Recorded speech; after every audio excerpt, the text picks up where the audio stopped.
4 rounds of the Neo Endurance Series are in the books. The final round, well, that takes us to the beautiful Road Atlanta. 12 corners separating drivers from championships and despair.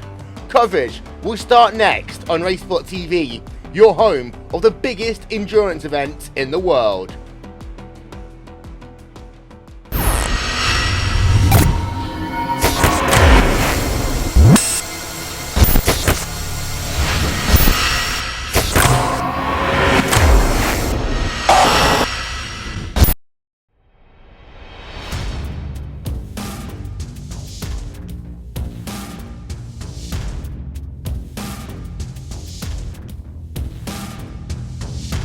Monza is a very historic track. It's been around since the 20s, and it's gone through several permutations since then.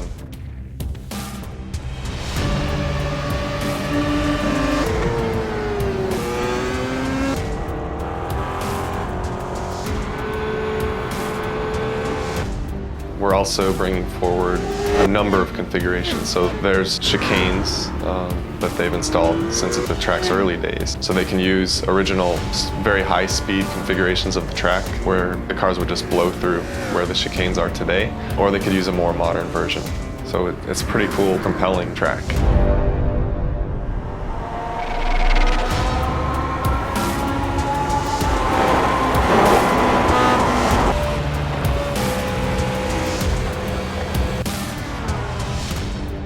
The unique thing about Monza is it has a road course, but it also has a high-speed oval, and that high-speed oval can be run by itself.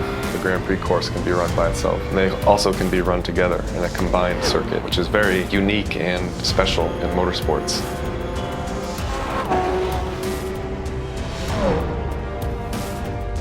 This was one of the more challenging projects that we've undertaken. It was essentially building 2 tracks in one. It took a lot of time and a lot of care was put into it, but we're really happy about the end result, and we think that people have a lot of fun driving it.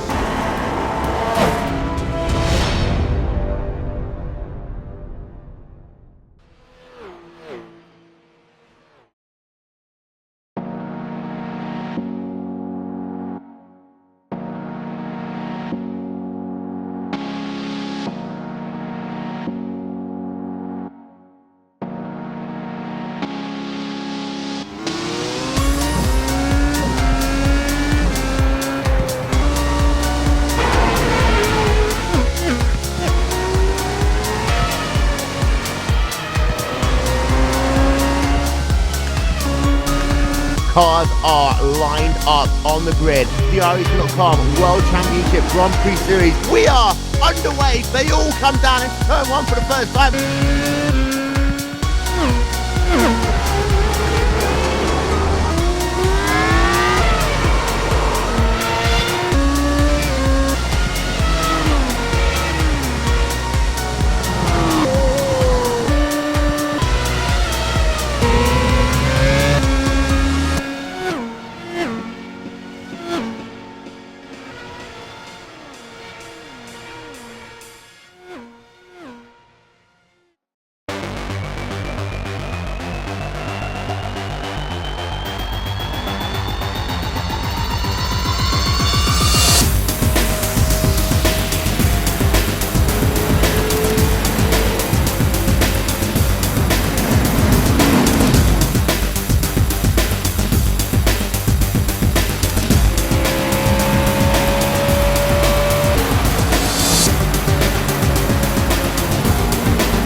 The NASCAR Peak Antifreeze Series powered by iRacing.com has officially begun.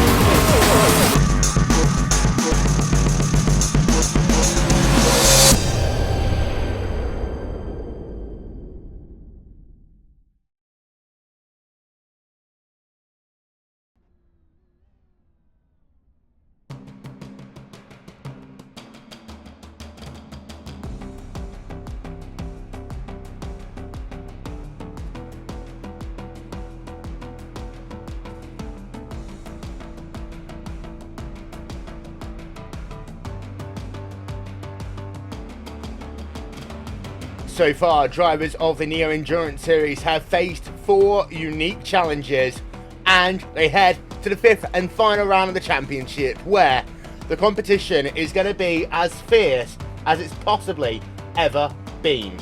Good afternoon, ladies and gentlemen, and welcome to the beautiful, majestic Road Atlanta for round number 5 of the Neo Endurance Series here on RaceSpotTV. Wolverhampton, along with Alex Simpson, will be joined a little bit later on by Rachel Whiteford and Cameron Walsh, as well as a couple of other people. Don't forget, live timing and scoring is available. Head over to RaceSpot.tv/timing, and enhanced coverage is available as well if you head to live-neoendurance.com. Now, coming into today's event, here is a look at your championship standings, and we'll start with the prototype class, where Commander Sim Sports, 182 points, just need to finish inside the top 5 to get themselves the championship crown. In the Grand Touring division, the GT division, it's a much closer though. It is 138 points for New World Simsport, just 8 points back at Apex Racing UK, and iRacing, Denmark Assault Racing still in with a shout, whereas in your GTC division, it's all about Virgil Racing. Again, if they finish in your top 5, well, they are going to be classified as champions. We head on back, and there you can see positions 4 through 6 in each of the classes. And, well, Alex, your GT division, I think, is where the action's going to be here today, but it's a tough old track for these GT cars. They're faster than the GTC by some margin, but they're going to have some very aggressive prototype drivers really wanting to get past them in Sector 1. Yeah, absolutely. Hello, welcome everybody. Great to be here at Road Atlanta, fantastic circuit. But yeah, it really is all about that GT battle there. I think one of 4 teams could really take this title today, depending on what happens. So super important for all of those guys to avoid any kind of collision with those fast coming prototype cars, make their way through the GTCs as quickly as possible, and try and obviously get this victory today and take home the bacon. Don't forget, you can tweet us as well. Use the hashtag IRNeo. Would like to give a shout out to SimRC. Now, they are going amateur.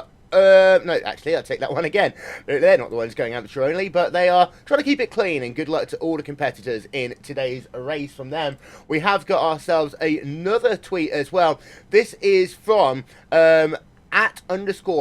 Now, he says that it's going to be the GOT number 99 team who will be starting this race with only amateur drivers, so it's going to be highly entertaining to see how they do. Normally the GTC division, they have themselves 1 pro driver and 1 amateur driver, and you can see the field lining himself up now, just working themselves behind the ISO.com first safety car.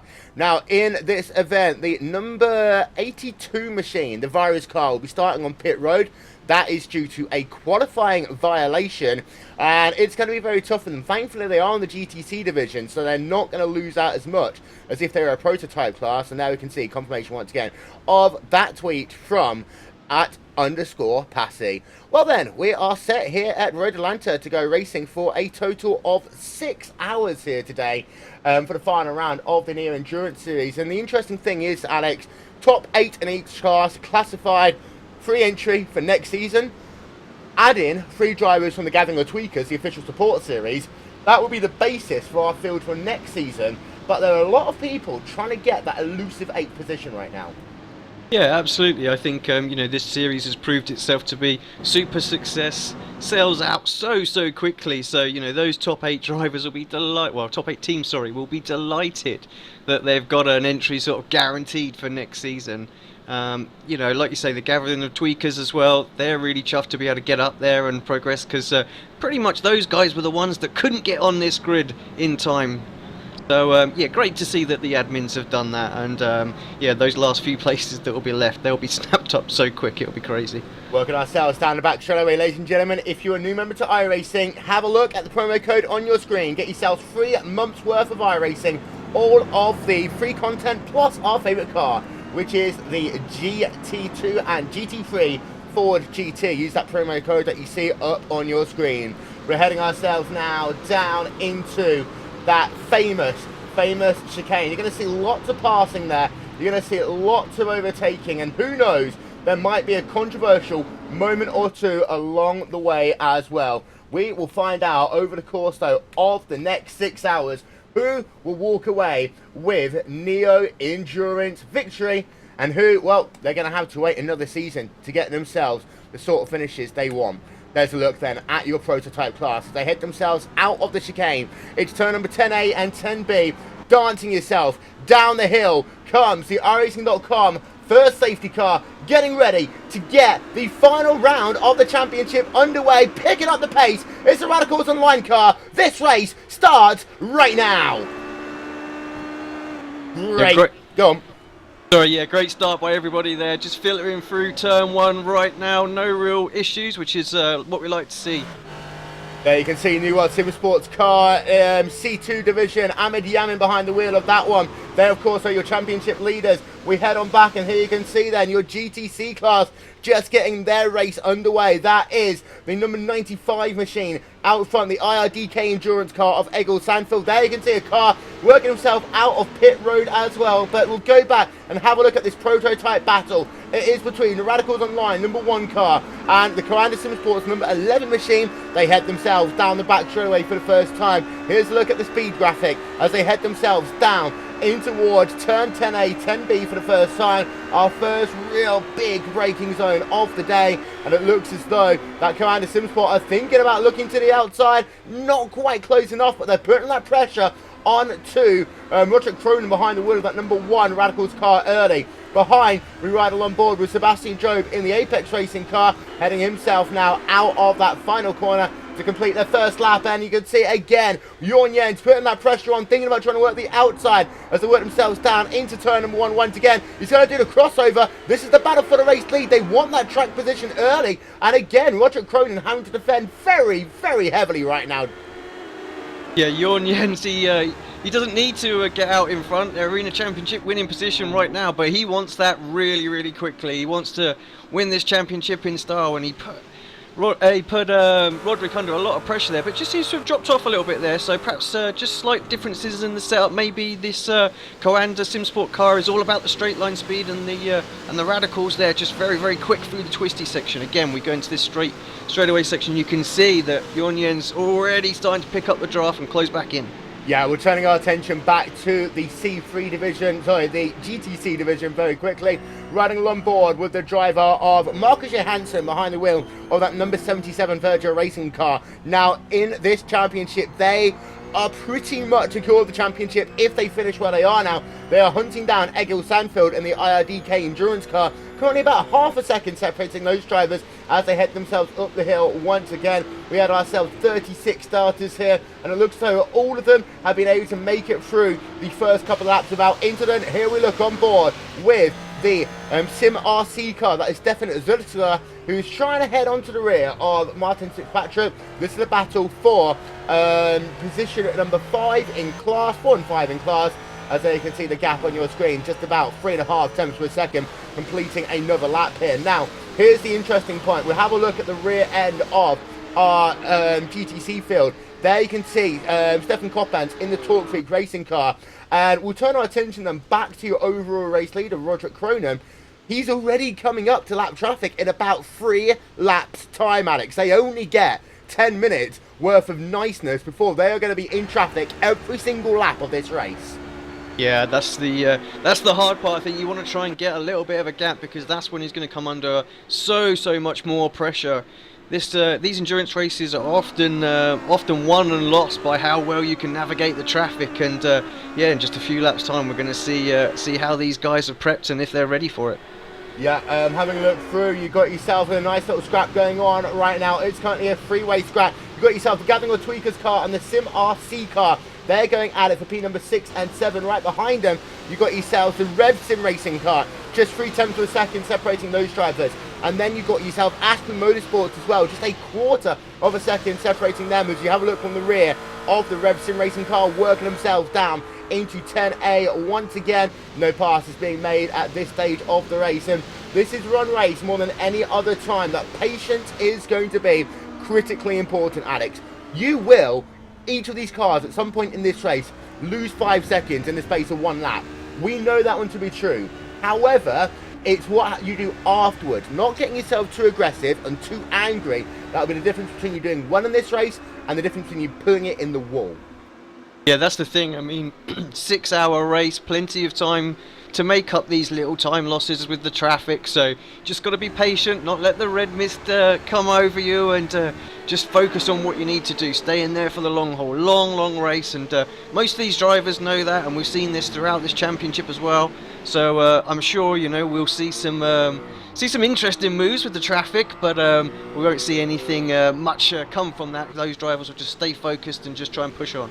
Yeah, there you can see a look at the battle for P number 2, P3 right now. It is currently William the Vec running himself in the 3rd position in the New World SimSport number 92 machine. Just ahead of him is that driver of the IRDK endurance car, Egil Sandfield, who has, by the way, lost that race lead in class and moved him down to P number 2. Marcus Johansson is now classified as your race leader in class. And, well, I think Johansson wanted to push a little bit early, just like we've seen in each of the classes, because as soon as that traffic comes into play, this will get the field spread out very quickly, especially in GTC. Yeah, absolutely, and we've got a little bit of, I think that's one of the prototype cars that started from the pits, just working their way through those lead-in trio right now. But yeah, it seemed like Mark's very eager to get up towards the front and see if he can start to stretch his legs and pull away. Doesn't want to come under too much pressure at the start, just protecting really his lead in the championship nice and early.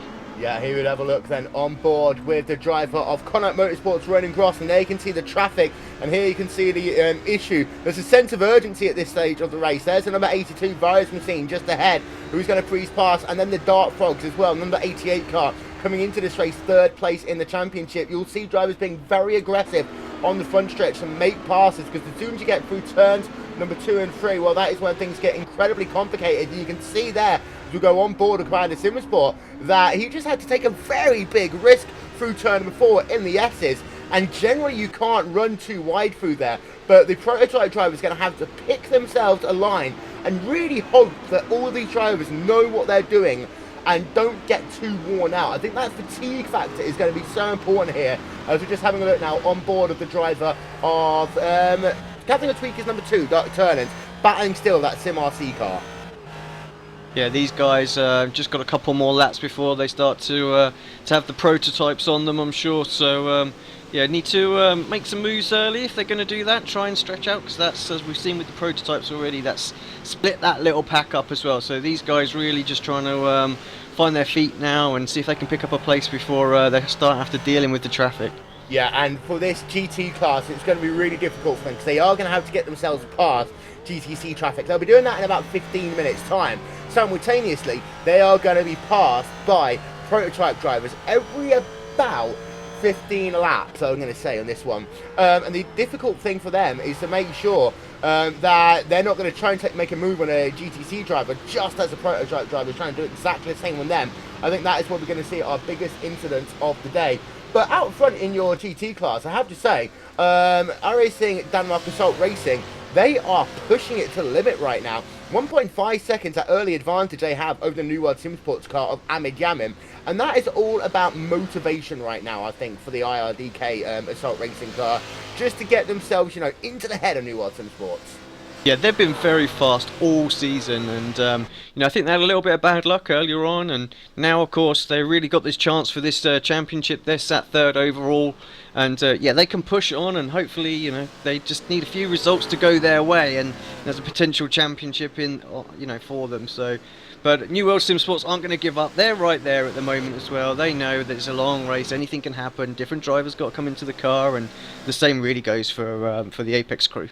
Yeah, as Roderick Cronin still battling it out there with Jorn Jens, and you can see they're working themselves now through some of the GT traffic. That was the Ashby Motorsports machine, as Commander SimSport riding along board with them once again, heading themselves through turn number 4 into 5, the S's section of the race. So I do have to say, Alex, I have no idea how they corner number this track, because they miss out at least 3 corners in the S's, then they call the chicane 10A and 10B. I don't understand how they do it in American racetracks, corner numbering sometimes. You know, I have no idea as well. I just, you literally took the words right out of my mouth as you were saying it. I mean, I don't know where they come with. I mean, what's with the A and the B? It's like Sonoma as well.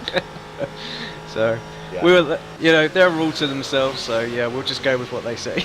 Richard Holiday making a pass over Martin Fitzpatrick. That is down into the chicane, and that is the battle between the number 64 Phoenix Motorsports car, not actually able to complete the pass there through the chicane as we go back on board with him. Evan Basso, by the way, is on pit road, as we can see once again on board with Holiday down in towards turn number 1, and the driver ahead of him is the VRS car of Martin Fitzpatrick as they head themselves down in towards that first corner once again. Now we have got a car just coming out of pit road. I think actually that's the USCSR Team Optimus car, who there you can see him currently scored 11th place in class, working himself past some of this traffic. We have got Evan Basso on pit road right now. Very early stop there for the Team 7 IB class web car as well. There you can see Basso is currently scored on pit road. Just having a look. There have been no protests so far, and I don't see any damage in particular on that machine, so we'll keep an eye on that one and we'll come back to you on that story. But down in your GT pack again, it's still very close. Heading back to the GTC pack though, all of a sudden Marcus Johansson has been able to pull out a 3-second advantage in Virgil Racing. Now this is what Virgil Racing have done all season long, Alex. Yeah, absolutely. So consistent, and yeah, like you say, we've seen it all season from them, and they just look like they're going to go about the business the same again. So very quick, very dominant. They got to the lead pretty quickly, you have to say, and yeah, just look full of confidence. There's Marcus out there right now. That car just looks like it's absolutely dialed into this Road Atlanta circuit. Well, you've still got, there you can see a little bit more traffic coming into play in your prototype division, and you can see still Jorn Jens is putting a lot of pressure on Roger Cronin. Now it's interesting to know that Friction Racing, who was so strong at Interlagos just 1 month ago, before they had their incident, they are struggling a little bit more here. They are only running in the 4th place, and what that means is, Alex, we've got ourselves a straight fight once again between Coanda and Radicals.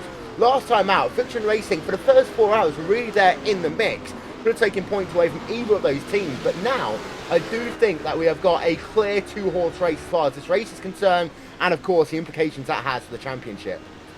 Yeah, absolutely. I think you know, they are very quick, and I think it was it Richard that got caught up in something. Yes. He was banging in some outstanding laps in that car, and I'm sure he's going to have a stint as well. But we know how fast Marcus is, and he's made some places. He's looking quite quick. I mean, just a few seconds back from Seb up ahead of him, but just. Like I say, this is the tricky phase really, with there's so much traffic that you come up to in all in one go. So this is where you can make or lose 5 or 6 seconds, and you can see the front two managed to stick very close together, and actually as Marcus has to check up again, and that's very close there through the final corner there, but they just about made their way through. Let's get ourselves a replay of that one, shall we, as they work themselves down the back straight away. Let's have a look on board with Friction Racing's Marcus Hamilton. You can see GT traffic just ahead of him as they come down into the chicane, and this is the thing I talked about, drivers having to be aggressive on this section of the racetrack, just because they want that momentum. But that was mighty close there. Hamilton luckily getting out of the gas, and then the two almost making contact down into the final corner. They do both hang on, but what it does mean is that Nick Thiessen was right behind them as they head themselves down in towards turn number 1 once again. Now you've still got yourselves in your GTC class nice 3-horse battle going on right now. This is between the Team Tremira number 87 machine, SRN Motorsports, and just ahead of them you've also got yourselves KRT GT Motorsports with Carl Modig. These 3 drivers separated by 1 second overall, Alex, battling for P4, P5, P6 in that GTC division. Yeah, I think this we basically picked up on this point at the start, that this series or this particular championship is very close, and I think throughout this race we're going to see some interesting battles. Just having a look at the live standings as they are, those points are still as close as ever, including in that sort of mid-pack area as well. So yeah, they're all fighting for it, and I'm sure all of the team managers right now are saying, right, we just need to try and pick up this place. So a lot of motivation out there for all those drivers. Yeah, and you can see, don't forget, if you want live updates on the standings, head over to RaceSpot.tv/timing. Not only do you get yourself nice live timing and also information about all the drivers doing everything, you will also get yourself the up to the second championship point as well. Thank you very much to Nick Thiessen for helping in providing that one for us. Today's webcast as well is also brought to you by the Motorsport Safety Foundation, official partner of the Neo Endurance Series, and also by And1 Design, official graphics partner of the RaceSpotTV, as well as provider of our aerial coverage here today. And actually, we're getting a shot at this amazing Road Atlanta racetrack. And you can see, just look behind the trees, there's an ongoing battle going on. This is between Ben Tusting as they work themselves out the final corner, and this is between Team Chimera and Gathering of Tweakers down into the final corner. They come once again, battle for P number 5, P number 6. It's a bit of a logjam down there right now, as you got yourself 3 prototype drivers separated on the right hand side. Then you had a row of GTC drivers on the outside. That was a bit of an interesting one, Alex. Yeah, and a couple of places exchanging the GTC class as well, and now we've got GTs coming through as well. Oh, that's seriously packed around there now. Not what any of the drivers want this early in the race, but all just trying to find some room through the S's right now. Yeah, this is a look at the Virus number 82 car, who started this race from pit road after a qualifying violation. As you can see, they head themselves down. There's GTC, there's GT, and there's prototype traffic 3 wide down. The Dart Fox car having to get out of the way at the very last moment. That is Jan Bruni there as they work themselves down into turn number 7, down into this back straightaway once again. And what's going to happen now is you're going to have yourself side by side, as you've got yourself Dennis Garrison on that number 82 car working right alongside of him as they work themselves down in towards turn number 10. Once again, that is the Virus car, who is now just ahead, and you can see they're going to go 3 wide into the chicane once again. It's a very narrow racetrack here, and all of these drivers so far being on their best behaviour, I have to say, Alex. Just having a look once again at our protest system, and there's been absolutely no protest so far. Yeah, that's just exactly what we like to see, and a lot of room given there. I mean, that was very, very tight, and anything could have happened. If that had been an official race, I think we'd have had a 6 or 7 car pile up there for sure. But yeah, drivers just thinking with their heads out there right now, and just leaving the room. They know that they need to stay in this for the long haul. Yeah, having a look back out front in your prototype division, Jorn Jens has dropped off from the rear of your race leader just a little bit. The gap is now 1.5 seconds. In fact, Jens got held up a little bit there. That was down into turn 6 and 7. And that is exactly what I mean, Alex, when I talk about this race. It is a pure endurance race, because seconds, you will lose seconds in an individual lap. But it's overall this race, everyone is going to have that moment where they're going to have to slow down, in some cases even come to a complete stop at certain points of the racetrack. And of course, that's not when they were coming into pit road, but it's about how you react to it each and every time. That's going to be the important factor. And we know that Commander Jorn Jens especially is generally the calmest driver in the field, but he is now 2.1 seconds behind the race leader. Good thing is, though, he's now got a bit of company. Sebastian Job right behind him. Yeah, Seb closed back up. It's crazy. I was just watching these guys just 1 lap ago, and it was Jorn Jens that was all on the back of that Radicals car. So going through turn 1 there, so like you say, how quickly it can switch, and actually it looks like both of those cars were just held up a little bit that lap, as the gaps closed down to 2.1 seconds now, covering the top 3. Yep, down in towards turn number 6 and 7. They come once again. As you can see there, just Virgil Racing just being put another lap down. Here's your top 6 in each of the classes then so far. Radicals Online still leading for Quanda Supersport. Apex Racing UK in 3rd in your prototype division. And Friction Racing, Gathering the Tweakers, and Team Chimera rounding out your top 6. Over in your GT division, it's iRacing Denmark Assault from New World Sim Sports and Apex Racing UK, Sim RC, Gathering the Tweakers, and Astra Motorsports. And then finally, in your GTC division, it's Virgin Racing from New World Sim Sport, DK Endurance, KRT Motorsports, SRN Motorsports, and Team Chimera. Now, interesting thing to note is we talk about every single race, Alex. This GTC division, they have got themselves a Pro and an AM drivers. We're looking on board with Simon Trendell in that number 87 machine. Unless you're, of course, one of these drivers we talked a little bit about earlier on, they will each have a pro driver and an amateur driver. And that means that the amateur drivers, once they get into this car, they are perceived to be less experienced, shall we say, than their pro driver counterparts. I just noticed a little bit of damage, actually, on the right front of that number 87 machine. Yeah, not quite sure what happened there, so perhaps a few laps back I certainly haven't seen them been involved in anything.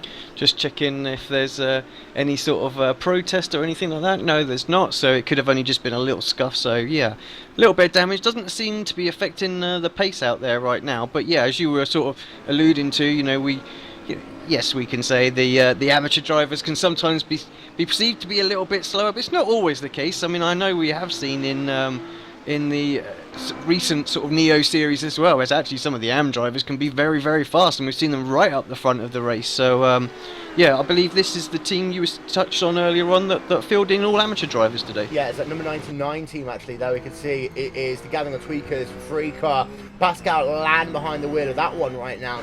And you can see there's a lot of traffic going on. In fact, the GOT number 3 car currently running in 11th place in its class. Going to go and have a look in your GT division, because you've got a couple of battles still ongoing on that one. We ride along board with Friction Racing's Christian Tanahote as they work themselves down this back straightaway once again, just ahead of him. Just 6 tenths of a second up the road is the Racing Lions GT car. Robert De Rouge behind the wheel of that one as they come down into the chicane once again. And, well, Friction seems to be struggling in both of their classes right now. And this is a little bit further back than we expect each of their drivers to be.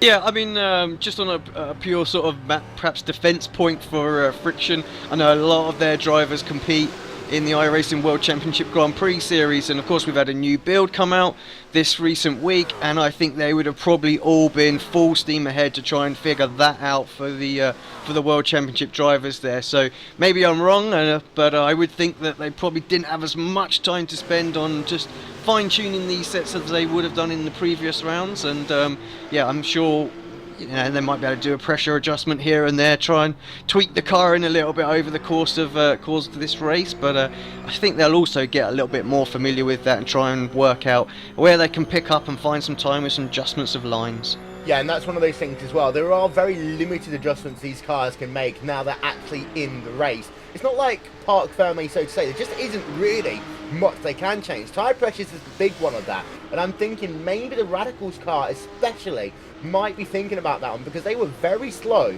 on the first couple of laps. We have seen them struggling actually in the opening couple of laps of a stint, and it really did hurt them. Their lap times in the first couple of laps were just, I'm going to say, abysmal, really. And if they get themselves into this situation every single stint, it could allow Coanda the chance to leapfrog them over the course of a pit sequence. Yeah, I mean, we have seen this in the past, and we can see it again, I'm sure, where drivers will look to jump in a little bit earlier, maybe take a little bit less fuel and try and undercut the competition out there. So I know Sebring, that happened quite a bit, and it was very tactical race. So yeah, I'm sure again the guys will.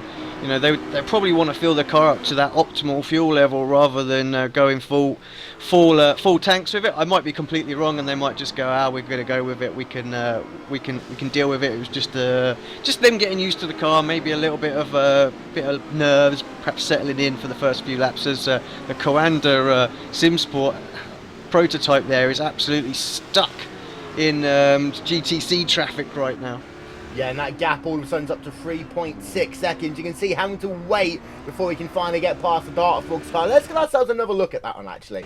Working it fast to start finish line, and it just shows how you've got to be heads up. You see there's 4 drivers ahead, comes past one of them, then gets boxed in by the number 81 car, and at this point you have to be very careful getting around the Torque Freak Racing car. He's able to do it on the exit there of turn number 2, but then he has the whole side line, crawls immediately up to the rear of that number 88 Dartfrog's machine, but then just has to wait in line, and now that gap is 4 seconds, and it seems to be that Roger Cronin is, I'd say, a bit lucky in the traffic, but there is always that thing if you're a race leader.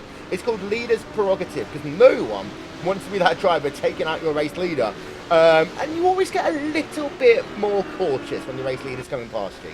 Yeah, I think you're right there. And actually, I think also we've seen the Radicals guys been, quite, I won't say aggressive, but they get through the traffic very, very quickly. Every round we've seen that with them, and they got a little caught out in one of them for sure. But yeah, I mean, they don't waste any time in getting through the traffic, and I think they're pretty notorious for being very quick through that. And I remember the Daytona 24 hours as well. They were very quick in traffic there as well. So Yeah, Roderick doing the same sort of thing, and this is what's really building up his 3-second lead so far, and it just seems like Coanda, Apex and Friction that has actually closed back in on this battle again, so they seem to be just perhaps a little bit more cautious, just giving those GTCs and GT drivers just a little bit longer to decide what they're doing. Yeah, just had a tweet there from Gavin Tweak. It's just smile and wave at their car, just smile and wave. Marcus Hamilton, he's now right on the rear of Sebastian Job, and you can see just how quickly things change. The gap between those two drivers is currently just 0.4 of a second. Marcus Hamilton in the number 15 machine, and the Arizona.com World Championship Grand Prix Series driver of Sebastian Job just half a second up the road to head themselves to the final corner once again.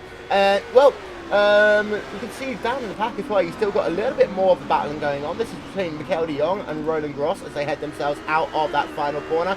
We have a look then on board with that driver of the Racing Lions car, Connaught Motorsports, Roland Gross, just a couple of tenths of a second back as they head themselves down in towards turn number 1 once again. Your GT battles, it's kind of, oh, we've got Christian Tanahote, he's just been turned around there, that's down in turn number 3 and 4 by the looks of it, getting ourselves a replay of that one in a moment. But Tanahote then, our first real incident of the day. We're going to have a look, try and see what happened to him there. But Alex, that's our first big incident of the day, really.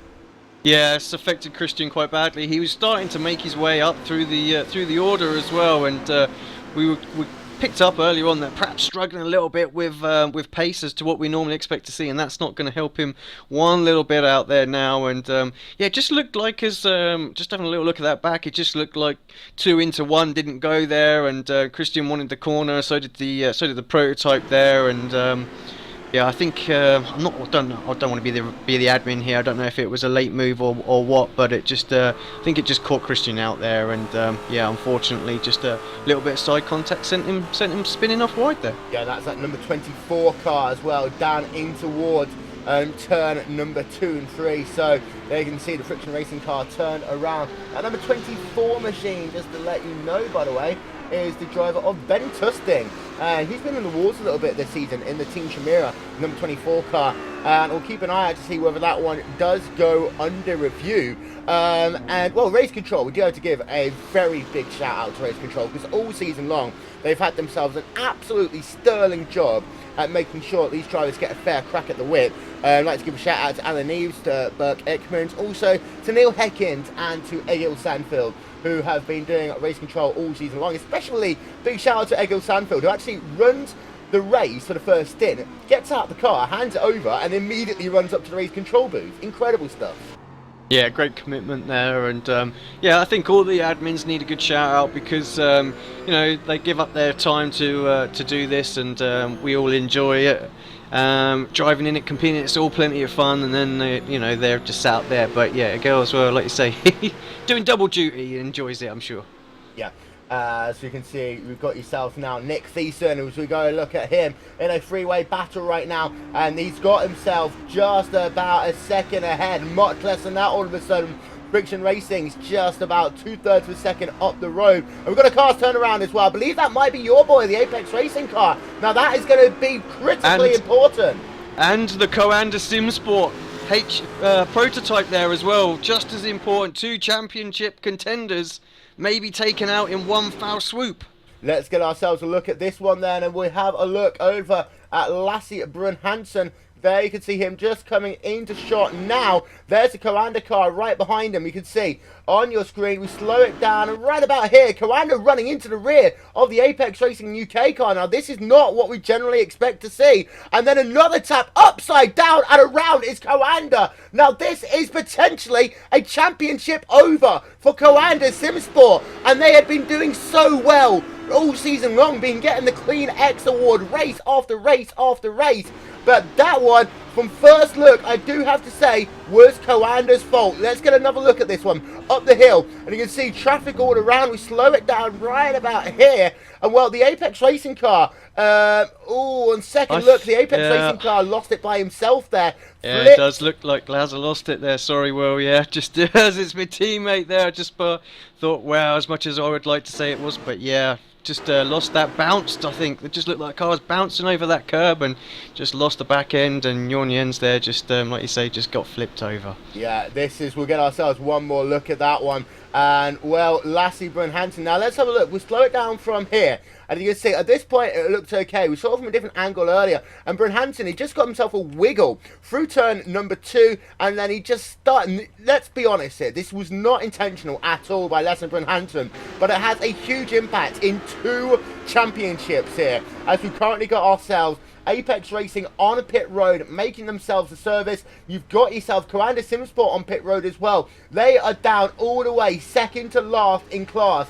There you can see Jornien's down in P number 11 in that Coanda Simsports car. Now, having a look at the championship standings, what this does is it puts Radicals Online into top place. It moves Coanda Simsports down 10 points behind the Radicals Online team right now. This is a huge game changer, Alex, and this is something that we always said. Coanda just needed to finish the race. Well, they were aggressive at the start, but then when they calmed it down, they were taken out by an incident that was realistically no fault of their own, and now Radicals have a 7-second advantage over Apex Racing's prototype car.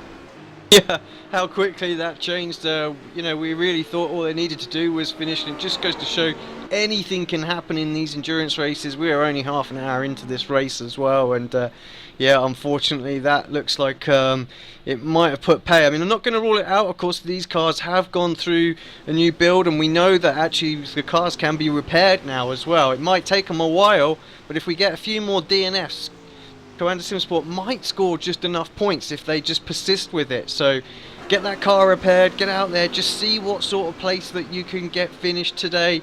You never know, they might still be able to take this championship.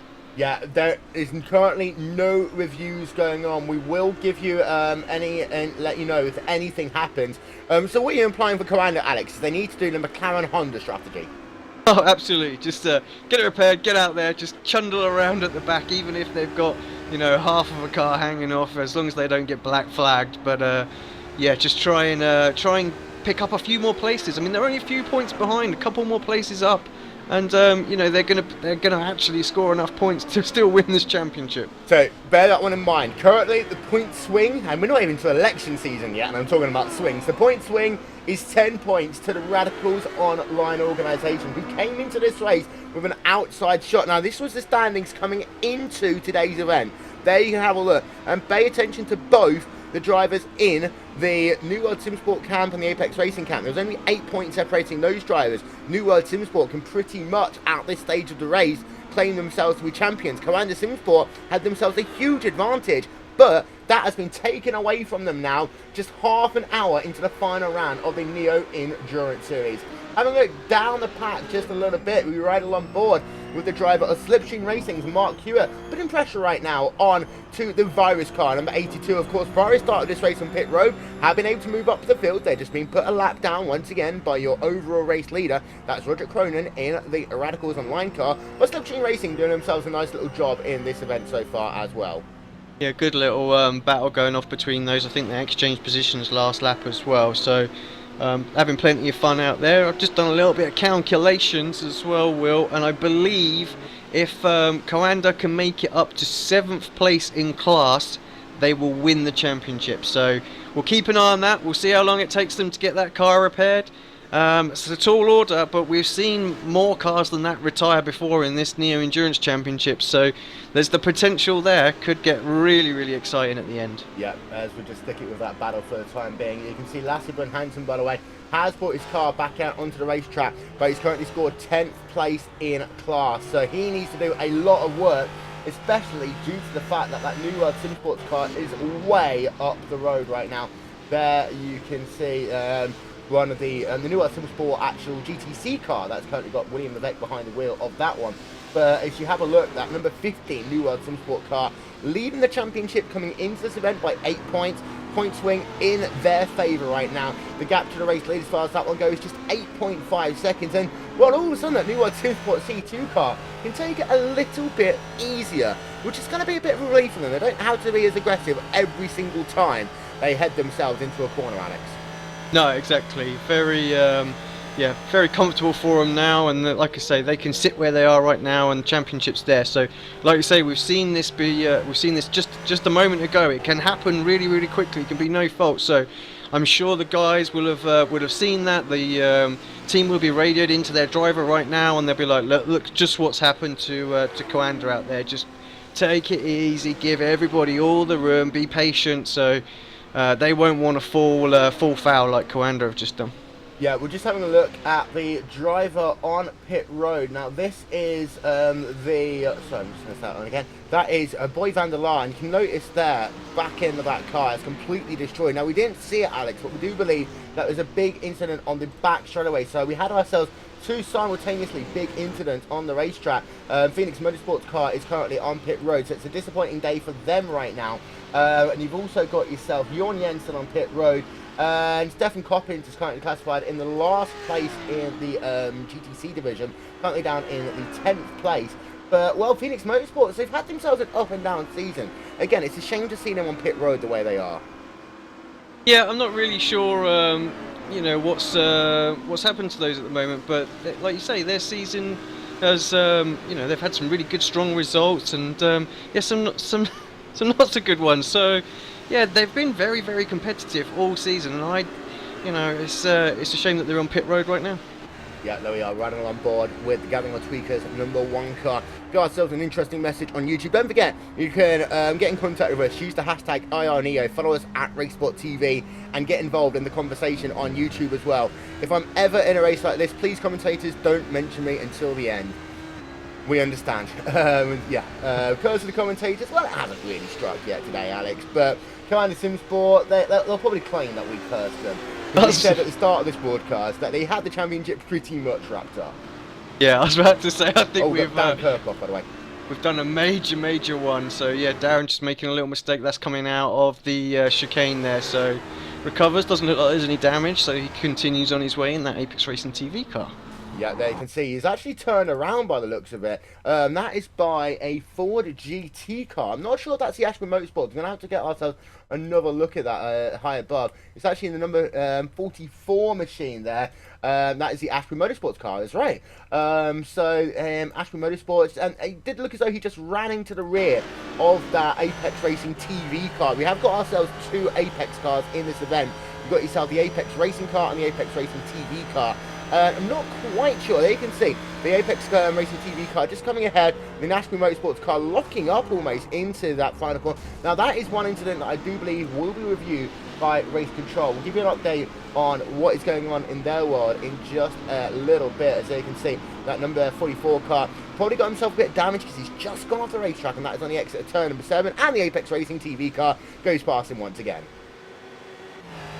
Yeah, I think just having a look, there's quite a few protests now starting to clock up. So the officials had a nice easy job at the start of this race, but yeah, a few there when we've had first sort of stop and hold for 60 seconds as well. The 81 car there, so just had that penalty issued. So yeah, unfortunate for them, but that was the second incident I think that he's been involved in. So officials deciding to bring him in and just try and calm him down a little bit.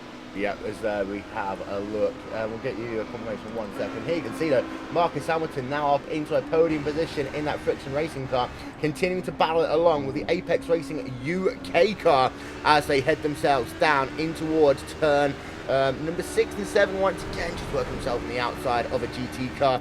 And well, all of a sudden it looks like Friction Racing have come alive almost 40 minutes into this event.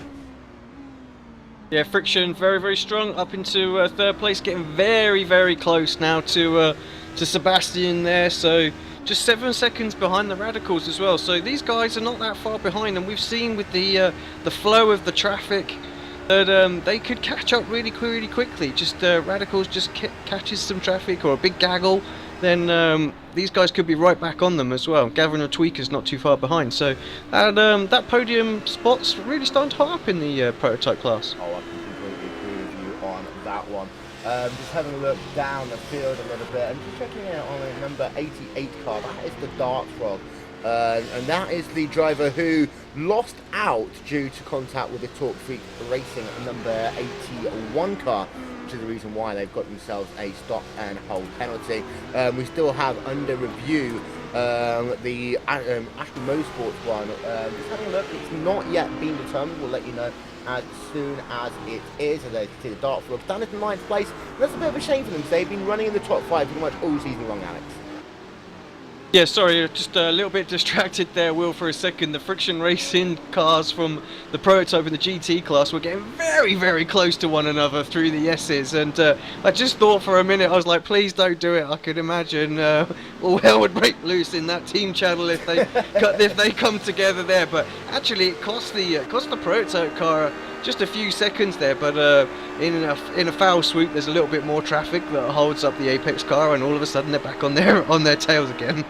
Yeah, number 87 machine just being given himself a stop and hold penalty. There's confirmation then of the first of our incidents. Torque Freak Racing giving them stop and hold 60-second penalty for avoidable contact with the Dart Frogs. As we can see just ahead right now, we've still got ourselves that freeway battle, but Sebastian Job's got himself a little bit of breathing room, and actually Nick Thiessen right now is the one who's closed up to the rear of that the rear of that friction racing car as they head themselves down into turn number 3 and 4 once again. It's really calmed down in your GT car line. Mick Claridge just had himself an incident, as I say that, in the Laserman racing car. Goes to the commentator striking once again, giving ourselves another look at that one.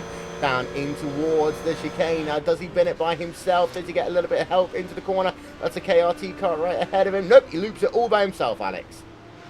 Yeah, I'm not really sure what happened there. He looked like everything was all good under braking, and yeah, just gets his car out of the way after that. So yeah, very strange one. But yeah, recovers. No one else involved.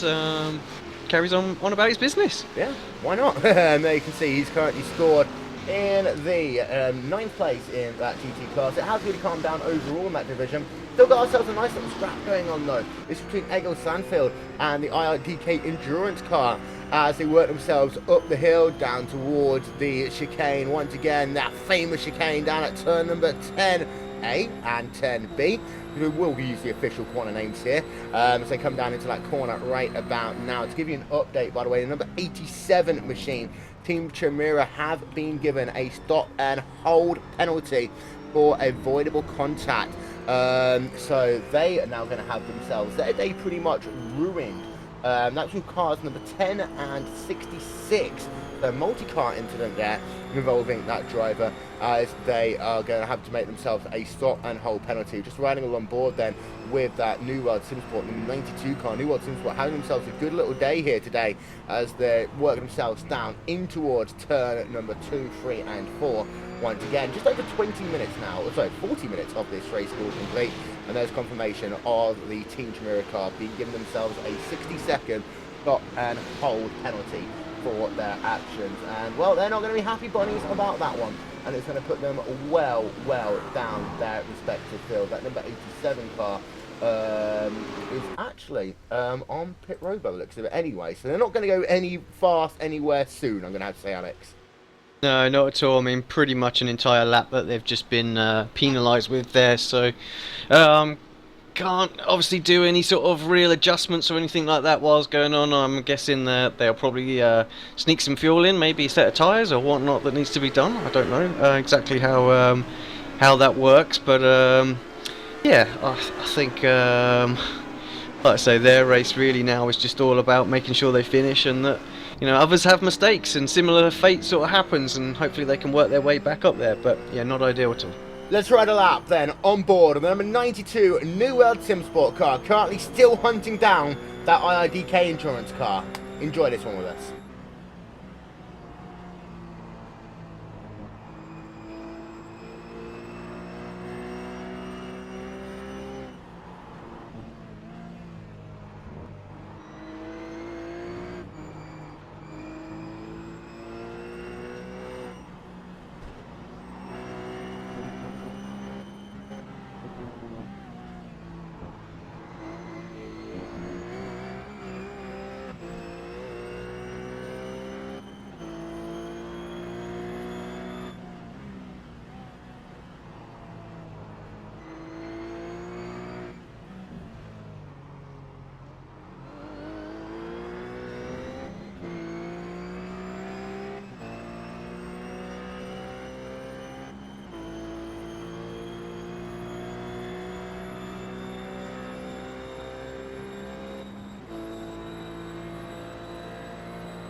out of the 4 and a corner, down towards start-finish line then for William Levesque in that number 92 New World Sim Sport car as they continue to battle it out for P number 2 and P3 in the racetrack. Shout out to the IRDK Endurance team as well on Twitter. You saw that one there just up on your screen as we're now 45 minutes into this event. Mikel de Jong onto pit road in that Racing Lines car. That's a little bit early, I'm going to have to say, for that team to be on pit road.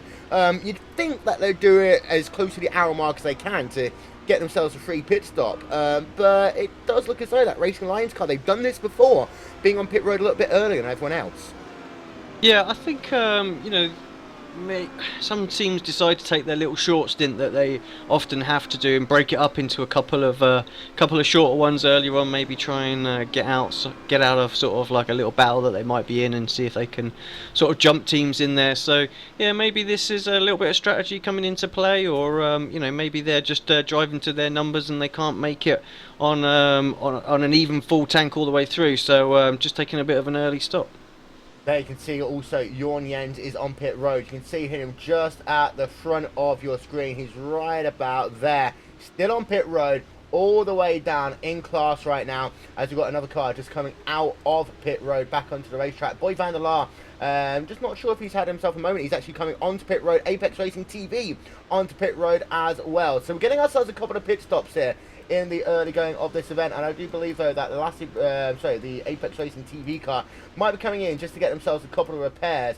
Darren Kirk currently behind the wheel of that one, and indeed it's going to be Conrad Venter getting behind the wheel of that Apex Racing TV car as they continue their service. Mikel de Jong, by the way, still on pit road, so there might be a bigger, more terminal issue for that car as Conrad Venter is on pit road. I believe that might be Friction Racing on pit road as well. Indeed it is. Marcus Hamilton is on pit road. So a lot of these drivers probably not being able to make a full hour, Alex, and this is surprising.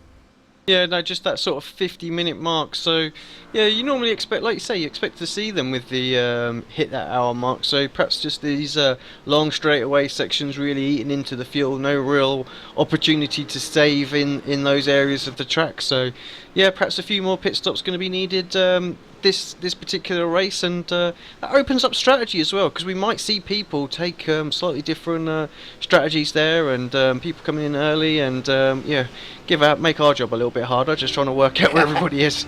Yes, and you can see Hamilton out of pit road, 25 seconds exactly for him there.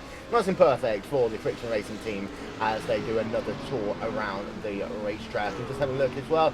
Robert De Rouge battling right now with Richard Holiday. This is for P number 4 and 5, as you can see there. The gap is about 4 tenths of a second. Phoenix Motorsports number 64 car just ahead of him as they head themselves down towards turn number 6 and 7 once again. And this is the closest battle we've actually got going on in your GT division. This one's opened up very quickly here, although we talk about traffic, and there's always a chance that the GT field can get bunched together just like that. Yeah, absolutely, and I think it just looks as if that was his teammate just coming through as well there. So, but yeah, the Phoenix Motorsport and the Racing Lines very, very close together now. And like you say, I think we're going to see this all through the race. They move apart and come back together again. And we said at the start of the show, really, it is all about managing the traffic. If you can do that as cleanly and as consistently as you can throughout the race, that's in the end you'll overall sort of pick up a little bit more time on your competition. It's so difficult to sort of maintain. Oh, trouble on the racetrack, Racing Lions, yes. Wow, that is Robert. That was Mikel de Jong actually getting ourselves another quick replay of that one. That was down at the final corner. We just saw it on our screens. I'm not sure if he got helped along the way. There was a couple of drivers around him, but that was Mikel de Jong, and that was a huge, huge incident by him. There you can see down into the chicane. He's okay here. They work themselves out of the chicane. I wonder whether he gets helped along there, whether that's by himself, but works himself out of the chicane, up the hill, down into turn number 11 and 12. And that was one of the biggest crashes I've seen in quite a while at this racetrack. Out of the final corner he comes, and back end, and he just slams hard into that concrete barrier there. He must have had some form of steering failure, Alex. Yeah, it looks to me as if that little trick over that inside curb there got his rear end out of shape. He's gone to catch it, and the car's just jinked to the left, so just instant recovery on that slide and just caught him out by surprise there. nothing he can do. Into the wall, goodbye, and race over, I'm afraid, there for Mikel. Yeah, and if you ever wondered what happened to Fernando Alonso at Barcelona, there's probably your best indication of what likely would have been the cause. The Racing Lions car, unfortunately, classified as out of the race. And I was just about to talk about Coanda Simsport and their chance of getting themselves back for the field. Right now, you've got yourself 6 drivers on the lead lap. The one at the rear end of the lead lap is Marcus Hamilton. Of course, he has pitted. 1 lap down is the USTSR Team Optimus team. That is where Coanda Simsport will need to get to. But it doesn't look good for them right now, because Coanda Simsport, they can see down in P number 13, they are, once again, circulating on the racetrack. But look at the gap to the race lead. 17 laps right now. They need to find 16 laps. And for Coanda Simsport, this really is that McLaren game. Just hoping that there's enough attrition that they might be able to get themselves a point or 2 in this race. But well, the back end of that car, there's no engine cover on it, Alex. And it's going to be a very long, hard journey for them. Yeah, absolutely. I think, yeah, I'm just having a quick look at it now. They need, what, another 3 more cars to retire out of this one if they're going to have any chance of getting up there. So, yeah, they just need to do their thing. Like you say, no rear cover on that. They're circulating around quite slow, and I'm sure they'll hope that they don't get black flag, because then it will be all over for them. But, yes. You never know. You just never know. That's the thing. We've seen so many little incidents now, and we've not even reached that hour mark yet. We've still got 5 hours to go. Anything can happen. Like we said, 3 more cars, and they are back in the game. Well, yeah, and so you have a look at the driver currently scored in the 4th place. It is Team Tremira number 24 machine, heading himself out the final corner. Ladies and gentlemen, we're going to step aside for just a couple of moments. We're not able to take you side by side this time, but after this commercial, we'll be side by side for our commercial coverage till the end of the race. We'll be right back after this message.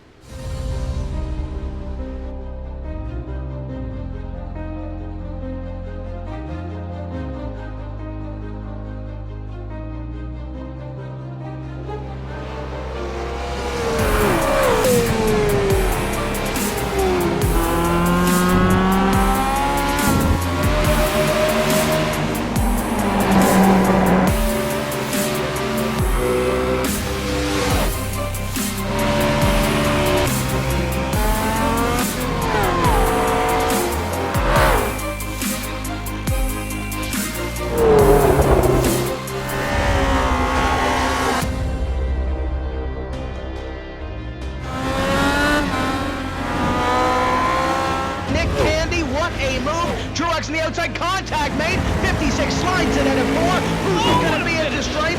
Dead even, give it to Ryan Truex. Truex is your winner over Tandy.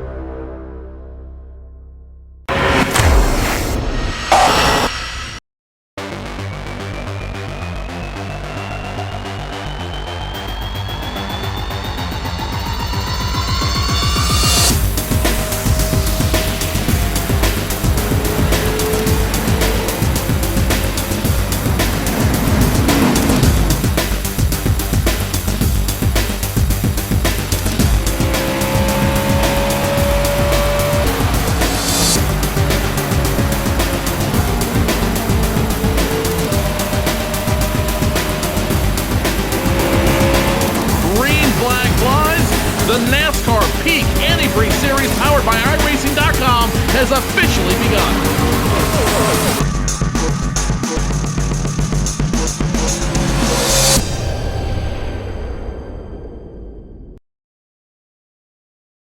Welcome back, ladies and gentlemen. Radicals Online just made themselves a pit stop. You saw the Virgil Racing drivers making themselves a pit stop as well. And they fall down the order momentarily. Egil Sandfield has just made himself a stop in that number 95 IRDK in Endurance Cars. Welcome you back then to live coverage here on RaceSpotTV. Apologies not being able to go side by side on that first commercial. But there you can see Sebastian Job onto pit road. We've got all of these drivers in. Interestingly, no one, by the looks of it, can make it to that hour mark. There you can see Sebastian Job, Apex Racing UK on pit road. Nick Thiessen is on pit road as well, as is Ben Tusting. Marcus Hamilton, for the time being, heads himself to the race lead as we have a look at our aerial coverage today, brought to you by And One Design. Out of pit road goes Sebastian Job, 32.3 seconds. Gathering the Tweakers still on pit road, 30.9 seconds, heading him back out onto the racetrack. And there you can see Team Shimura, number 24 car, coming back out now in that number 24 car. 32.1 second stop for him. And Connor Motorsport just completing a service for them. Now, the only driver not to have pitted so far in your prototype class is this driver. It is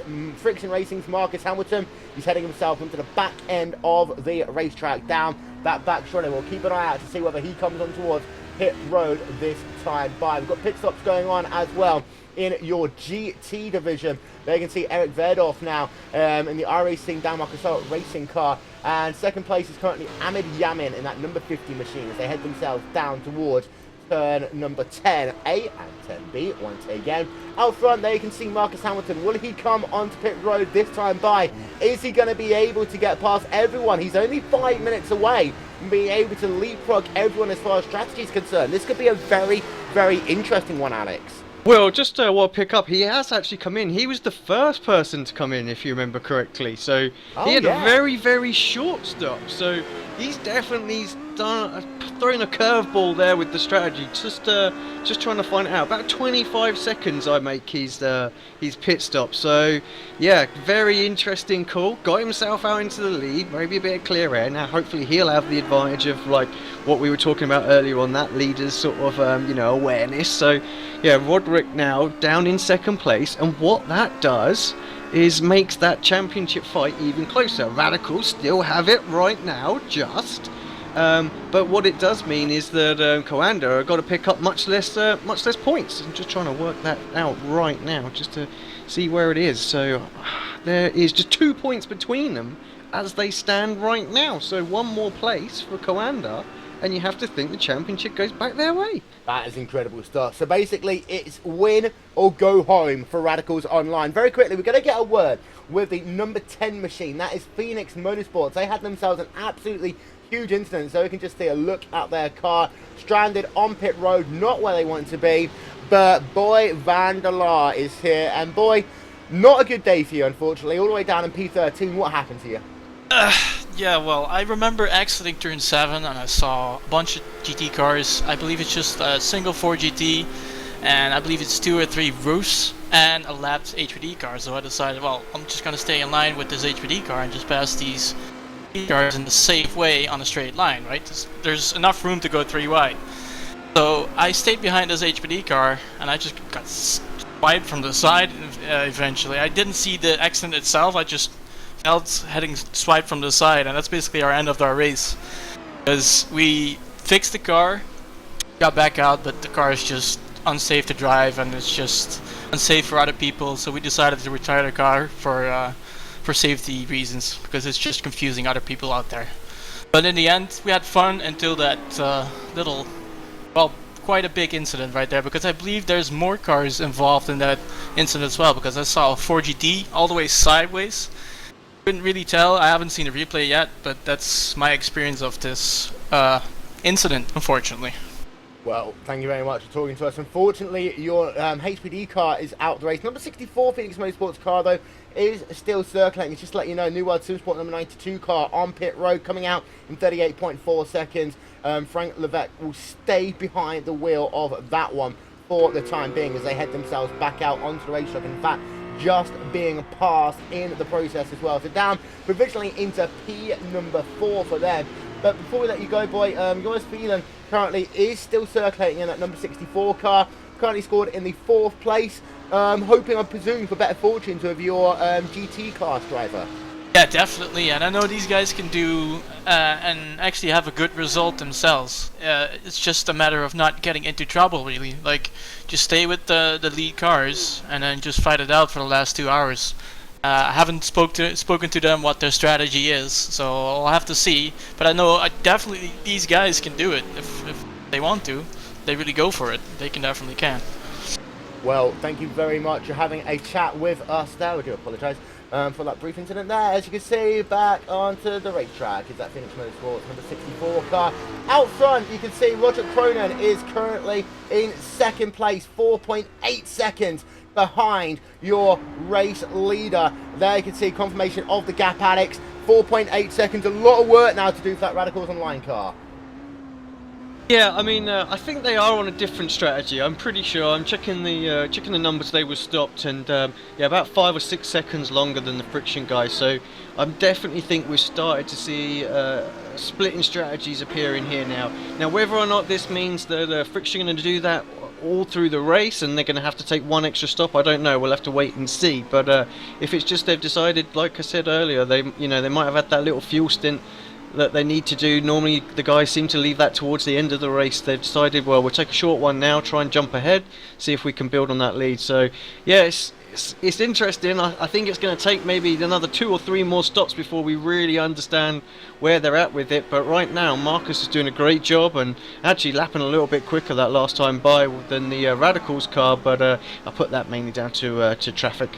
Yeah, and traffic will, I think, now become the critical factor of this race, as we've just completed our first hour then, ladies and gentlemen, of the final round of the 2014/15 Neo Endurance Series here on RaceSpotTV.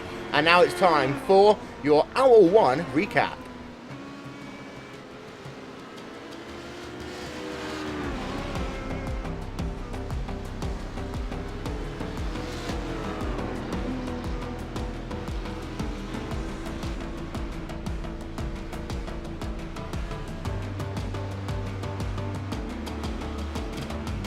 Friction Racing on an alternate strategy head themselves to the front of your prototype field as they lead from the Radicals Online team. Your biggest news is the fact that Koan Simsport, who came into this race with the lead of the championship, are currently all the way down in P number 12, running off the pace 5 seconds slower than what they're supposed to be doing, as their last lap was a 1:17.825.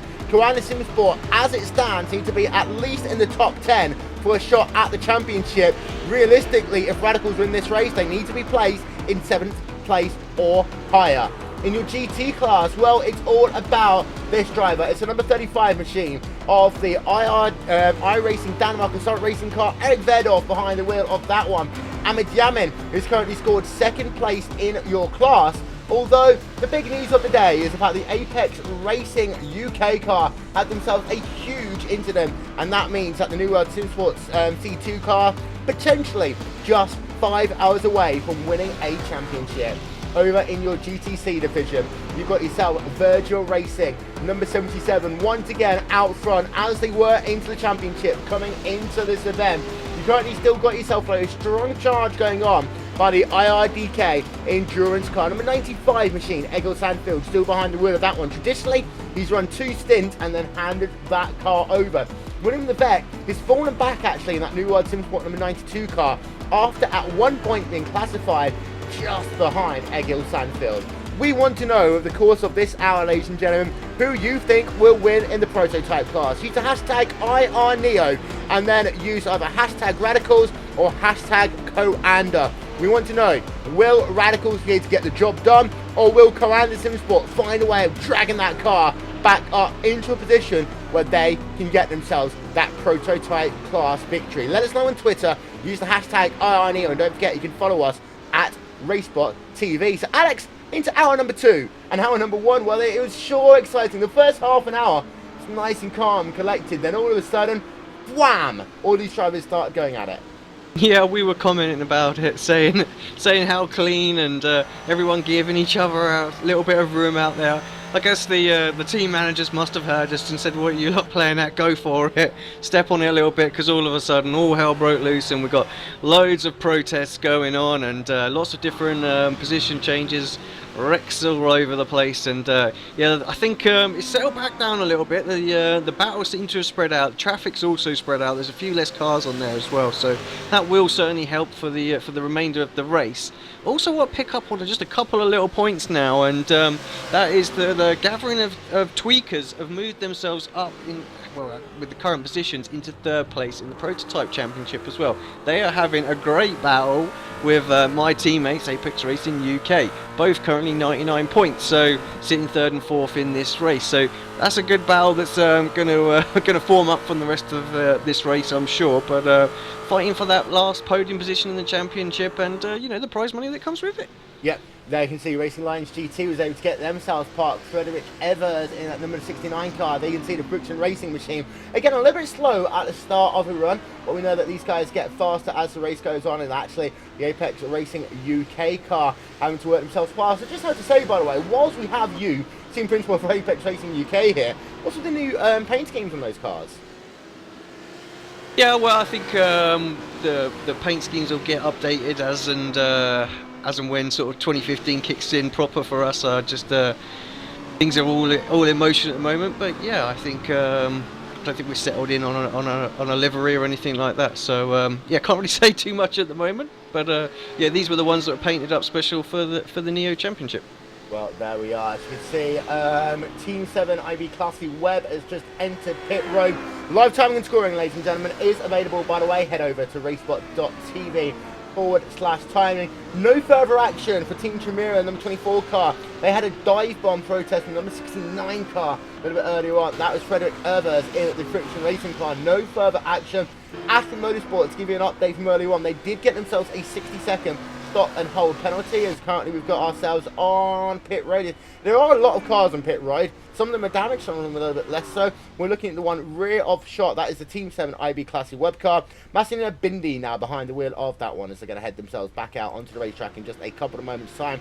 Here's a look then at pit road from our aerial coverage brought to you today by and One Design. Of course, this race is also brought to you by the Motorsport Safety Foundation, official partner of the Neo Endurance Series. As we look on board then with Bindi as he heads himself back out onto the racetrack, as we can see a look just working himself. A lot of bit of traffic he's going to have to deal with immediately, and cold tyres in traffic, well, they sometimes don't mix very well, Alex.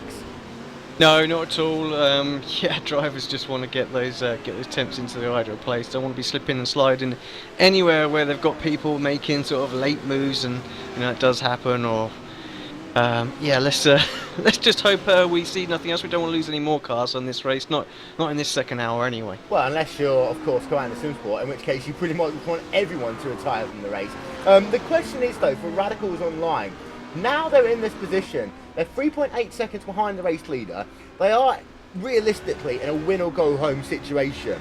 How hard do they push, and at what point do they have to be even more aggressive than what they currently are?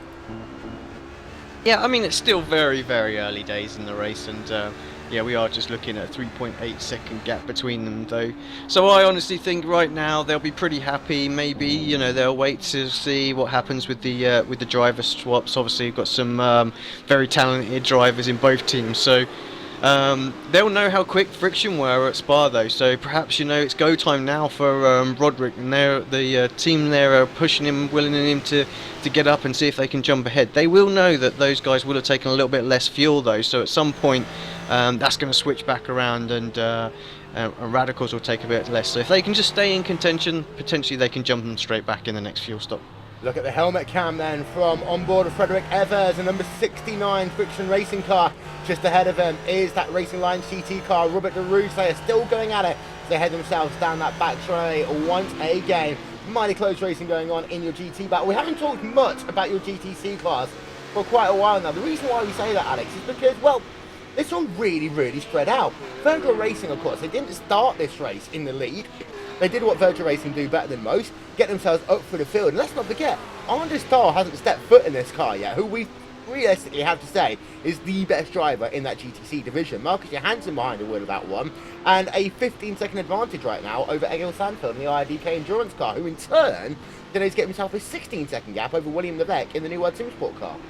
Yeah, Marcus doing a great job out there, and like you say, when when we get probably that #1 driver in the class step into it, that gap's just going to get a little bit bigger. But yeah, this is just what they've been like all season, super consistent throughout that whole team. So yeah, really showing why they're sitting in P1 in class in this race and overall in the championship as well. Fully deserved, and you know, let's hope we don't commentate curse those as well and something happened to them. But they're looking good right now. Yeah, having a look then as a IRDK endurance car works himself out of the chicane down towards the start-finish line once again. We saw a tweet there up on your screen from Mikel Dion. He's not happy, Bunny, of course, after binning that car down at the final corner. One of the weirdest incidents, I have to say, that we've probably seen all season long. Just having a look then at Nick Thiessen battling it out still, Sebastian Joe. But Roger Cronin, by the way, all of a sudden has coast right up to the rear. As last time by, Marcus Hamilton did a 1:16.7. All of a sudden, the Radicals can smell a little bit of blood. Yep, sorry, Will, just yeah, just hearing some words in my ear as well, some other stuff going on. We'll come back to that in a moment, but yeah, very, very close right now. The Radicals, we said that they were that Roderick probably had the go, get a push, get back into the lead, and this looks like an opportunity for him. He's in the draft right now. Marcus is a little bit defensive, hugging that inside line. He's going to have to go around the outside if he's going to make this move happen. Yeah, where you can see side by side almost for a moment. As we have seen passing can be difficult at this racetrack, and we'll just ride along board then with your Radicals online driver. 6 tenths of a second further back, and now he's in that window. He's going to have to really hope that he doesn't fall out of this position. Riding a lap then on board with the Radicals online driver. Take us through it, Alex. Just jump on board, sorry Will there, but yeah, through this coming into this S section, probably one of the most famous sections of the racetrack anywhere in the world. Great feeling when you just flow through there, using all of the curb. This runoff area very, very bumpy, and you see Roderick uses every last little millimetre of the track surface and more through there, braking hard now for the right hander. Again, very technical corner, got a little bit of traffic here. This corner here, it's so easy just to overshoot, and traffic goes a little bit wide actually and off the circuit. We've got a great run here, maybe just a little bit too far back, but we're going to pick up a little bit of slipstream now. Just got some traffic ahead as well. This could make defending a little bit harder for Marcus. Actually, he gets a little bit of slipstream as well, so no opportunity for an overtake this time, but late on the brakes, get past that Ford on the right hand side there. Compromises the line just a little bit through the chicane, very bumpy through there, over this crest, a little bit of a blind corner there, and car just gets a little bit loose as you come through that section and through that last corner. Great lap there, and they continue this battle. Yeah, they continue this battle indeed, and it is still mighty close between these two drivers. This is the battle for your overall race lead then. Just show you the top 6 in each of the classes that will update as the drivers work themselves past the start-finish line. We will get you an updated look at the results in just 1 moment's time. This is your top 3 drivers in each of the classes. And I have to say, Alex, the point swing is probably the biggest one. The Radicals Online having themselves now a 2-point advantage. You've talked about this earlier. If they can get themselves past Friction Racing, then this is actually going to be a lot better for them. As you can see on your screen, top 3 in each of the classes. I think the biggest thing to note, though, is apart from the Radicals Online team, is that New World Simsport are still under pressure from iRacing, Dynamo Consult Racing. We kind of wrote everyone else off in that GT category, but iRacing, Dynamo Consult Racing are still in it. One step up from New World Simsport, and it could very easily be game over for them as well. Yeah, exactly. They're in exactly the same position as what Coanda were at the start of this race now, so they can't afford any mistakes.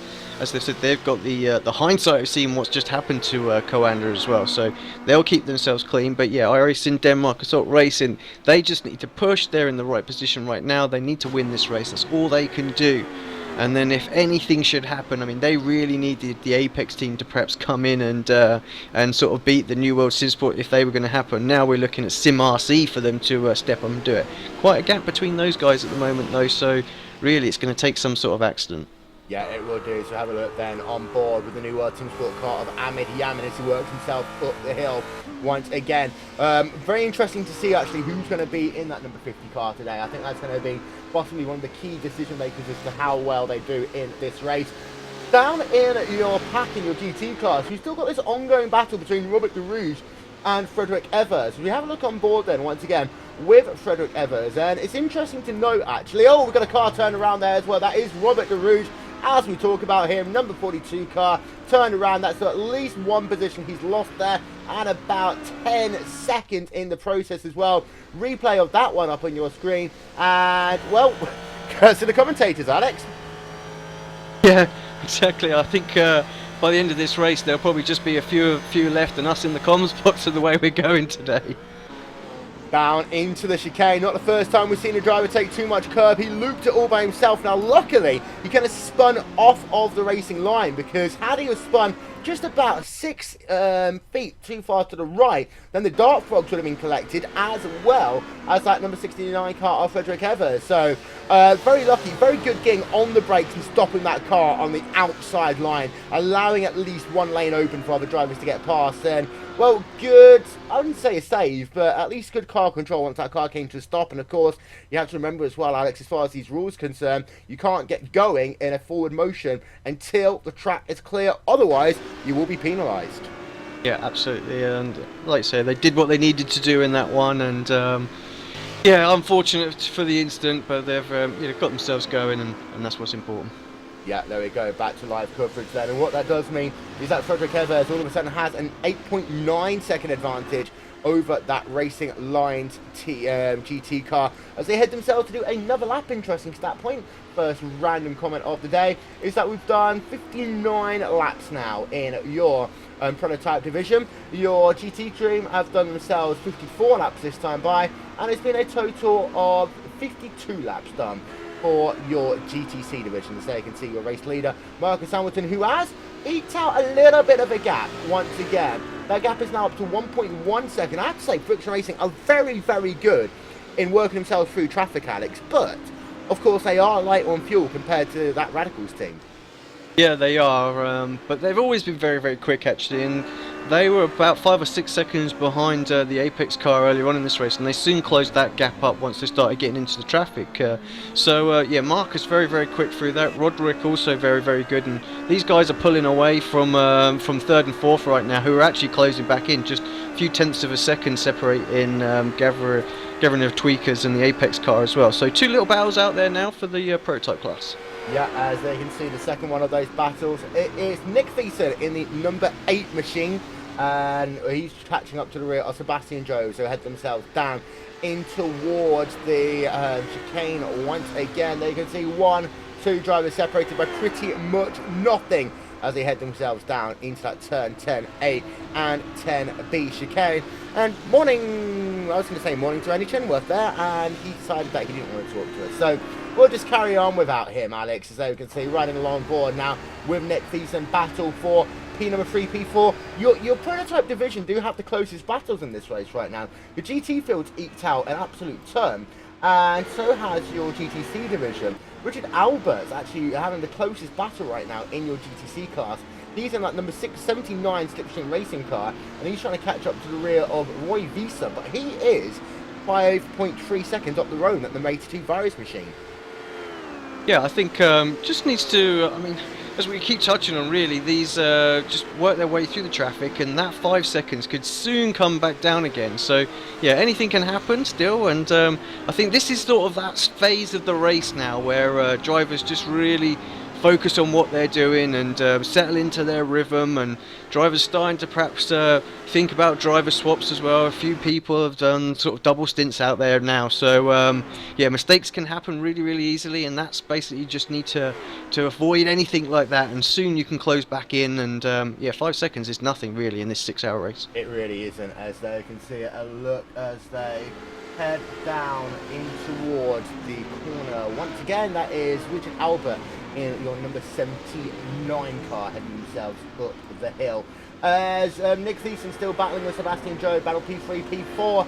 To give you an update on Jorn Jens, his last time was a 1:19 there by him. We are going to have to keep an eye out on the lap times for that Commander Simsport driver, because, well, you generally use about 110% as your kind of reference point here, Alex. And I am going to try and do the math as I talk to you here about what 110% means. We know that it's currently a 72 second lap that your race leader is doing. Well, that means that if you do 110%, 79.2 seconds, that's exactly what Commander's last lap was. Yeah, so they're absolutely on the bubble right now, whether or not they're going to get a black flag. So Jornien's absolutely driving to the absolute limits that that car is going to allow him to do right now. Needs to, yeah, I mean, it looks like he's quick enough to work his way through the GT class. So I don't think the admins will have any real issue with that. He's still quick enough out there to not be in the way of the slower class. And I think earlier on in the season, I remember at Sebring they had a similar issue with the front end and managed to finish second that day. And yeah, that was basically the issue there with the race admins. They were like, well, as long as they're not slower than the slower classes, they're all good to continue. I think their issue is when they're running by themselves, it's okay. I think they're just having to be so cautious as they work themselves through traffic, and you can see there they've got themselves damage to the rear bodywork. We alluded to this one a little bit earlier on. We'll just circle that one for you again on our screen as they head themselves down in towards turn number one more time. This is going to be actually kind of tough to do, so we won't do it just yet, but you can see there, you can see it clearly on your screen actually. There we are. We'll zoom it in a little bit more. Rear bodywork damage for that car, which is really making their life very hard right now. And I think that's what's the issue. When they go offline, it's a lot more difficult for them. So that's why they've got to be more careful. Their last lap though, at 119.4, and that was without traffic. 7 seconds. They have got to be very, very careful here, because I'm sure that if you're the Radicals car, what you do is you see those lap times and you say, whoa, whoa, whoa, whoa, whoa, they're going too slowly. Yeah, it won't be long, and I know for a fact at Sebring we were exactly the same. We were like, they're going too slowly. That's that's outside the rules, and we wanted to get them into pit, and basically the Radicals want to do it the other way around. They'll want them out of the race.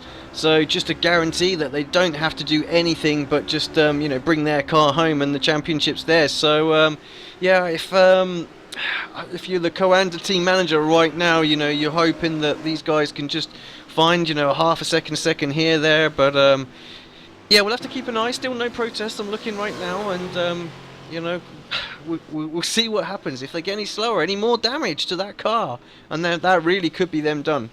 Indeed, and to give you an update, yes, they are 17, well, more than 17 laps down, actually. We'll get a look at their confirmation. It's 17 laps they are down right now. There's the Apex Racing, surprisingly enough, there, Alex. The Apex Racing UK car, the same driver that actually had that incident with about an hour ago now. And he's just going to work himself past him. There's going to be a little bit of trepidation. You can see the bent rear wing there, rear spoiler even, for that Apex Racing UK car as well, as they head themselves down into turn 6, turn 7 again. Your race leader though in your GT division, there he is. It is Eric Verdorf right now in at number 35, Racing Denmark Assault Racing car. And well, he's still putting that pressure on to the sorry, who's the team I'm talking about? The New World Simsport team. And actually, the New World Simsport team, who generally are really talkative to us, they were like, nope, no driver interviews at all today. We're in pure concentration mode. Yeah, they need to be as well. It's I've said again, they've seen what's happened. They do not want that to happen to them. It's a long, long race, and yeah, so simply it could just slip away. And iRacing Denmark in a very, very strong position. So yeah, New World Simsport 100% focused right now.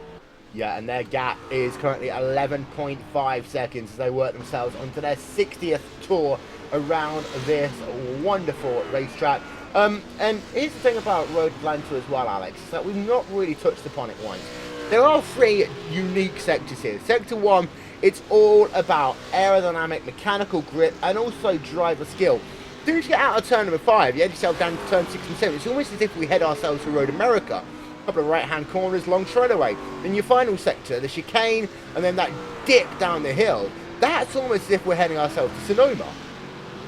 Yeah, it's such an interesting track actually, and the guys will have real challenge to set these cars up, and I think we see that with the HPDs earlier on in the race. There was a clear difference in where the Coanda cars were quicker than the Radicals car. So you can go for high speed straightaway sections of there and just trim off the downforce and make the car very, very quick, or you can, you know, be super fast through the sweeping sections of Sector 1.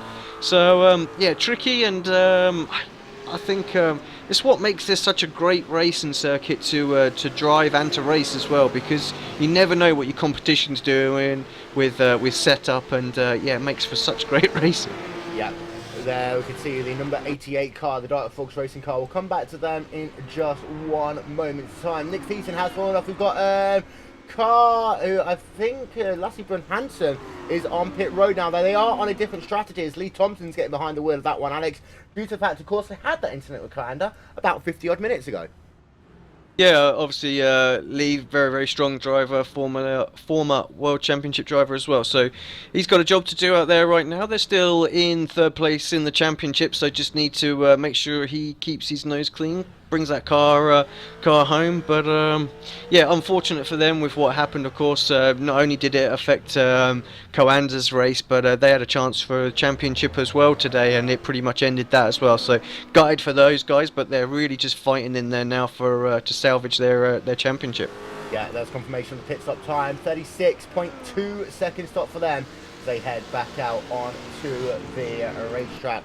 As you can see, just want to look down the field, there's a Team 7 IBE Class D web car on Massimo Bindi. Now, they are filed a protest just very recently, Alex, due to the fact that they feel that there is avoidable contact by the Dark Frog car. So that is one which is currently under investigation as we stand right now. We'll come back to that one as soon as we hear anything about that one. Yeah, I'm not sure what happened there. I didn't see anything. Might have to go back and have a little look at that one just to see what happened. So I'll take a little review of that. Yep, we'll come back and we'll find something out about that one. We will get back, and there's confirmation. Currently under investigation by Race Control. There is a team who were affected by it, and here's a look at the team who are the ones currently under review. It is Carl Martin in the Dark Frogs racing car. As you can see a little bit of rear damage, there's a little bit of side scraping as well, actually, to that Dark Frogs racing car. There's always been a lot of people saying that they don't like this car, they do like this car. It's been very Marmite, polarizing, that kind of weird green colour machine. But it's definitely one of the more unique colour schemes, and you kind of immediately know it the second you see it on the racetrack. Yeah, it stands out. It's what you want actually from a livery. When they just sort of all blend into one, it's never good. And yeah, they've gone with it, bold and up there, so looks great. Yeah, and we are pleased to announce, ladies and gentlemen, that there is no further action as far as this one is concerned. So it looks as though for the time being, the Dark Frogs are off of the hook, so to say, as they head themselves down the hill. Turn number 12, once again, heading themselves down towards start-finish line, getting ourselves close to 1.5 hours scored complete in today's event. So, well, we had ourselves a very busy half an hour ago. Once again, it looks as though that Race Control has calmed down a little bit. Talkfic Racing side by side there with the Radicals machine, and we are down now to just 5 drivers on the lead lap. This is the last driver on that lead lap right now. It is currently Ben Tustin, who does have himself a 31.3 second gap to your race leader right now. Will be interesting to see though how much further that Friction Racing number 15 car will go before it's back on towards pit road, Alex. Yeah, I'm just looking at the timing. I think they're probably going to be in the next, what was it? It was about 45 minutes, wasn't it, that they were in? So, yeah, they're due in any time, I would think, right now. Yeah, let's ride on board with them then as they work themselves uphill, as they work themselves down, and they come onto pit road exactly now. So congratulations, Alex, for being on the money on that one. But they come onto pit road. They've led 26 laps here today, but now it's Roderick Cronin who goes back to the front. Now, here's how it's going to work. It looks as though they're going to make the similar number of pit stops, but I'm intrigued to know how long this pit stop itself is for Marcus Hamilton. Because if it's shorter, if it's a 25-second stop again, they might be trying to do an additional stopover on. And I don't think that one is going to work because Cronin was able to actually close that gap that last time by. So this pit stop time, possibly one of the most critical parts of this race, Alex. Yeah, maybe it's not the radicals that they're trying to race out there as well. I mean, I'm just looking at the gap they made. They were obviously about 3 or 4 seconds behind Sebastian before that first pit stop, but they've picked up about 20 seconds on him near enough now. So maybe they're just thinking about it, going right. Well, actually, I'm going to go for second place, thinking that the radicals are just a little bit too far out of it right now. I mean, I might be calling that wrong, but 27.9 seconds according to my timing screen. So that's pretty short again. Yeah, and I'm just having a look at the comparisons. Nick Thiesen's last stop, 30.9. Sebastian Job's last stop, 32.3. Ben Tusting's last stop, 32.1. So as far as Roderick Cronin goes, he does head himself back to the race lead, currently with 12.9 second advantage over the Gallinger Tweakers number 8 machine. And well, this next pit time for the Radicals is now going to be important, of course, as they are once again leading the race. That means that the Crider Simsport team really need to get themselves up into P number 7. They're not there, they're currently all the way down in P number 11. For those of you who are just joining us, the reason they're down here, well, they had themselves an incident about 50 minutes ago now with the Apex Racing GT2 car, which basically sealed the deal potentially in 2 championships in one fell sweep. Having a look though, as far as your GT battle goes, Ahmed Yamin that last time by was 2 seconds faster than Eric Verdorf, and this is a battle for your race lead in your GT division. Now we know that Yamin's consistent. As soon as someone else gets into that car, I wonder if it's going to be John Hall. Then I think that's the time that the iRacing Denmark Assault Team car needs to get a little bit more worried, because right now they're kind of managing that gap at about 11-12 seconds. It's been that way for quite a while, but we do need to pay attention. I think this battle is going to get very interesting once we get ourselves our first driver swap. Yeah, I think you're right there. Those swaps obviously a little bit longer than the normal stops out there, and yeah, 11 seconds is nothing as well. So going to be very interesting to see how that plays out over this, because I think really this is the time where drivers will want to swap. They've double stinted, want to have a little break. So although it's interesting that Marcus continued in the friction car as well, so 3 stints in a row for him. Yeah, as down in the pack, Sebastian Job is stuck behind some traffic, and this is what we mean when you come to Road Atlanta. That is the Virus number 82 car. That cost the Apex Racing car about 15 seconds, about 2 seconds in one very quick moment. We get another look on board of him then, down in towards turn number 1, and you just see, he just closes at such a rate, tries to get alongside, very cautious actually there by Sebastian Job, losing himself 2 seconds in the space of 2 corners, but it's sometimes, you know, that risk-reward factor that you've got to pay attention to, and well, at least Joe is just trying to keep that car clean. Of course, that number 3 car has had it tough in some ways so far this season, Alex. Yeah, I think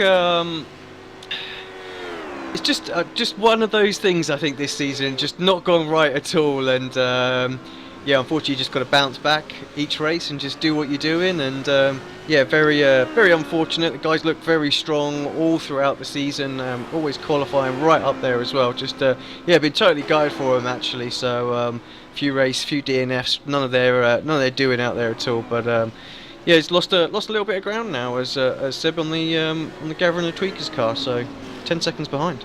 Yeah, and a rather interesting tweet by @go_simrc. Too hot for Honda engine, need more cooling. I presume that is towards that Commander Simsport car there. As we've got Nick Thiessen just working himself now past a little bit of traffic, heading himself down this back straightaway once again. Now these other drivers in your prototype division, in fact most of these other drivers, we expect to see them in about 5-6 minutes maybe. We get ourselves a look at Virgil Racing, Marcus Johansson running himself 2 stints now. It surely won't be long before we get someone else in that car. That gap between himself and the IRDK Endurance car though, it's going to stabilise at about 18 seconds. Very good middle part of the stint for Egil Sandfield, just keeping that pressure on Virgil Racing. Yeah, I think whenever you've got someone sort of within 20 seconds, you're always keeping a little eye on the relative, what's happening with all of the traffic around them, seeing to make sure that you're pulling away. So yeah, great job from those guys right now. And Egel's put in some good stints here, and pace looks pretty good actually. Just sort of checking lap times, they're absolutely on the money. So like you say, there really has stabilised the gap right now. And as we've seen before, just one little moment, little mistake, and you know, they can be right on their tail. Yeah, as we have a look then on board with Roderick Cronin as he heads himself down at this back straightaway once again. Currently leading the way, the gap to himself and the Gazzing Tweaker's car is 10.6 seconds. So he looks as though that he's still doing a good job. I have to say though that Gazzing Tweaker's #1 car is still really pushing it along. This is actually one of the best performances that we've seen from them in some time as they head themselves down towards the start-finish line once again. We have, by the way, got ourselves an update from Race Control. This is in relation to Karanda Simsport, and we'll show that on your screen right now. There is no 110% rule. What they're looking for though, Alex, is so long as Karanda is driving the same, we're not blocking other cars, they are okay. So long as actually they are able to still navigate through traffic and still hold a consistent line, they will be okay. The only time that potentially they'll need to be a bit more worried is when they end up having worn tyres at the end of the stint, and who knows how that balance of the car is going to handle then. Yeah, exactly. So sort of what we touched on after we, you know, we said, oh, maybe they'll be okay because they seem to be lapping quicker than the GT cars out there. So yeah, it looks to me as if they're going to be fine. They just need to hope for a few more retirees at the moment because they're still not where they need to be. I mean, we have had some instances. They're saying 11th place, and yeah, 7th is the magic number for them. So yeah, quite a few more to retire to make this happen for them. Yeah, as you can see, they're still down in the 11th position. As it stands, they either need to get inside of your top 10 if the Radicals finish in the 2nd position, or they need to get themselves up into P7, I think you said, Alex, if their Radicals team win. Right now, in 7th position is the USCSR Team Optimus car of Nicholas Hayham, who, well, just to give you a bit of an update, is currently 15 laps ahead of that Prime team. Yeah, so yeah, they're not going to do it on pure pace, that's for sure. They're going to need the retirement factor to come in. So they're obviously doing a dance, you know, praying, whatever it is right out there now that just everything kicks off in this race towards the end and they can pick up another further 5 places. But yeah, it can happen. Well, there you can see Frederick Evers, who is only actually 2 seconds slower right now than that kind of car just ahead of him on the racetrack. So there's an interesting point to note as well, actually. The fact that because it's not the straight line speed for that kind of car, they are going to struggle to actually stay ahead of drivers. We have got ourselves a bit of a battle finally going on here in your GT battle. We ride along board with the driver of Ashby Motorsport, and he's just actually lost the position, I believe, to Lee Thompson. The gap between those two drivers is, well, it's minimal right now. Lee Thompson there you can see the gap. It is just about 7/10 of a second. It's the wrong way for some reason, our timing and scoring screens. I'm not sure if there's a lap separating those drivers, and that's the reason why. If so, I've just got excited for no reason.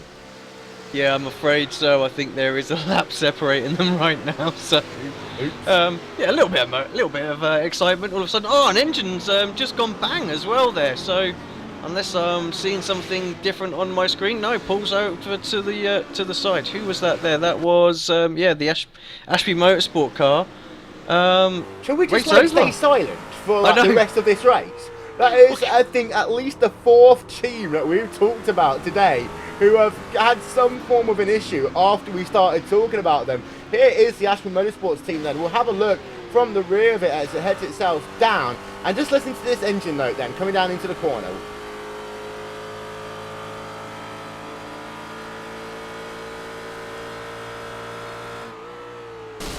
There you are, to quote the Lowe's commercial that we all know and love, boom confetti for the Ashby Motorsports car. David Desroshi's now classified. He's going to roll it down.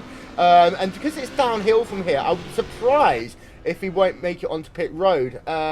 He did actually crawl it literally down using that gradient as momentum. Of course, at Road America, Alex, you have yourselves that thing that if you have an incident in the final corner, you run out of fuel, you roll up the hill, you roll back down. Here, actually, it's a little bit better for you because you can run it down the hill, put the clutch in, come down onto pit road and just about have enough speed to crawl in, so long as you don't block that fast lane on the outside of pit road. Yeah, had it been Road America, that was it. They were toast. They'd have just rolled on back down that hill. Nothing would be worse. But yeah, fortunately here, that little bit of a downhill gradient. So, and yeah, I'm getting little whispers in my ear as well. People requesting that we don't commentate on their cars right now as well. So I think we can also take personal bribes right now as well. So if Coanda wanna hit us up, I'm sure we could do some damage. Yeah. Ladies and gentlemen, RaceSpotTV providing some very unique services here today in the 6 hours of Road America. Here's your race leader then. It's Roderick Cronin, who's done 2 stints now in his car. I have to say, last race, the driver who surprised me the most and impressed me the most wasn't the Cronin. It was actually Jonas Nakurin. If he gets into this car again, well, I think it's going to be a great little scrap all race long between himself and potentially Richard Avery if he gets behind the wheel of that friction racing car. So that is still one that we're going to have to kind of lick our lips with a little bit of excitement then, as the Drosh is on pit road. And of course, there's a point to note there as well, Alex, is that there is the opportunity to get some repairs done to that engine now. He won't be back out on the racetrack for at least half an hour. Yeah, it's going to take a while, but I'm sure they'll stick with it. Long race, and these are fun to be involved in. And as we've seen, anyone can have issues. Picking up on the driver's point though as well. So just having a look who's sat in the camp over at Radicals as well. We've got Matt Backham and Anthony Rosselli as well at the moment waiting. So no sign of Eunice out there. So perhaps he's not going to do it. And let's just have a quick check in. It's Marco that's waiting for friction. So Richard Avery not part of the crew maybe today. Of course, he could join a little bit later on. It's just out the way at the moment. Just showing you then your top 10 in each of the classes right about now. As well, we've had ourselves just over 100 minutes of this race now scored complete. They're the last 2 drivers in your GTC field. As well, there's a look on board then with Friction Racing's Marcus Hamilton. He is the driver, of course, on the very alternate strategy. It's been at least 10 minutes now, actually, since we had him onto pit road. And most of these drivers, they did themselves something in the region of about 50 minutes. So that pit window is now firmly open for our next round of pit stops. We've only had 1 or 2 drivers on towards pit road this time by, but Egil Sandfield's actually now onto pit road, just as we mentioned it there, in the IRDK endurance car. It does look as though he's staying in the car. We'll keep an eye out. Yeah, Egil Sandfield going to do a treble stint here today by the looks of it. Yeah, going for it. I guess he's going to get that all out of the way before he jumps up into the admin area later on in this race. So having a lot of fun out there, doing a great job at the moment, and he's given his team a real opportunity to fight with Virgil Racing. I think we'll see who takes his place. Let's actually have a very, very quick look, see who's waiting in the wings that could jump in there. We've got a couple drivers in there actually, and we'll see who's going to be next in there. So that's triple stint. Just what's the minimum participation they're going to have to do? I think it's going to have to be a sort of short stint each, I think. Gail's doing the bulk of the driving here They today. might, of course, have one of those drivers just as a backup or a spotter or something like that one. If you've got 2 drivers, realistically, you need to have each of your drivers doing about 90 minutes each. If you've got 3 drivers, then it will come down to about an hour each, which will still be 2 stints the way this track is working as well. As you can see there, Cronin is still leading the way. So Sadenfield back out onto the racetrack, down in P4 right now, as he continues his little journey along the racetrack. And actually, the car behind him, SRM Motorsport, Stephen McGarvey, that one is 4th position as they head themselves down into the chicane once again. Got ourselves a little tweet then, some people's really taking humour. Why, RaceSpotTV, why must you have this curse? We have no idea. We apologise to everyone who's been affected by this curse, as Apex Racing TV bring their car on towards pit road. It was Conrad Venter in that car. Let's see whether or not he will stay here. He's going to get out, actually, and it's going to be Darren Kirk getting behind the wheel of that one. And it's a bit of an emotional day, actually, for Darren Kirk and that Apex Racing TV car, Alex. Yeah, it is indeed. A little emotional day for the whole team, actually. Darren and Dean as well, who will be out in the UK car. It's their final race for the team. Darren's retiring from sim racing for a bit. Congratulations to him as well. He's about to get himself married as well. So Yeah, real life taking over for sure. But yeah, sad to see him go. Obviously, one of the team managers here at Apex Racing UK. So helped set us all up. All those, what was it, 2012 now. So and also run the Apex Racing League for so many years. So yeah, done a lot for sim racing as Darren. And yeah, farewell to him. And yeah, I just hope I haven't caused anything that's caused that car to crash out, because I absolutely want to see those guys finish today.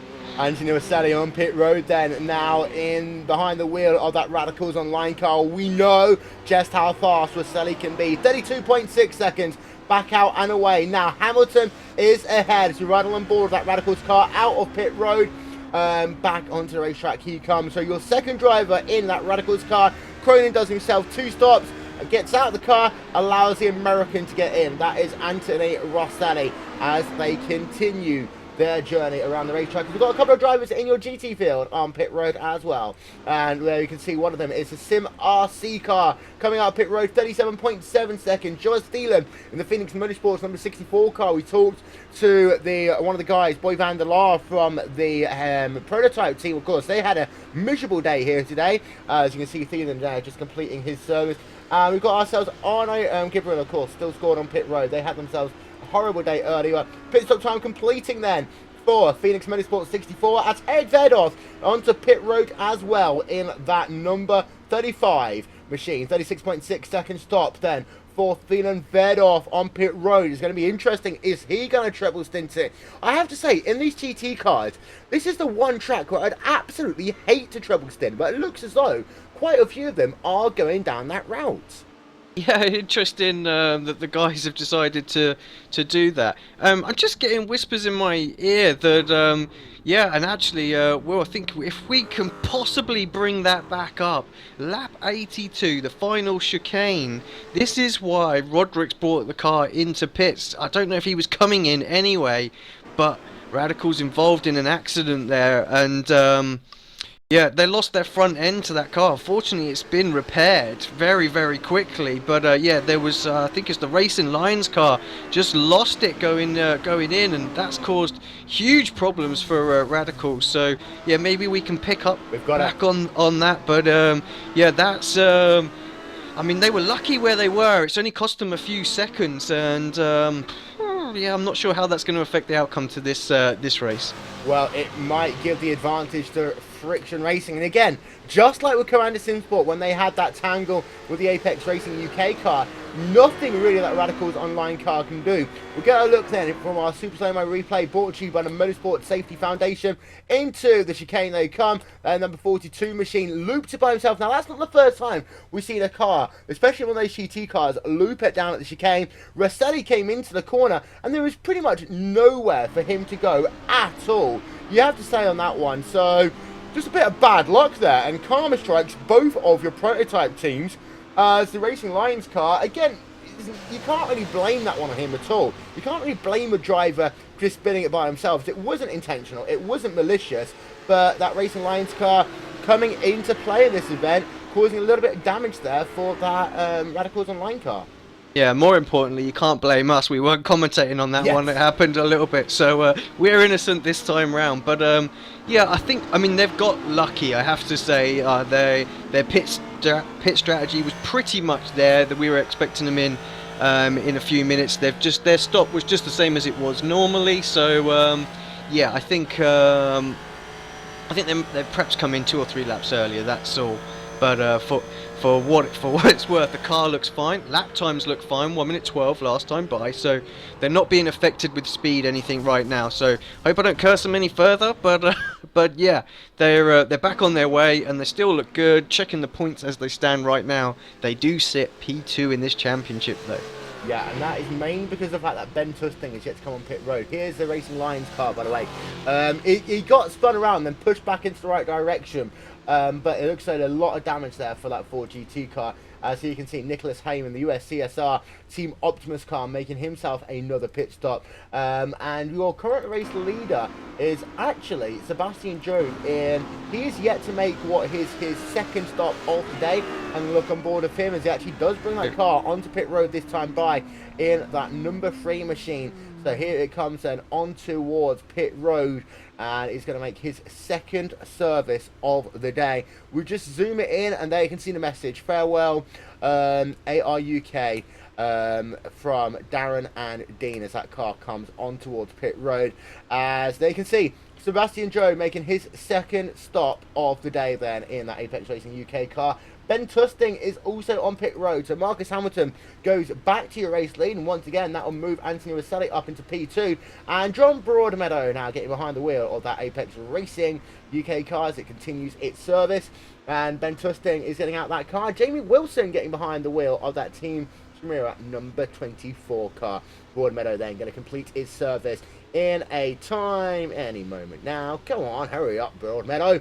Back onto the racetrack, he will come off. This is actually a very long service by him, over 35 seconds, 25.9 out and away. Jamie Wilson, let's have a look, see if he's going to be any faster then. He's over 30 seconds now, 34.9 seconds back out onto the racetrack he goes.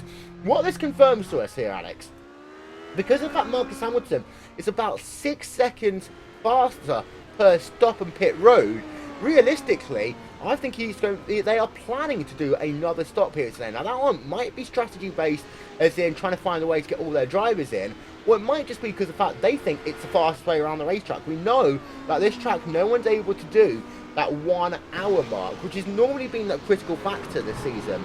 No one can do that here, so you get more variance in strategy compared to previously. Yeah, I think you're right. I think they've looked at it and they thought, right, there's no way we can do it. Let's maximise the strategy. We're not going to take full tank always. We've seen this traditionally from all the rest of the teams, so they've gone, right, let's make the time up early on in this race. Of course, the teams at the end, they'll just have to have a little splash and dash or something like that to get them to the end, and that's where it's going to come back. So it's going to be very interesting to see how it all pans out. But yeah, they're definitely throwing the curveball out there, and right now you have to say it's paying off. I mean, 19.3 seconds. Yes, obviously Radicals just had their little issue, but that only cost them about 6 or 7 seconds. So you know, it's going to plan for Friction Racing right now. Yeah, and in their GT car, Christian Tanahote is now scored in the 4th position. Yes, I know I've got his name wrong. I don't think anyone's ever pronounced it correctly, but there you can see, running in the 4th position right now. The gap between himself and Joris Thielen, who is scored ahead of them, is currently 5.2 seconds. That is the Phoenix Motorsports number 64 car as they head themselves down towards turn number 6 and 7 once again. Getting ourselves then close to the end of our second hour of coverage here on RaceSpotTV. We're going to step aside for just one moment, but don't worry, you won't miss a thing, as we're going to take you, RaceSpotTV, side by side. We'll be right back.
Simulated racing can be awesome, but it can also be kind of a free-for-all. Interestingly, auto racing faced the same problem in its earlier days. Whether it was on the back roads, the beaches, or the city streets, the racing was fun. But there was always a certain level of chaos and danger, until some folks came along and put some order to all of this. Stuff like official racetracks, regulations about weight and equipment, and enforcement of standards. That's what gave us high-speed excitement, fast-paced action, and photo finishes. That's when racing became racing. The guys over at iRacing.com have made the same transformation in the world of sim racing. Sure, they've got the most accurate tracks and realistic cars out there, but that's just the start. See, iRacing analyzes the performance and results of each driver in every race, so you can be sure you're always placed in races where the competition will be tight, and that those reckless drivers who ruin it for us all are kept in the pits. Not to mention that with over 45,000 active members already in their vast community, you can find races day and night, so you can always get in on the action. You can even join a league of your favorite series. And since updates are always automatic, you don't have to worry about software and can focus on the track. Zip up your fire suit and check out iRacing.com.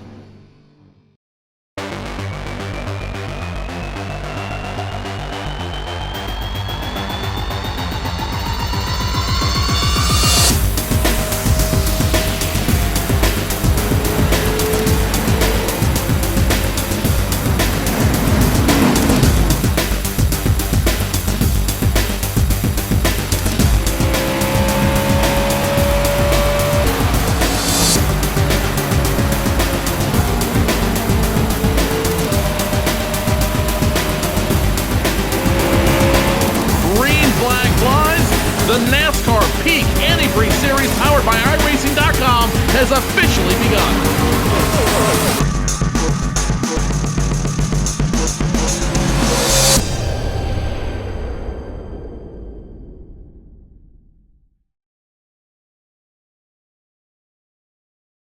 Welcome back, ladies and gentlemen, to RaceSpotTV. Going to get ourselves a replay then. We caught the back end of it on RaceSpotTV side by side. Hard into the wall goes the Apex Racing UK car of Lee Thompson. And, well, you're just talking to us on commercial there, Alex. They were third place in the championship. That is not the case anymore. And it seems to be this GT field has been the one that's been struggling with what I'm going to call self-enforced incidents. Yeah, it's been the story of this race, really, hasn't it? So yeah, I think you know, I'm just thinking of Coanda here. You know, that's the division they really need to be in right now. They all seem to be tripping over themselves and falling out. While actually the prototypes are doing a great job. But yeah, unfortunate for Lee there. Just looks like got a little bit out of shape over the curbs there, and they were obviously carrying a little bit of damage from that earlier incident and just couldn't quite save it, and ended up yeah, with 8 minutes worth of repairs, we're being told. Wow, as there's a look then. And it seems to be the opposite lock part of that has been the issue today. Drivers getting themselves into a situation where they try and counter steer their car, and then all of a sudden they end up in a whole world of hurt. As you can see on pit road right now is that driver of Lee Thompson is continuing his service. 8 minutes worth of repairs, not the way they're going to do. They're going to drop out of P number 3 in the championship because of that one. Out front in your GT car, it's still iRacing Denmark Assault. What we didn't see was John Hall. He's now behind the wheel of that New World Sim Sports car. Last time by, just 2/1000ths of a second faster than that car currently being driven by Eric Verdorf, who is on his third stint now. Yeah, Eric's going for it. I mean, yeah, why get him out of the car? He's in a rhythm. He's flying out there right now, just going through the assist section, coming up to lap car in his class as well. Got a little bit of a prototype coming through right now. Prototype just gets boxed in just there for a moment as well. So through the middle, there we go. Thank you. Just in the braking zone, the benefits of the Honda prototype there, under braking. Yeah, just to let you know, we have got ourselves William Levesque on pit road, and Jonathan Boutel is going to get behind the wheel of that one. Let's get ourselves a replay then. We cut away from it for 1 second, just to go entertaining with that iRacing Denmark Assault racing car of Eric Verdorf as they work themselves through that turn 3, 4, 5 complex. You'll notice as we zoom our camera out, as we just go behind the trees there, you can see that prototype driver just coming into view right now, and he works himself. You see going too wide, almost 3 wide for a moment there, that Sim RC car, and that prototype driver just splitting them down the middle as they head themselves down into turn number 6. Lee Thompson is still on pit road, but back out onto the racetrack is the New World Supersport car. Jonathan Boutel now behind the wheel of that one. 35.6 second stop, back out and away they go. So what we're going to do, ladies and gentlemen, we will get you in just a couple of moments time a look at your top 3 in each of the championship standings. But what we're going to do first of all is, well, we're going to have, actually, I don't know why that one's showing up on there, John Hall, that last time by. he was 3/10 of a second faster. We know how fast Hall is, Alex. Maybe it is a mixture of Verdoff getting tired and Hall being fresh into that car, but he's starting to close that gap back down to that iRacing Denmark Assault car. And this is technically a battle for the championship as well, because of course, if New World Sim Sport fall any further back, then they could relinquish that first spot in the championship to the iRacing Denmark Assault racing car. Yeah, exactly. I mean, obviously, if they can get themselves up front, then they know they're absolutely locked in. It gives them just a little bit of a comfort zone. They can just relax, and yeah, I mean, they don't need to go for any aggressive moves. So I think maybe when they get up to there, they'll be very, very patient. They certainly won't push anything. Where I'm sure the iRacing Denmark team, they're just going to basically they're going to be quite aggressive with the defending, and if anything should happen, a little bit of rubbing here and there that affects the New World Sim Sports car, well, you know, then so be it. But you know, they've got absolutely everything to gain, nothing to lose right now. So you know, they're gonna push as hard as they can. But yeah, John Hall looking very, very quick as we got 3 wide. He's in the middle of a little sandwich there. Yeah, and let's ride a lap then on board with Hall in that number 50 machine.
Oh, mighty close there.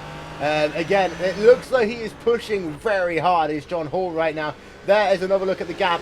It's currently 20 seconds. They've lost a little bit that last time by, but still battling it out there in that battle for the race lead. Losing a little bit more time as he's struggling to get past the KRT number 80 car. Let's have a look actually down in your GTC field, because there is Pascal Land, by the way, on pit road right now in the GOT number 3 car. Pascal Knudsen now came behind that one, and Slipstream Racing's car on pit road as well. That is Richard Alber currently behind the wheel of that one.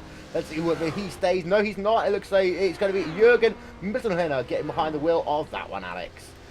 Yeah, Jürgen in, and actually that battle was starting to form up between those guys at the moment, but it just looks like that was just down to pit stop strategy. Just having a look at what the closest battles we've got on track at the moment. I think we've got Christian in the Friction Racing GT car.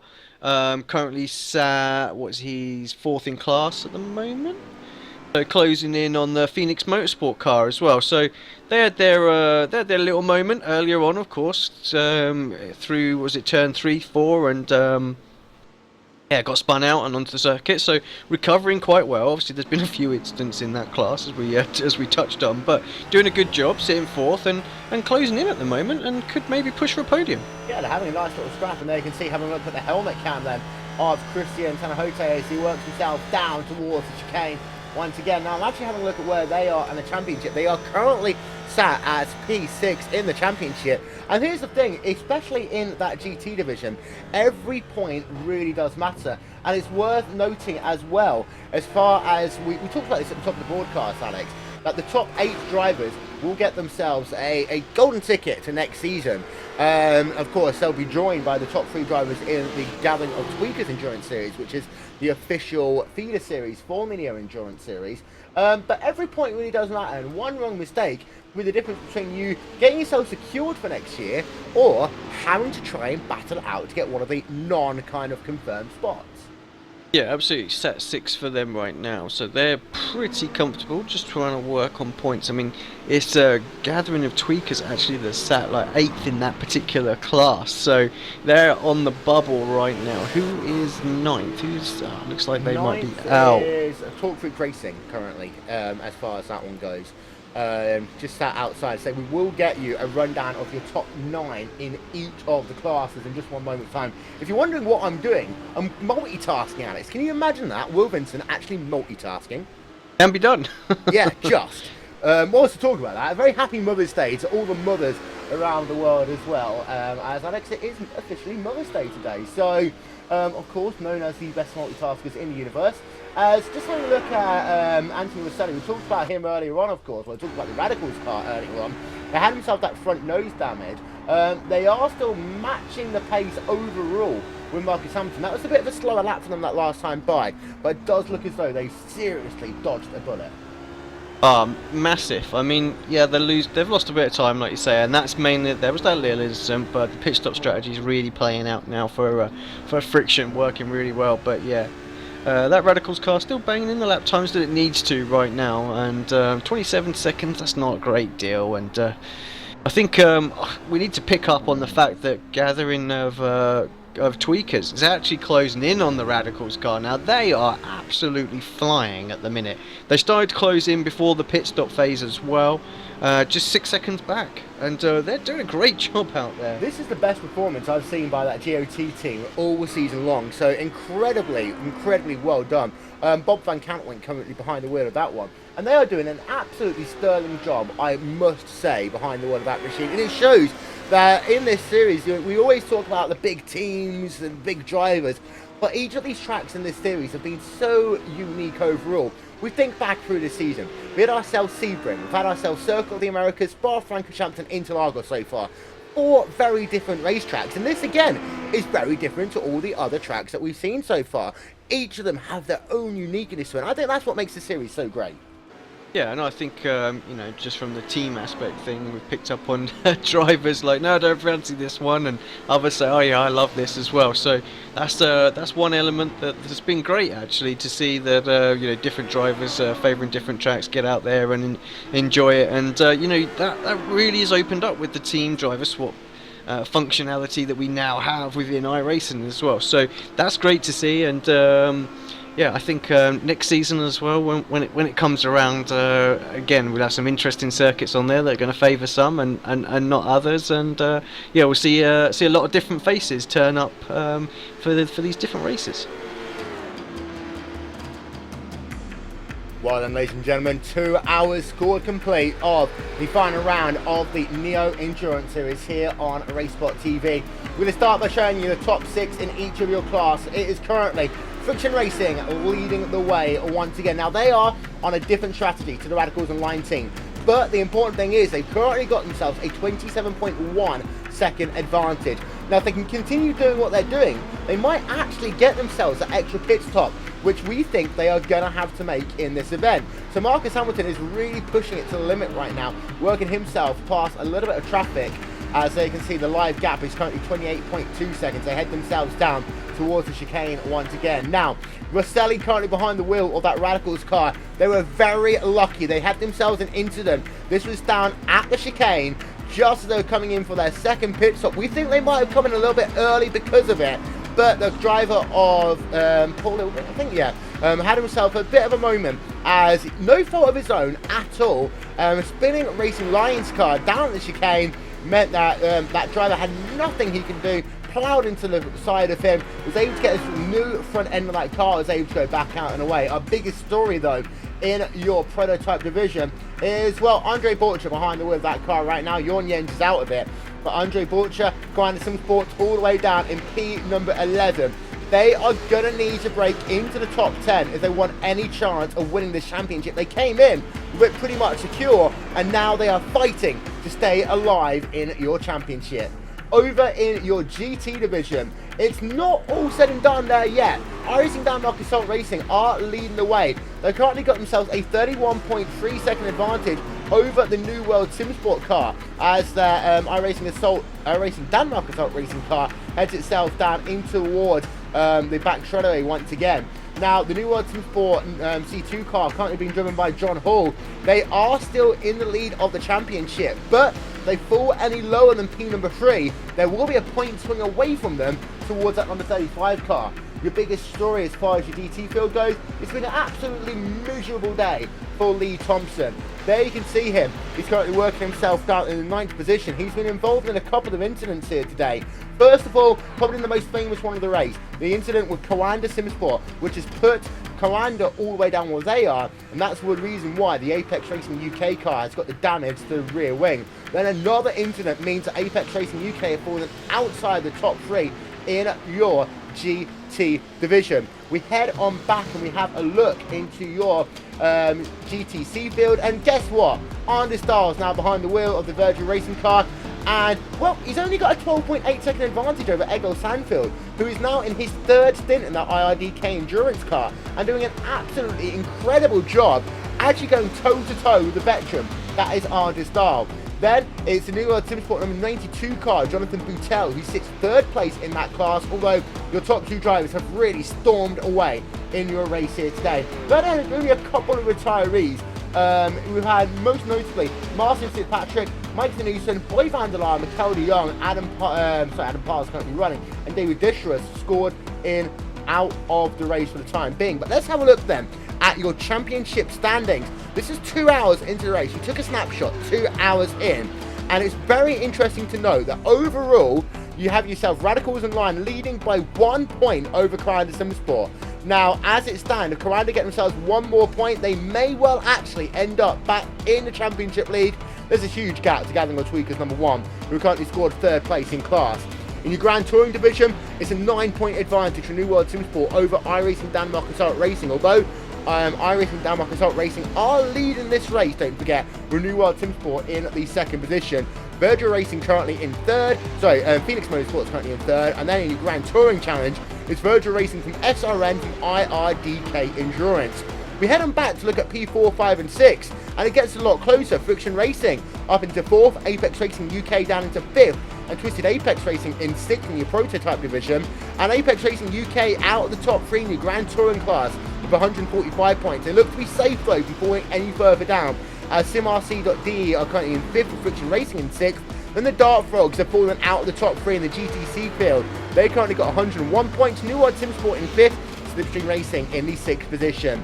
And then this is where things get really interesting. Prototype division, Racing Lions versus Team Chimera. They are equal on points. Your top 8 drivers get themselves a golden ticket for next season. And currently it is Racing Lions in, Team Chimera out. And that is simply because of the best results that these 2 drivers have had this season. In your Grand Touring division, only 2 points separating VRS and Torque Freak Racing, and then Team Chimera and Virus, only 2 points separating them as well. And well, Alex, this is something we're going to have to pay attention to in the next 3 hours and 49 minutes. Those drivers trying to get themselves into the championship for next year, and those who are on the outside looking on in. Yeah, I'm just trying to remember the Racing Lions team. Are they still circulating now? They're not, are they? They had that huge crash, didn't they? It was De Jong, wasn't it? Had that massive crash. So yeah, there's nothing they can do. Team Chimera, whereabouts are they sitting right now? They are 5th overall. So if anything happens to the top 4 runners right now, I mean, actually they're looking pretty good. I mean, they're 8 seconds behind Apex Racing UK right now. So potentially closing in on John there, and if they can pick up that spot, that will lock them in that top 8 spot for the next season. So yeah, anything can happen right now, and yeah, they just need a solid performance here, and could just snatch that 8th place away from Racing Lions. Just to let you know, we've had ourselves Friction Racing coming onto pit road. So Friction Racing onto pit road, they fall down into the 3rd position, and a new driver behind the wheel of that car, that is Marco Mogren, who is now behind the wheel of that one. It's going to be interesting to see whether he can keep up the pace of his teammate Marcus Hamilton, who was so strong in the opening stage of this race. Because, well, if you're Anthony Roselli, you want Friction Racing to start faltering a little bit.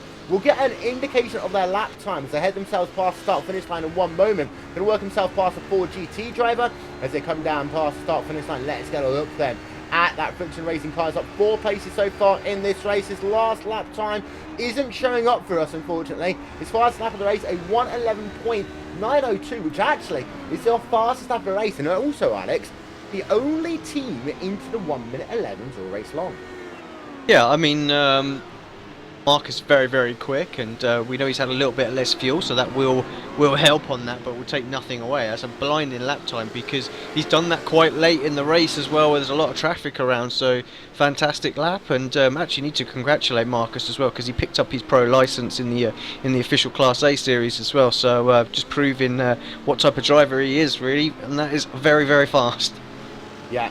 As they can see, working himself down the back straightaway once again. Let's ride on board then with that driver of Marco Mogren. Down he comes towards the chicane once again, and he's going to, we'll hopefully get an indication of his lap times. He has himself past the stripe. Currently the gap to the race lead is 23.8 seconds. Now, of course, he's made one more pit stop than Anthony Rosselli in that Radicals Online team, but they work themselves past the start-finish line once again, and it's going to be a time of 1:14.6. That's very, very slow there for Marco Mogren. There wasn't that much traffic here to work himself past, really, was there? Yeah, a little bit though, and it can have that sort of effect, and actually got a car off ahead of him right now. Some more distractions that he doesn't need. So this probably be a bit of a clear. Well, he might catch that traffic on the straight. So let's keep an eye on what he does this time when he crosses the line, and I think that will give us a true idea because he's got to take a couple of laps as well to warm up. That literally is his second lap out of the pits as well. So just trying to get settled into a rhythm, I'm sure. And I was a little bit harsh on him because last time by Anthony Rosselli only did a 1:14.0. Of course, Rosselli is towards the end of a run. He's going to work himself past that Racing Lions car, which of course was the one that caused a bit of an incident earlier on. And there's one of the things that I have to ask you, Alex. As an actual racing driver, of course, you do run in the Iron.com World Championship Grand Prix Series. You're involved in an incident like that. Of course, it wasn't yourself. It was Roger Cronin, by the way. I take it back from saying Paul Ilbrink earlier on. It's Roger Cronin behind the wheel of that Radical Steel Series Simulage car. You have yourself an incident with a team or a driver. How careful are you the next time you try and overtake him, especially in multi-class racing like this? I think instantly you just have that reaction that you just got to be super careful. I mean, Anthony will at 1 minute he was going to jump into the car full of confidence. They were in a really strong position, looking very good, and you know, the car was lapping perfectly. There was no damage or anything like that. And then the next minute he's being thrust into the car, really rushed, and it ruffles him up a little bit. His potential that he might have some damage, doesn't know really what he's going to get when he jumps in there. So now his mindset very different. So he's felt the car out now. He's been out there for about 10 or so laps since he pitted. So he now knows what he's got under there. But yeah, he'll be particularly nervous of the traffic. So we've already seen it more than once in today's race. So yeah, just a little bit of air of caution around Anthony, I'm sure. A little bit of side-by-side racing right now. This is between Slipstream Racing and the Dart Frogs. Down in towards the chicane they come.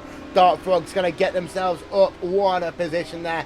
Nice, clean, effective pass by the Dart Frogs, moving themselves up into P7 in class. And well, this has almost been a bit of a race to forget for the Dart Frogs. They have got themselves 3.8 seconds to the next driver, which is the Virus car, number 82 machine. Let's not forget, Alex started this race from pit road, moved themselves all the way up into P number 6 in class right now, having themselves a good recovery drive. But the Dart Frogs, been a tough old day for them. Yeah, I mean, Dart Frogs seem to have been in the battle every time we come and look at them, I think. Right now just got a little bit of traffic behind them that just wants to come through. But yeah, those and I think Slipstream Racing, actually, those two have been battling all race long. So when you're in an endurance race, actually that's just what you want, some motivation to keep pushing as hard as you possibly can. It looks like those two teams are having a lot of fun out there. Yeah, and in fact the Dart Frogs immediately pulling away from that number 79 Slipstream Racing car, which is currently being driven by Jürgen Mittel. I'm going to say that again. Jürgen Mittelner, as they work themselves down the back straightaway once again. Currently scored in P number 8. And there you can see, well, at one point the Slipstream Racing car is all the way up at P number 4. They've run as low as 7th place. In fact, this is the lowest they have run all race long now, down in that 8th position in class. They work themselves down into that chicane one more time. As well, you can see actually they're about to put a lap down from Arne de Stade as well, as he works himself up the hill and they work themselves down towards the start-finish line once again. Under style, Virgil Racing just starting to flex his muscles as well. The gap between himself and the IDK Endurance car now up to 14 seconds, although Egil Sandfield does still have the ability, even after being in this car for 2 hours and 15 minutes, to match the pace of a fresh Anders Dahl. Egil Sandfield's having a drive of a lifetime right now. Yeah, absolutely. He's loving it right now, and he's totally in the zone. There's nothing that's going to stop him. I'm sure when it comes round to it, there will be they're going to have to pull him out of that car because he's having too much fun out there. Yep, so here they come, and you can see, oh, but that's the number 24 car. I'm not quite sure if he got loose or something happened to him, but Jamie Wilson almost had a huge moment on the way through turn number 5. In fact, he's just going to get himself past your GTC race leader. I'm just going to have another look at that. It might have just been a really weird camera angle, but we're right along board then with Jamie Wilson in that Team Chimera number 24 machine. Up the hill he comes through turn number 1. Here he goes, left hand flick into turn 2, then immediately into that right hand of a turn at number 3. Down the hill he comes through the S's. You can see him take a wide line as he goes past the Apex Racing car, and they were side by side through there. And then I think he was just here, he runs a little bit wide more than anything else. No, he does actually have a big wiggle, so I was right there, Alex. Bit of a wiggle, almost a scary moment as he almost made contact with the wall.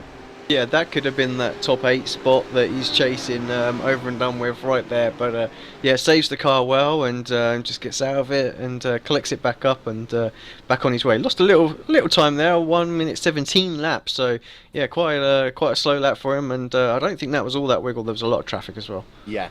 The wiggle looks a lot calmer from the aerial coverage, but you do always forget. And again, let's talk about your Grand Prix racing, the Irish.com World Championship Grand Prix Series. What looks like a small wiggle for us as broadcasters and viewers is a lot more scary when we're actually behind the wheel of these race cars. And of course, these high downforce prototype cars, they're not a million miles away actually from the Williams FW31, which is the current Irish.com World Championship Grand Prix Series car. Yeah, no, exactly, and I think you picked up on, just watching the race back from yesterday, you picked up on a small wiggle I had just before I got a move done, and yeah, that was not small in the car at all. I was flinging the wheel this way and that way trying to catch it while keeping firmly on the gas so I had a chance of a move, and it's much the same in these prototype cars. They can go all of a sudden on there, there's a lot of power on them, and yeah, when they do go, you've got to be on your toes to catch it.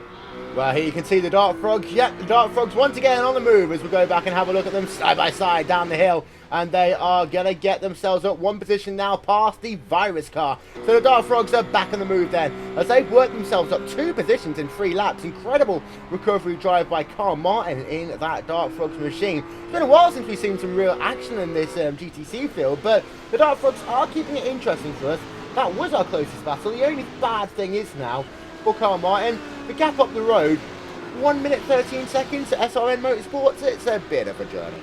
Yeah, come on, Carl, get on with it. We want to see another battle, so we like your style at the moment. 2 places in the last couple of laps, and yeah, let's see what we can do. And yeah, 1 minute 13, that's doable.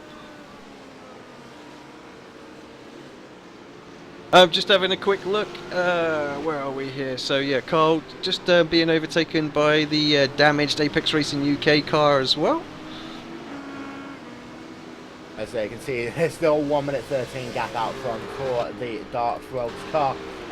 Just having a look through our field, we got ourselves an ongoing battle. This is between Phoenix Motorsports number 64 and Friction Racing number 69. Joris Thielen and Christian Tanahote as they work themselves down through the S's once again. The Apex Racing prototype driver just on his outside. So they work themselves down in towards turn number 5 once again. Getting ourselves a big bit of dust being kicked up there on the exit of turn 5. Not quite sure who that one is. I believe that was the Gathering of Tweakers car. That could well be.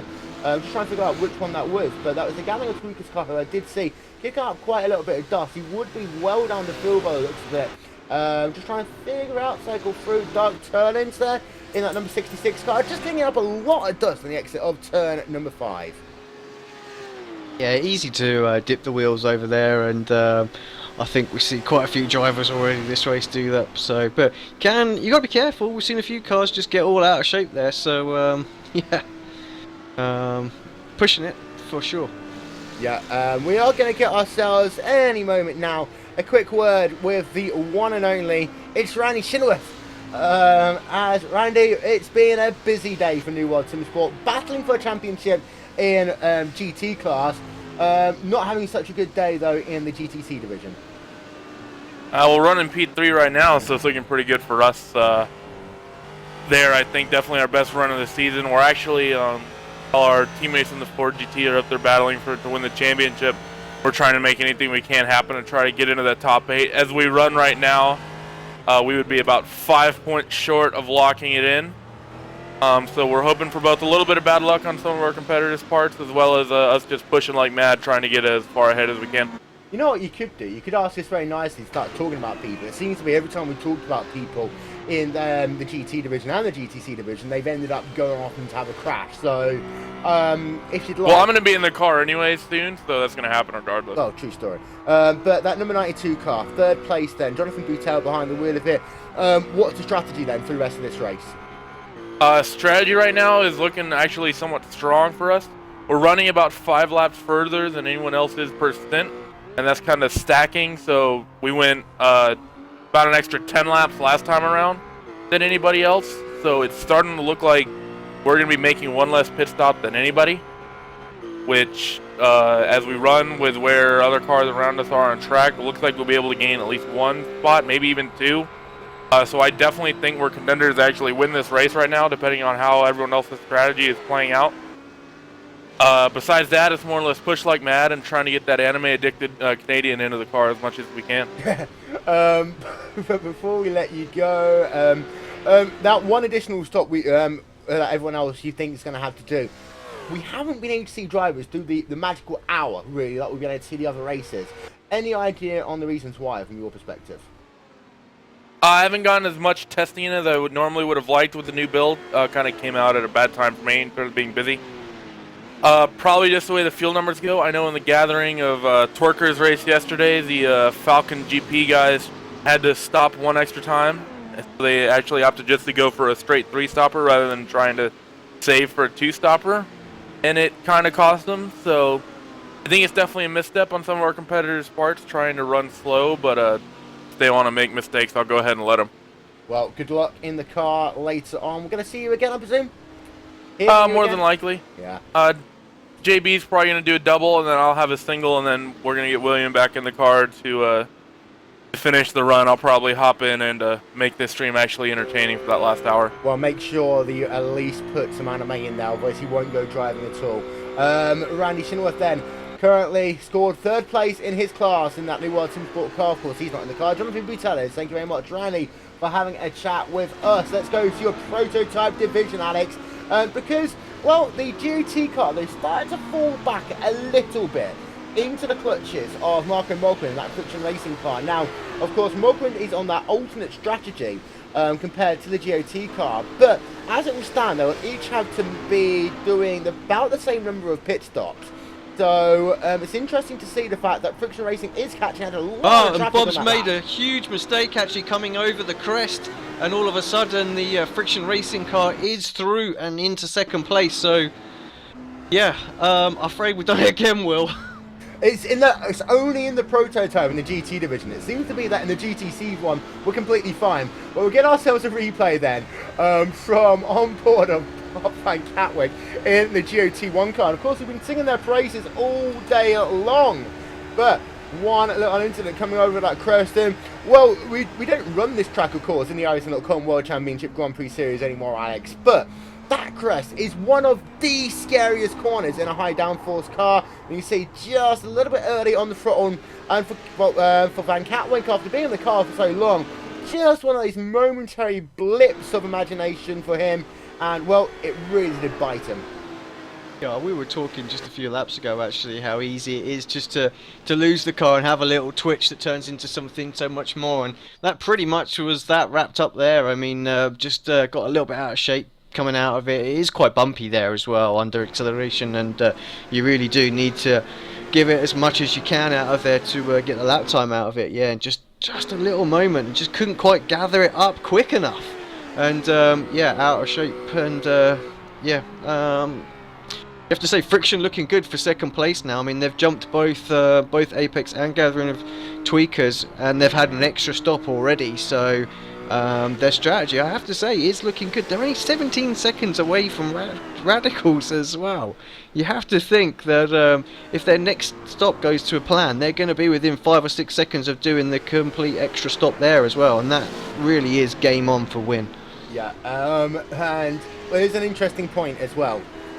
We've talked about, curse of the commentators. It's been curse of the championship leaders in some ways as well. Championship contenders, shall we say. Virtual Racing, that number 77 car, they had to slow right down coming up the crest because that GOT number 1 car was just sideways in the centre of the racetrack on the start. Had that have been, 50 metres earlier, well, his race could have been done. Yeah, and that pretty much has been the story of it as well, isn't it? It's not that the leaders are making mistakes in the championship, really, and it's just that they're running into people that have just made a little foobar on their own, just ahead of them. So, yeah, Anders lucky there, and that's just a little reminder to him that he's got to be on full alert. This race and this championship isn't wrapped up at this point. Battle going on in your GTC division. Let's head on back and take a look at this one then. As it's currently, we're running on board with third place KRT GT Motorsports, 3.6 seconds right now behind the number 92 machine, and last time by 2 seconds faster actually. Just having a look, they were the second fastest driver in GTC like last time by. So Alex, all of a sudden KRT GT coming into the fray, they're hunting down a podium finish. Carl looking very, very good in that car, and forgive me if I'm wrong, did they have some I want to think that they had some sort of protest or something like that earlier on. I'm not 100% sure. Yeah, they did, but there was no further action there, so they were lucky with whatever that was. So it's just some blocking apparently. So that was a lot earlier on, but yeah, they're driving well. Carl's looking very, very quick, like you say, 2 seconds quicker that last lap. So all of a sudden they're fighting back in there, just 3.3 seconds behind New World Sim Sports right now. Yep, as you can see, still scored down in the 4th place in class. Just 2.5 hours now. Score complete of the final round of the Neo Endurance Series here on RaceSpotTV. Just going to cycle it forward back into your GT division. Christian Tanahote battling once again with the driver of Phoenix Motorsports, number 64. Now, these two have been at it pretty much all race long. And this is battle for P number 3, P number 4 in this race. And, well, they're still going at it. In Friction last time by, though, about 0.3 of a second slower than Phoenix Motorsports. George Fleeden really was standing that pressure, like, just stayed static from behind. Yeah, it's been, like you say, it's been 6 seconds for quite some time. Christian's trying his best to close in on them right now, but yeah, it's just doesn't quite have the pace he needs to. Just another 2 or 3 of a second a lap, and yeah, it's not going to take long until he could close up. But yeah, they're pretty much as they were about 10-15 laps ago when we caught up with them last. Yeah, so they continue to battle then, and this is for P number 4, 3 and 4, so in your GT class. Having a look at Bob Van Katwijk, there you can see him. He, of course, is recovering after that moment about 5 laps ago now in the GOT number 1 machine. They head themselves up the hill once again. Now, it won't be long until we see the likes of Rosselli, Van Katwijk, Broadmeadow et al. Onto pit road once again for their 3rd stop of the day. It is a lot more confusing here, Alex, compared to normally, where it's like, okay, 1 hour, pit road, 1 hour, pit road, 1 hour, pit road. We kind of got to pay more attention. You know me, I'm not very good at paying attention to anything. Yeah, I wonder if the new builds just spiced it up a little bit, and this is what's really opened up the strategies just a little bit. And the guys of Friction have certainly done the numbers, and I have to say it is looking quite good for them at the moment. I mean, they've still got 19 seconds to find, but there's certainly a couple more stops to come in, and we saw about 7 seconds in each one of those initial stops as well. So I think they're in a really strong position right now, and yeah, I think that's a bit of a warning for next season, that you've got to be fully up to speed on the fuel numbers, otherwise you could get caught out really, really easily. Oh yeah, and here we will hopefully get some word from Egil Sandfield and Neil Heckins about next season before we go off air here today. There are some exciting things which I know are in the work for next year. Just having a look then, we've got ourselves Jacob, is Egil Sandfield out of his car now, so he's done himself 3 stints, and onto pit road into the car is Jacob Sondergaard now behind the wheel of that IRDK endurance car, so a little bit of change of pace now. Let's see whether he can stay with that Virtual Racing driver of Iron Star, because, well, I've been singing the praises all race long. Great drive by Egil Sandfield. He's out the car, and guess where he's going, Alex? Tell me. Straight up to race control. Of course he is, yes. And he's pretty much already there, is he not? No, not quite yet. So he's just having a little bit of a debrief before he jumps in up there, but we'll keep an eye on that. Yeah. Yeah, I just, Jakob there, he's going to have to really show what he's made of as well, because that's been such a great performance from his teammate early on in this race. So 3 stints, absolutely nailed it, very, very strong, put himself in a good position. We're party to the fact that the New World Sim Sports are on a completely different strategy with that car as well, and they're quietly confident. So yeah, Jakob's going to have to do a great job here if he's going to eke out this gap a little bit more, so that they can try and retain that spot with the one extra pit stop that we think they're probably going to have to make over that car. Yeah, you can see running on board then with Jacob Sondergaard as he heads himself back out onto the racetrack here, and it's his first couple of minutes in the car. Last thing you of course want to do is bin it this early into a run. Nice little pit stop for him then as we continue our coverage. Just 2.5 hours now scored complete. As having a look up and down the field, we've got ourselves Boutel actually really being caught now by KRT GT Motorsports. Now part of this, Alex, just thinking back, might well come down to the fact that we had ourselves that fuel saving thing that Randy Chinworth is talking about. So maybe he was just thinking long haul rather than thinking immediate. Yeah, he was saying that, you know, they're not driving it absolutely flat out. They're literally driving to the numbers out there to make sure they get this one less stop that they want. Everything's going to plan. I mean, they are about a minute or so behind, so I know the stops can take quite a long time, but not quite sure they're that long. So I think they just need a tiny little bit more pace right now if they're going to completely make this strategy work. But I would think they were good to let KRT GT Motorsport through, just so they can perhaps try and draft that car a little bit, save fuel, but maybe just pick up the lap times a little bit. Yeah, so you can see that gap now down to 0.7 of a second. There's a lot of traffic in play there as well. Having a look from the rear of that New World Simsport car, there's a Team Optimus car just working himself past as they head themselves. And you can see just in the background is that KRT GT Motorsports, and there is your overall race leader as well, which is the Radicals Online car, heading itself down towards the chicane. Once again, gap down to half of a second. It's going to be interesting to see just how much Jonathan Boutel will defend. Of course, he's very good at this strategy play, but the KRT car is right behind him now as they head themselves down the hill. You want the opportunity, your first big one is down in towards turn number 1. If Boutel decides to lift to get off the, save a bit of fuel here, it's going to allow that KRT GT car to come right behind, although the Apex Racing TV car is going to make that KRT GT Motorsports car wait for just at least one more corner. Great little scrap going on here, and though it does look as though that KRT car is very hungry, just 3 times per second, we're right back along board with him. I don't think it'll be long until he's passed. No, he's looking very, very racy. You're right. I think it was the TV car there that actually stopped him from just sticking his nose out and having a little look into turn 1. So, but very, very quick. Just perhaps doesn't quite catch the apex as he wants through that difficult uphill left-hander. Gets a whole load of curb, and these rough GTC cars don't half bounce around there, so you have to be just a little bit careful through there. This is going to be his opportunity. He's going to have to let the GT car behind him through for sure, but he'll want to get the slipstream. Oh, I think he's got a great opportunity here.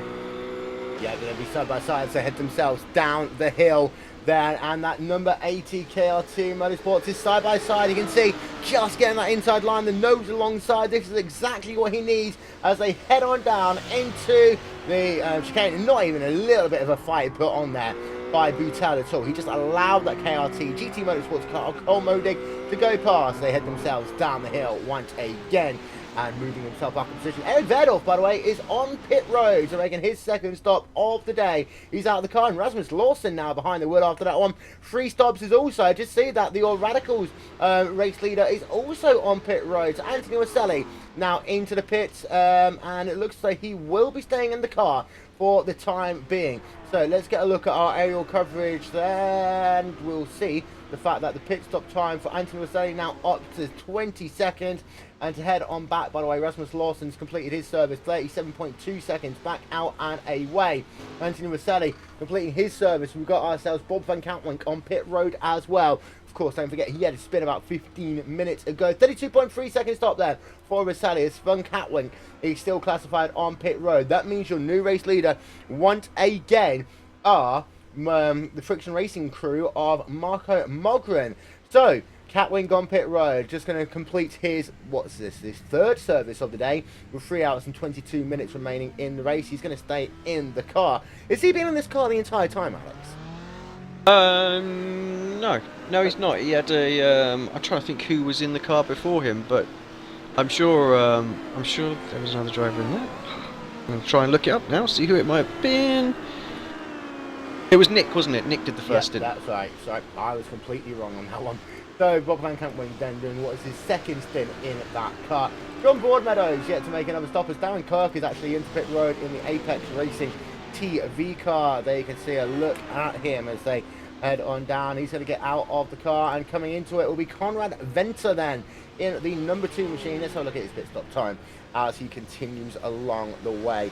15.8 seconds. You expect there's slightly longer pit stops all of a sudden. You do expect them to be in that 35-second range as only the Friction Racing drivers who are going slower. Their last stop was 31 seconds. They did eke it out a little bit more that last time by. Still continuing with his service, Conrad Venter. You've got Frederick Evers as well on pit road. 37-second stop then for Conrad Venter as you got yourself Frederick Evers and the Friction Racing number 69 car making his next service. You've got another car on pit road that you can see just coming into view right now. That is one of your GTC drivers as Frederick Evers will pull his car out of his pit box in a pit time of roughly 37 seconds we aim for in these drivers. And you see he's actually still on pit road. It's a much longer stop for him. 37.4 seconds. Back out and away he will go as is Dennis Garrison in that number 82 Virus car. A bit of front end damage to that car, but he is still going along. As you can see, the Sim RC car just coming onto pit road himself now. And there you can see just a little bit of damage there to that car. He heads himself back out onto the racetrack. So in 30.9 seconds, so no real issues for him at all. As Manuel Sanchez in the Sim RC car just doing his service. Really busy pit road all of a sudden here. I have to say though, Alex, overall your retiree list isn't that big. Martin Piatella is still in 11th place. He's now behind the wheel of that kind of Sim Sports car. So they've not made up any places since that incident. So their whole idea of this prototype field falling apart isn't working. Yeah, they're sticking with it because you never do know. But you're right, that top 10 in the prototype class just been there. It's been solid. It hasn't really. Those drivers just we haven't cursed anymore. That's what we should say. Yes, Lazy Man Racing on pit road. Mick Claridge. As he's doing a service right now. You can see that Lazy Man Racing car, beautiful green and black skin. I actually say really nicely done. As you've got another prototype car coming onto pit road. I do believe that is Nicholas Heim in the number 16 US CSR Team Optimus car. Lazy Man Racing then going to come back out onto the racetrack in 36.7 seconds. As you can see, the US CSR Team Optimus car making another service for them. As you can see then, a look at some of the other drivers just circle themselves past the start-finish line. Oh, a big wiggle from the New World Sim Sports car onto pit road. You just saw that one top of our screen, but John Hall, he came onto pit road in a huge hurry and almost binned that car. Such a treacherous pit in, actually. You've got walls everywhere and you do not need to make that kind of a mistake. But yeah, he's just trying to make the commitment, go and get that speed down. I think he's managed it. It didn't look like he had to decelerate any more to avoid the slowdown or the pit and hold penalty that we got there. So yeah, absolutely on the limit there for John. Yeah, there's another look at this one then from our aerial coverage as they just work themselves down onto pit road, coming in, and there you can see right about here back end of the car, just stepping out. It doesn't look as bad. Again, every time we look at this in our aerial coverage, it doesn't look as bad. But trust me, if you're John Hall, you're thinking, I am not going to be David Coulthard, 1995 Australia. I'm not going to be David Coulthard, 95 Australia. He comes back out of pit road in a time of 39.1 seconds. That means Rasmus Larsen takes over the lead. Now, Larsen's last lap, just to let you know, was a 122.172. He's working himself towards the back stretch once again. I think in the next 3 or 4 laps, we're really going to get a clear picture of whether or not Larsen has got the same speed as his teammate from earlier on. And I think that's going to be critical to the outcome of that GT battle. Yeah, you're right. I think, well, we've seen so much go on this race already, and it's just important now that, you know, they've just got to do what they're doing right now. And, you know, I've said this many times already, there's still a long way to go, but yeah, that is all important that they get up to them, and you know, we just have to see how that plays out, I'm afraid. Yeah, as you can see there, 3 hours and 17 minutes remaining as Jamie Wilson is on pit road as we speak, and there's a look at him on pit road in the Team Chimera number 24 machine. You've also got Frank Sumarev behind the wheel of that number 29 car. Back out away then goes the Team Chimera car, 29.4 seconds. And there you can see the Connor Motorsports machine as well of Frank Sumfleff.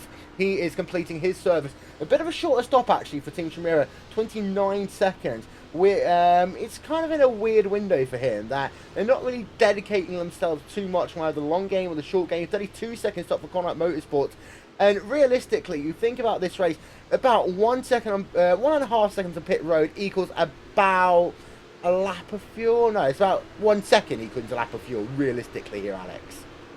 Yeah, I think you're right there, and I think I'm just trying to work out what they're doing. It looks like some of these teams might now be just taking a couple of laps, yeah, off their stints, pick it up. So maybe they've caught an eye on what Friction are doing. They can't obviously adapt now, but they know that they're not going to need a full tank at the end. So just saving a little bit of time in the pits. So yeah, a few of them with the 29 seconds. Still some taking full tanks. So Apex coming in as well. Just having a look at their time on screen now as well. So that looks like an absolute full tank going in for them as well. So yes, still a lot of changes or a lot of differences on fuel strategy, even those that are on going to do the same amount of numbers as well, number of pit stops. So yeah, interesting to see. I'm lost now with it, I have to say, Will. That's okay.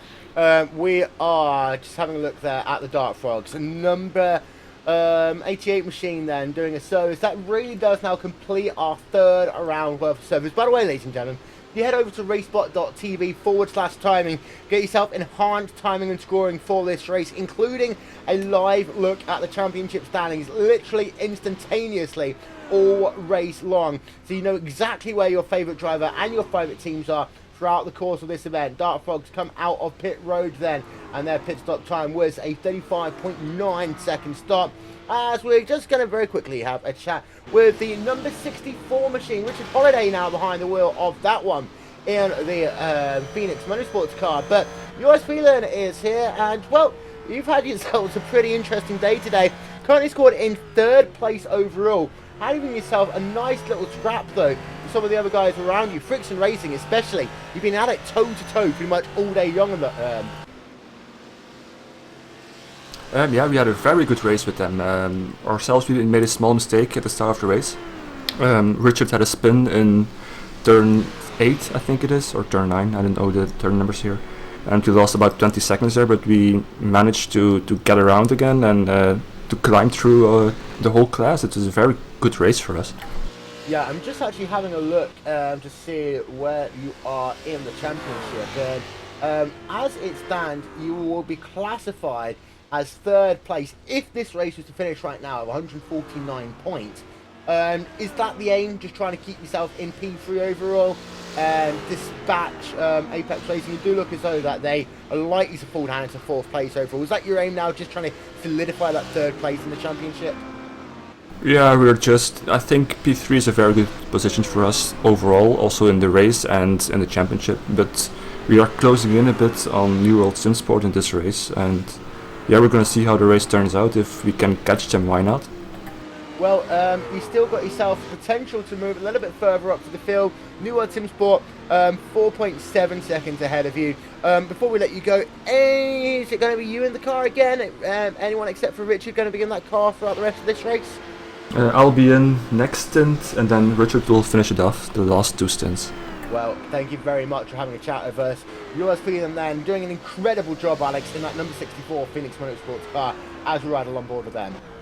Yeah, they've looked very strong actually, and you know, just to pick up on the fact that they lost all that time earlier on, and here they are sat what is about 44 seconds behind the lead, so they would have been right in the mix if they hadn't have had that little battle. So great pace out there today.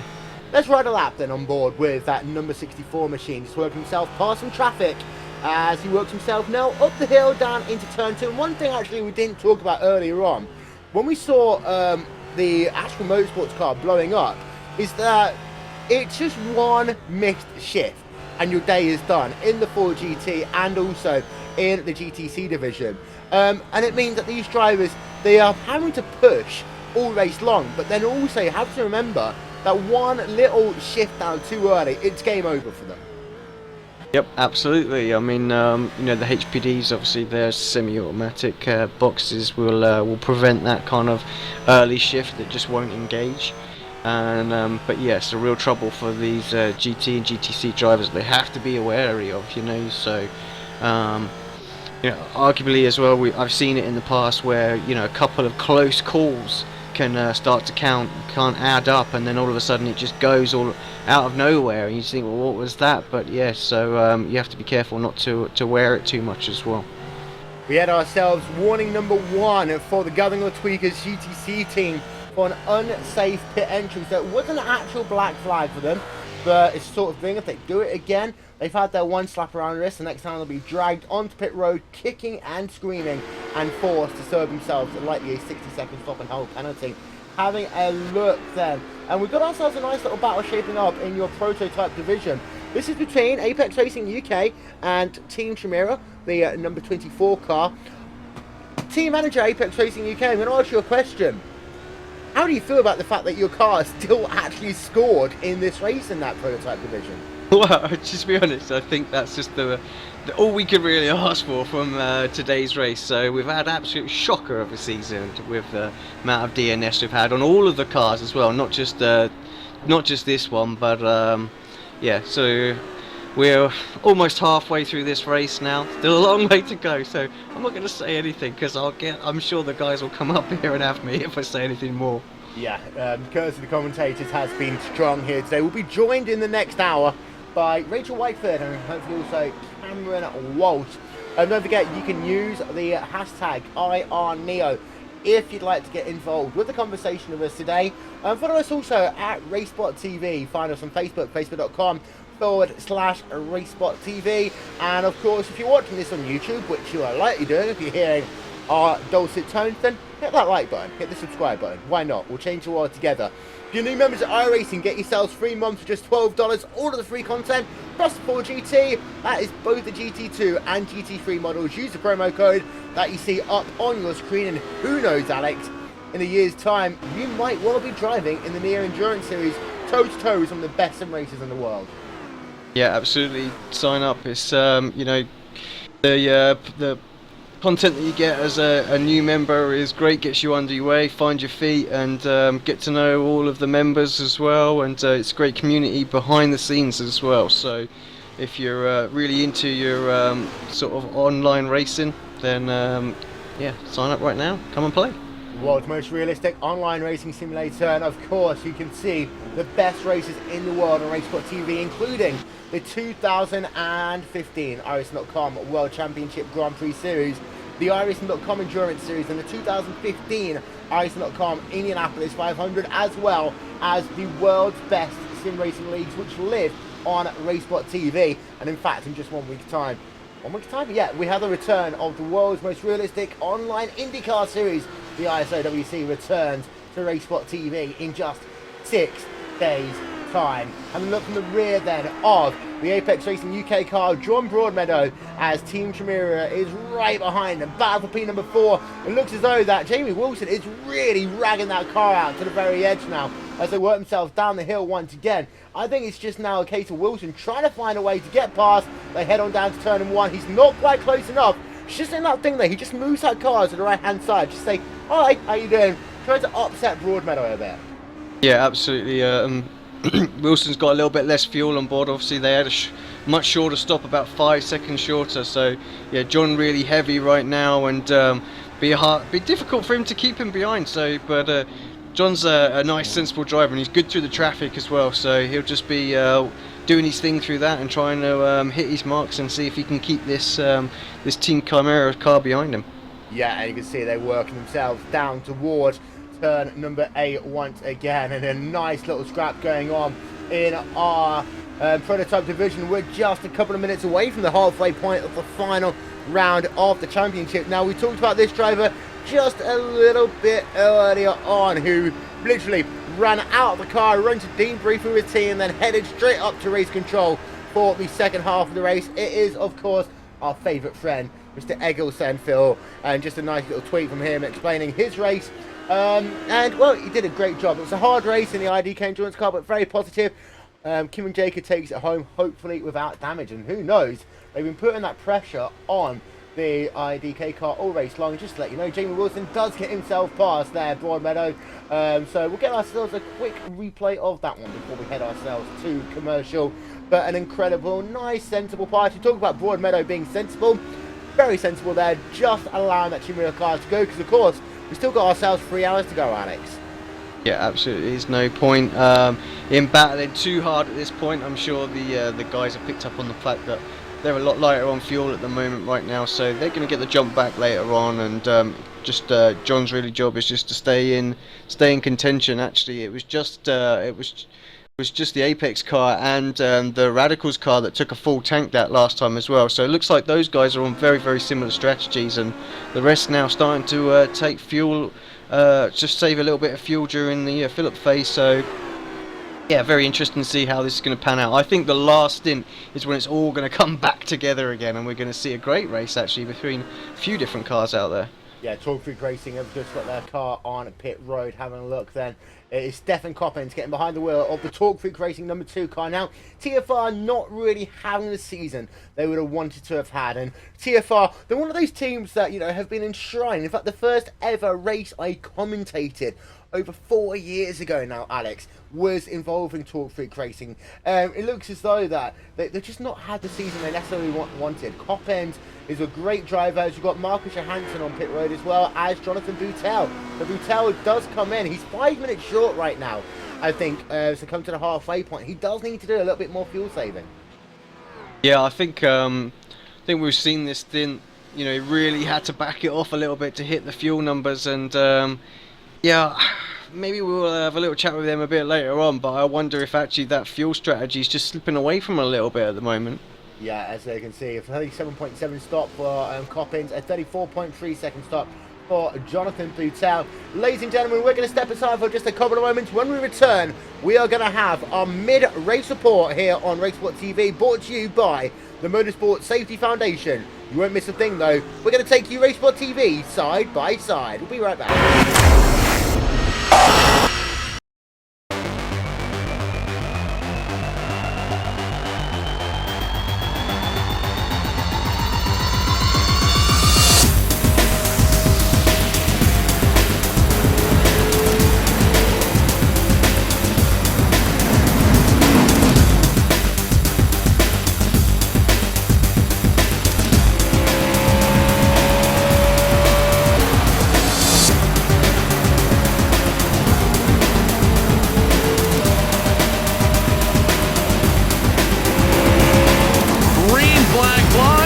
The NASCAR Peak Antifreeze Series powered by iRacing.com has officially begun.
Monza is a very historic track. It's been around since the 20s, and it's gone through several permutations since then.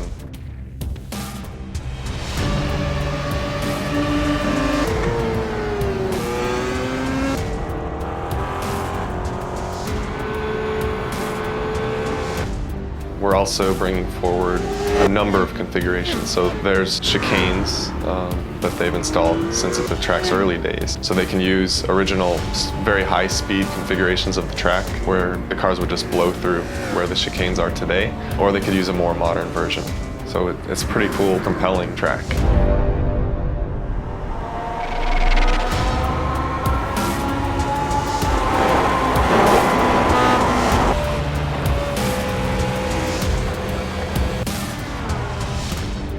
The unique thing about Monza is it has a road course, but it also has a high-speed oval, and that high-speed oval can be run by itself. The Grand Prix course can be run by itself, and they also can be run together in a combined circuit, which is very unique and special in motorsports.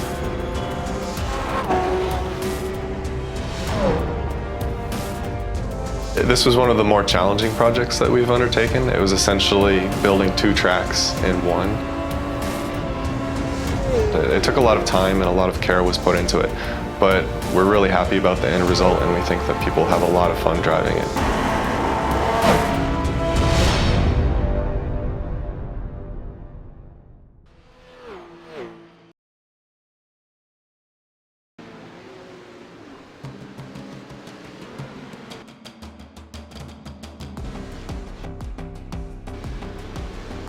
Welcome back, ladies and gentlemen, to RaceSpotTV. It was all going off while we were side by side.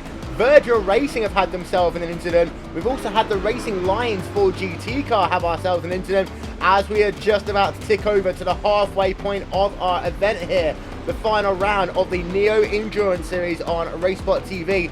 Now, Virgil Racing, we can see there, at that time, just a little bit of a bump, and that was on the exit of turn number 8. That was with the KRT car. They got themselves some front end damage to that car all of a sudden now. And Alex, it seems to be the curse of the championship contenders here today. They're all getting themselves into incidents. It's almost as if no one wants to win these championships. Yeah, I don't know what to say about that one really. I mean, I guess the fortunate thing is that they're okay and they're continuing on, and perhaps just a warning there, huge one. They just need to be ultra careful. Sorry. They had themselves a second incident. This is with the same car, the KRT car. This will likely go under review from race control. This was down into 10A and 10B of the chicane. As you can see, right on board then with Virgil Racing, comes into the corner and then just comes across there. That's going under review by the looks of it. That's what gave them more damage. Now we had the Racing Lions car as well have ourselves an incident just a couple of moments after that. There you can see the Virgil Racing car, its lead completely down now. This gives the IRDK Endurance car the opportunity to come back into the mix. We'll have a chat with one of those drivers, Egil Sandfield, in just a moment's time on that one. But the Racing Lions car as well then had himself an incident, and well, it seems to be to me, Alex, that Racing Lions GT car at the end of his stint is he just loses all form of grip in that car, really overworking their tyres here today. Yeah, I've actually gone back and just looked in a little bit more detail just to see what actually happened as well, and now I'm looking at it as well. We've got the Torque Freak Racing GTC car also involved in the incident as well. So just a little coming together on the final corner. Basically two drivers going for one little piece of the tarmac.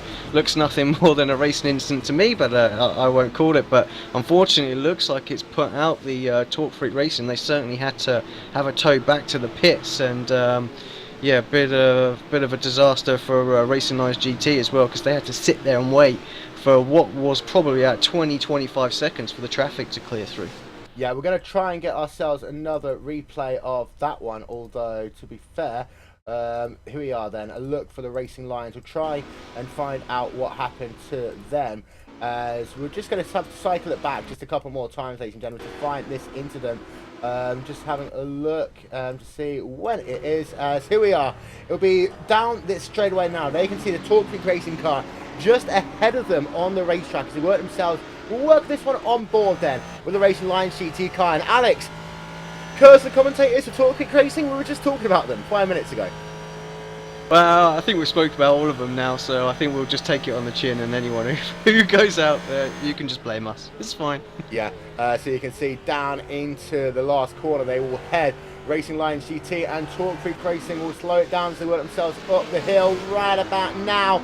Two cars trying to go into one gap. It never works into that final corner. And here you can see a look. Then the Racing Lions GT car gets spun around the Talk Creek Racing car's day is done. And also, that's a gathering of Tweaker's prototype car. I'm not sure whether he actually hit anything. No, he didn't. But that is mighty close to him there. So you can see Talk Creek Racing car hard into the wall, and that number 42 machine having to deal with it as well. Now we're going to get ourselves one more look at this one from the perspective of the Talk Creek Racing car riding along board with him as they work themselves down into the chicane. Now you'll notice coming into your right hand side in just one moment's time will be that Racing Lions car. We can cycle this camera around just a little bit. So they come down into the corner. You see, taking a wide entry into the corner, then they come down into it themselves. And, oh, I think the Racing Lions car there, Alex, just tried to take too much of a gap that didn't really exist into that final corner.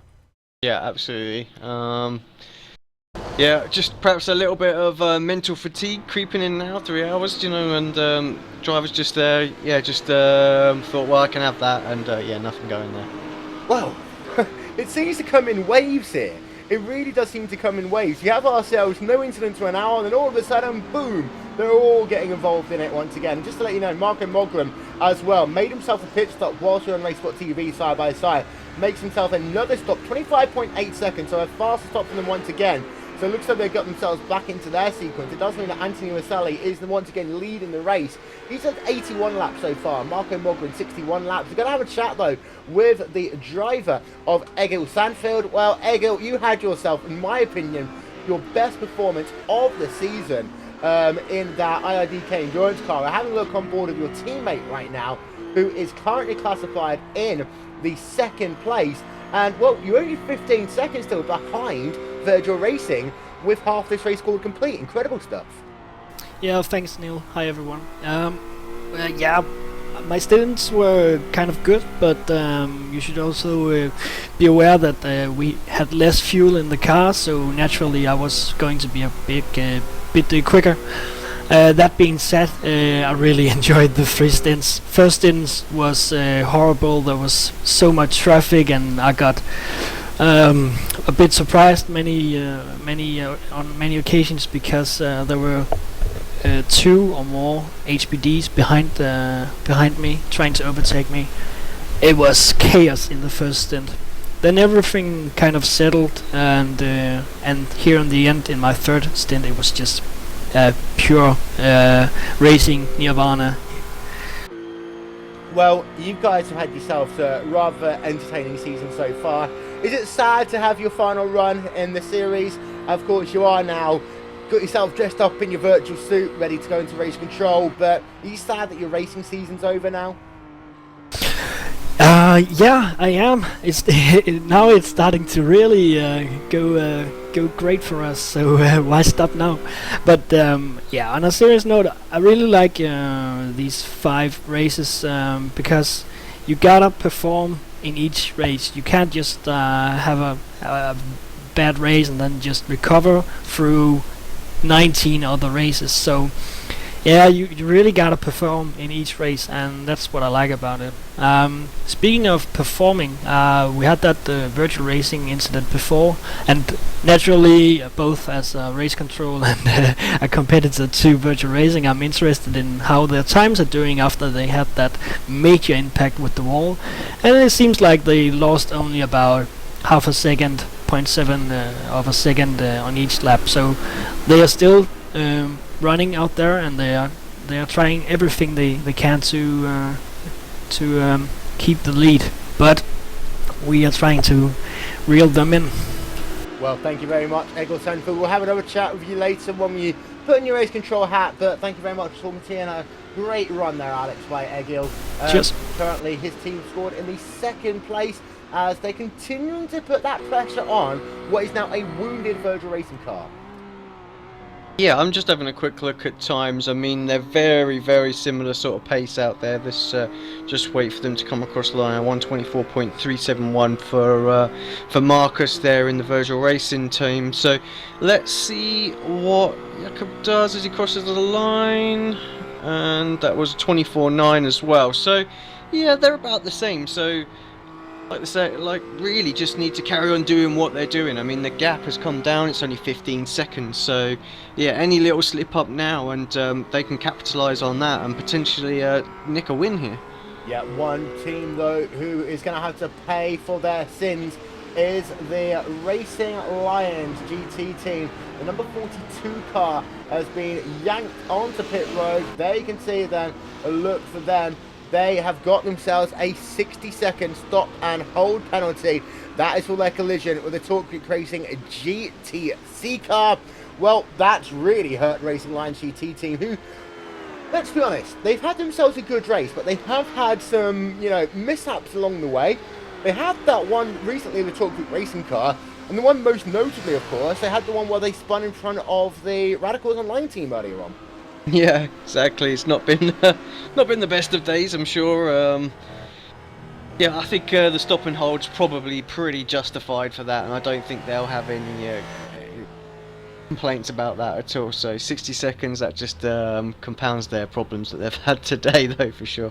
Yeah, and they can see them bringing their car on towards pit road. Ladies and gentlemen, halfway into the final round of the season, let's run you through your current championship standings.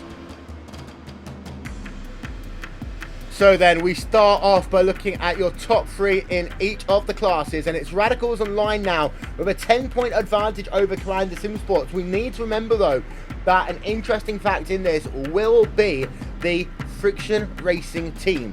If Friction Racing can get themselves a win, then it'll be 1 point separating Radicals Online to Commander Sim Sports right now. And then we've got ourselves a completely different ball game. One driver falls out of the field, this could still well be Commander's championship. Gathering the Tweakers, number one team, they're scored in third place. We head ourselves over to the GT division. New World Sim Sport with a 9-point advantage over iRacing Denmark Assault Racing. The IRDK Assault Racing team, of course, so are classified in the race lead. New World Sim Sport in second. And then into your GTC field, it is Virtual Racing still dominating. Of course, they had their incident. SLN Motorsports in second. IRDK Endurance in the third position. Then P4, 5 and 6 in each of the divisions. It's Friction Racing from Apex Racing UK. Just 1 point separating the Friction Racing and Apex Racing UK teams. That one's going to play out over the course of this event. So does Apex Racing, only 1 point further back as well. So Alex, you got yourselves just 2 points separating 3 drivers in teams in your prototype division. Yeah, actually that little championship's really starting to hot up now as we get into the business end of this race. And just a little change here and there is really affecting this championship, so we're going to have to keep a really close eye on this, I think, for the closing stages. There you can actually see John Broadmeadow putting the pressure on Team Chimera. That could have a huge implication as far as that championship battle goes. There you can see the GT and the GTC battles very close between Supersport Racing and Team Chimera in your GTC division. Then P7, 8 and 9. Don't forget that only the top 8 are guaranteed entry into next season championship. Just 2 points of difference between being in and out in prototype. Conrad Motorsport and 8th Racing Lions in 9th. And then in the GT division, again, 2 points separating it between VRS and Talk Freak Racing.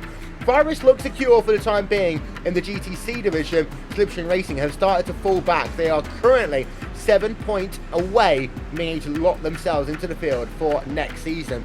So there is a look then at your top 9 contenders. 2 hours, 48 minutes remaining in this, the final round of the Neo Endurance Series here on RaceSpotTV. We'll Vincent still along with Alex Simpson. We're going to be joined shortly by Cameron Walsh and also by Rachel Whiteford.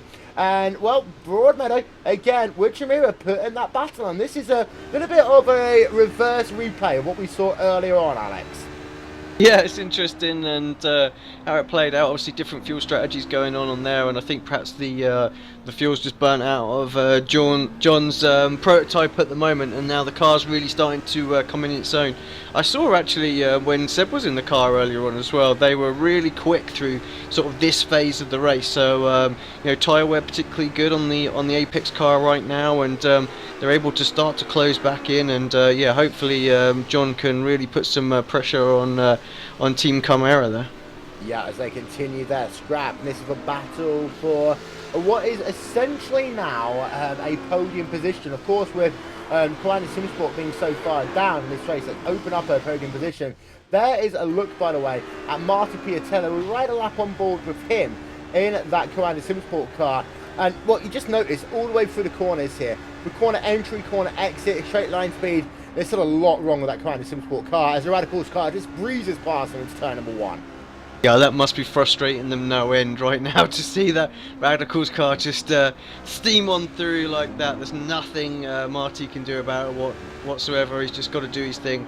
I mean, it's turning in. I'm just having a look at it now. It seems to be turning in relatively well. So I guess it's just a whole load of straight line speeds that they've lost. With obviously they've just lost all the aerodynamic balance towards the rear of the car, and yeah, it's just probably a bit like a brick wall at the minute.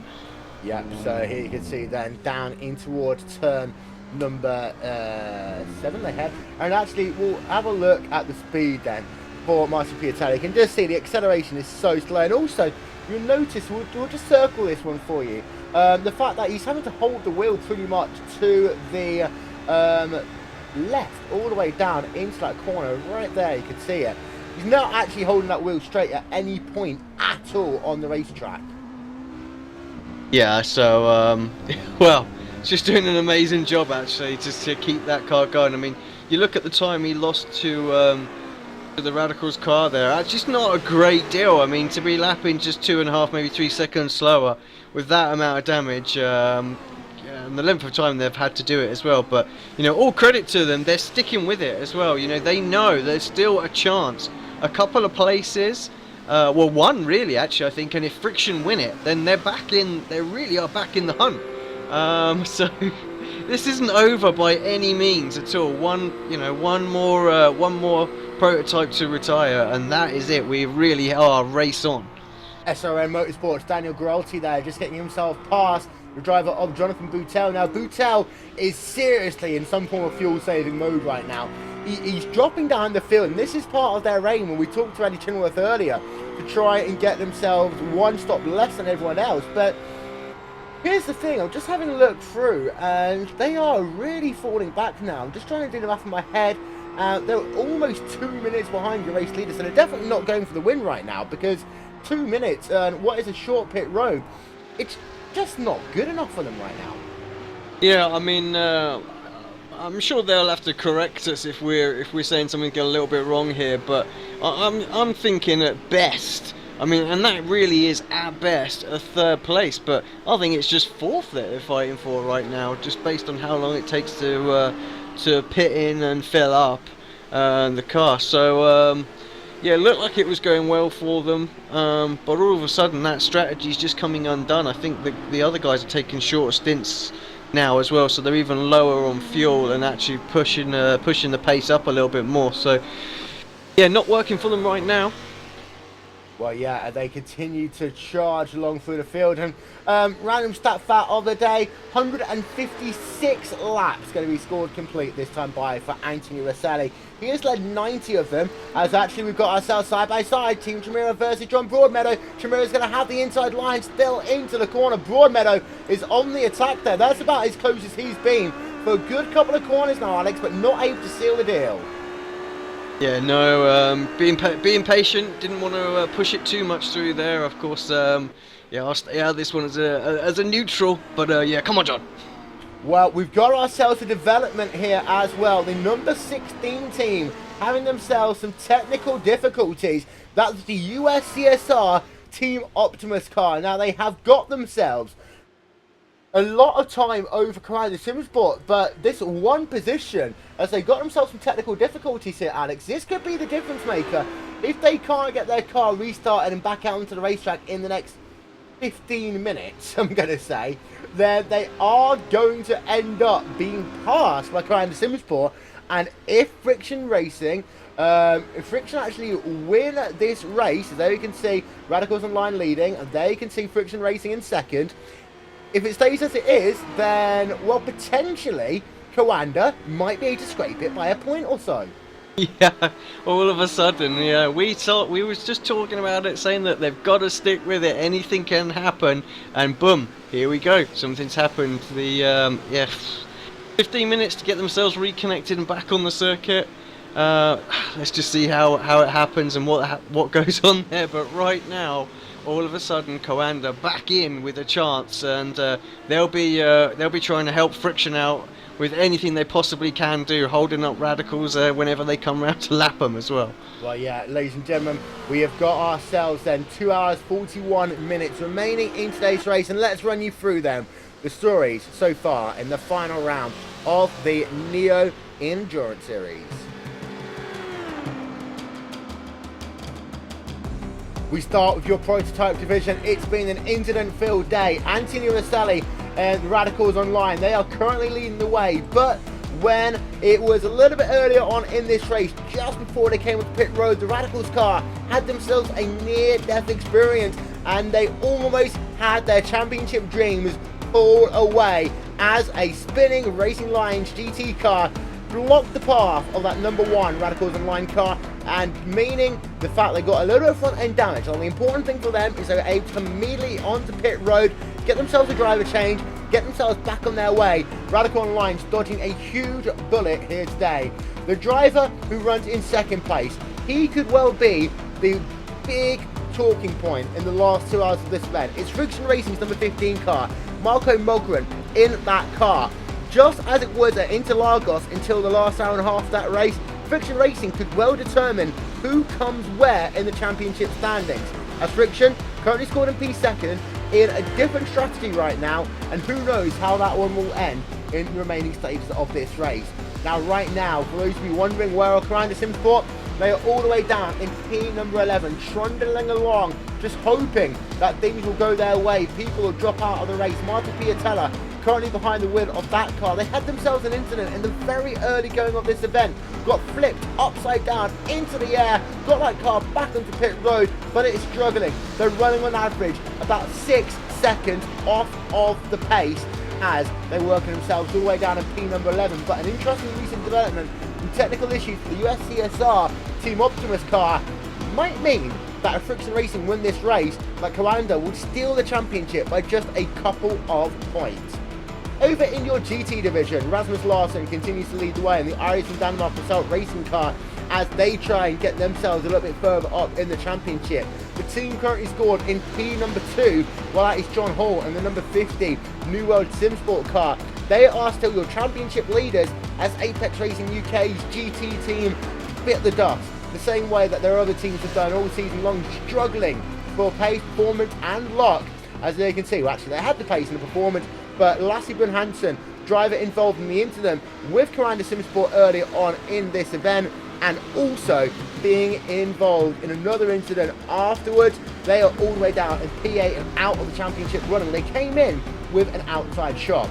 Over in your GTC division, it is currently Marcus Johansson leading the way in that Virgil Racing car. They've really been able to pick up the pace recently actually. 26 seconds to captain himself in the IRDK Endurance car, but they have not had the incident-free day they are normally used to, getting themselves involved in 2 incidents in a very short space of time, meaning that their car has got some damage to it, not overly hurting their performance, but will be one to pay attention to, especially late on into a stint, to see whether it upsets the handling of that race car. The IDK Endurance car currently scored in second place. They've had themselves a great day. Jacob Sondergaard is now in that car after Egil Sandfield does the first half of that race. They continue to run in P number 2, with the KRT GT Motorsports team running in P3. Now, it was KRT who actually had that incident with Marcus Johansson earlier on. There was no action taken from it, but KRT GT still in a podium position here. Withington along with Alex Simpson, and Rachel Whitefield is here as well. Just to give you an update, Stephen Coppins, his woes do continue as he's had himself yet another incident in today's event. We'll give yourselves a replay of that one if we get the opportunity to do so, as their day really is pretty much now done. In fact, we can't get ourselves a replay of that one unfortunately, but TFR really hurting their day as John Broadmeadow, Alex, has actually now dropped back behind that driver of Jamie Wilson by 2.5 seconds. It looks as though that now the car, Shamira's just got himself up to speed, up to temperature, no longer working for him. Yeah, I think just been keeping a little eye on this battle actually. There's been a lot of traffic around them right now as well, so they've split apart a little bit, and yeah, John being very, very patient in there. I think it's John's who's been caught out a few times actually with the traffic in recent past. And actually, I'm just hearing something in the background in and around the Apex car. Yeah, something, someone going off there.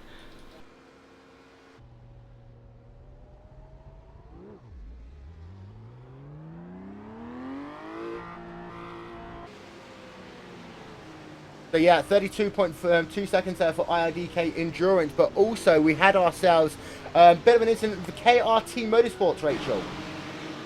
We did indeed. KRT Motorsports were coming through the final corners of the S as well. Good evening. They were behind that Torque Freak Racing #1 car, piloted by Philip Widderson, and they tapped the back of Widderson. He got a bit loose, came round, and unfortunately, as he came round and back up the track, of course, not really his control, clipped that KRT prototype as it came past and put them hard into the inside wall wheel.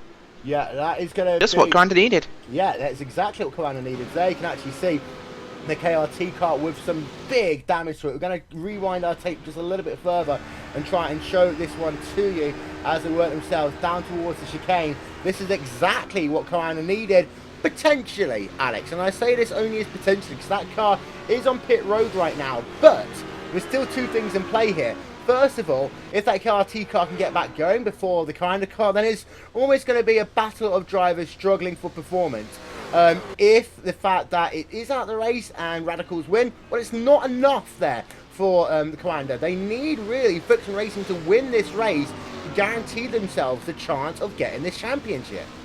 Yeah, interestingly though, there's two prototype cars now that with problems. So USC SR are still a no-show on the track right now. So that's one issue, and then obviously the KRT Motorsport. That was an engine that went. So I mean, they could be looking as much as half an hour before they're back on track. So I would think that that's probably going to be enough for Commander to pick up a couple of places right now. I don't think that on its own will be enough to get them the points they need, but if Friction take the win here, all of a sudden they'll become champions. Yeah, and there's another look then at the incident. You can see the TFR #41 car, and there we are. Just cycle that camera around a little bit, and there you can see the KRT car hard on into the wall and back end damage to that, impacting all forms and parts of that car. That KRT Motorsports car is seriously struggling right now. This is the envelope that potentially Commander SimSport needs. By the way, John Brailmano has once again closed back up to the rear of Jamie Wilson. This ongoing battle for P number 3 and 4, your final podium position in your prototype class. As we've got another driver very slow on pit road right now. Just having a look to cycle that one through, and it is the number 99, Gathering Tweakers #3 car. Pascal Lowen has been on pit road for quite a while. So it's a bit of a sad day for them, the final round of the championship. Jonathan Boutel, though, is falling back still from the rear of the SRM Motorsports car, Daniel Grilty. As last time by, Alex, still running about a second slower than his competition. I really don't think this is going to work for Boutel. We've talked about it already. I think this strategy is just, frankly, a little bit off.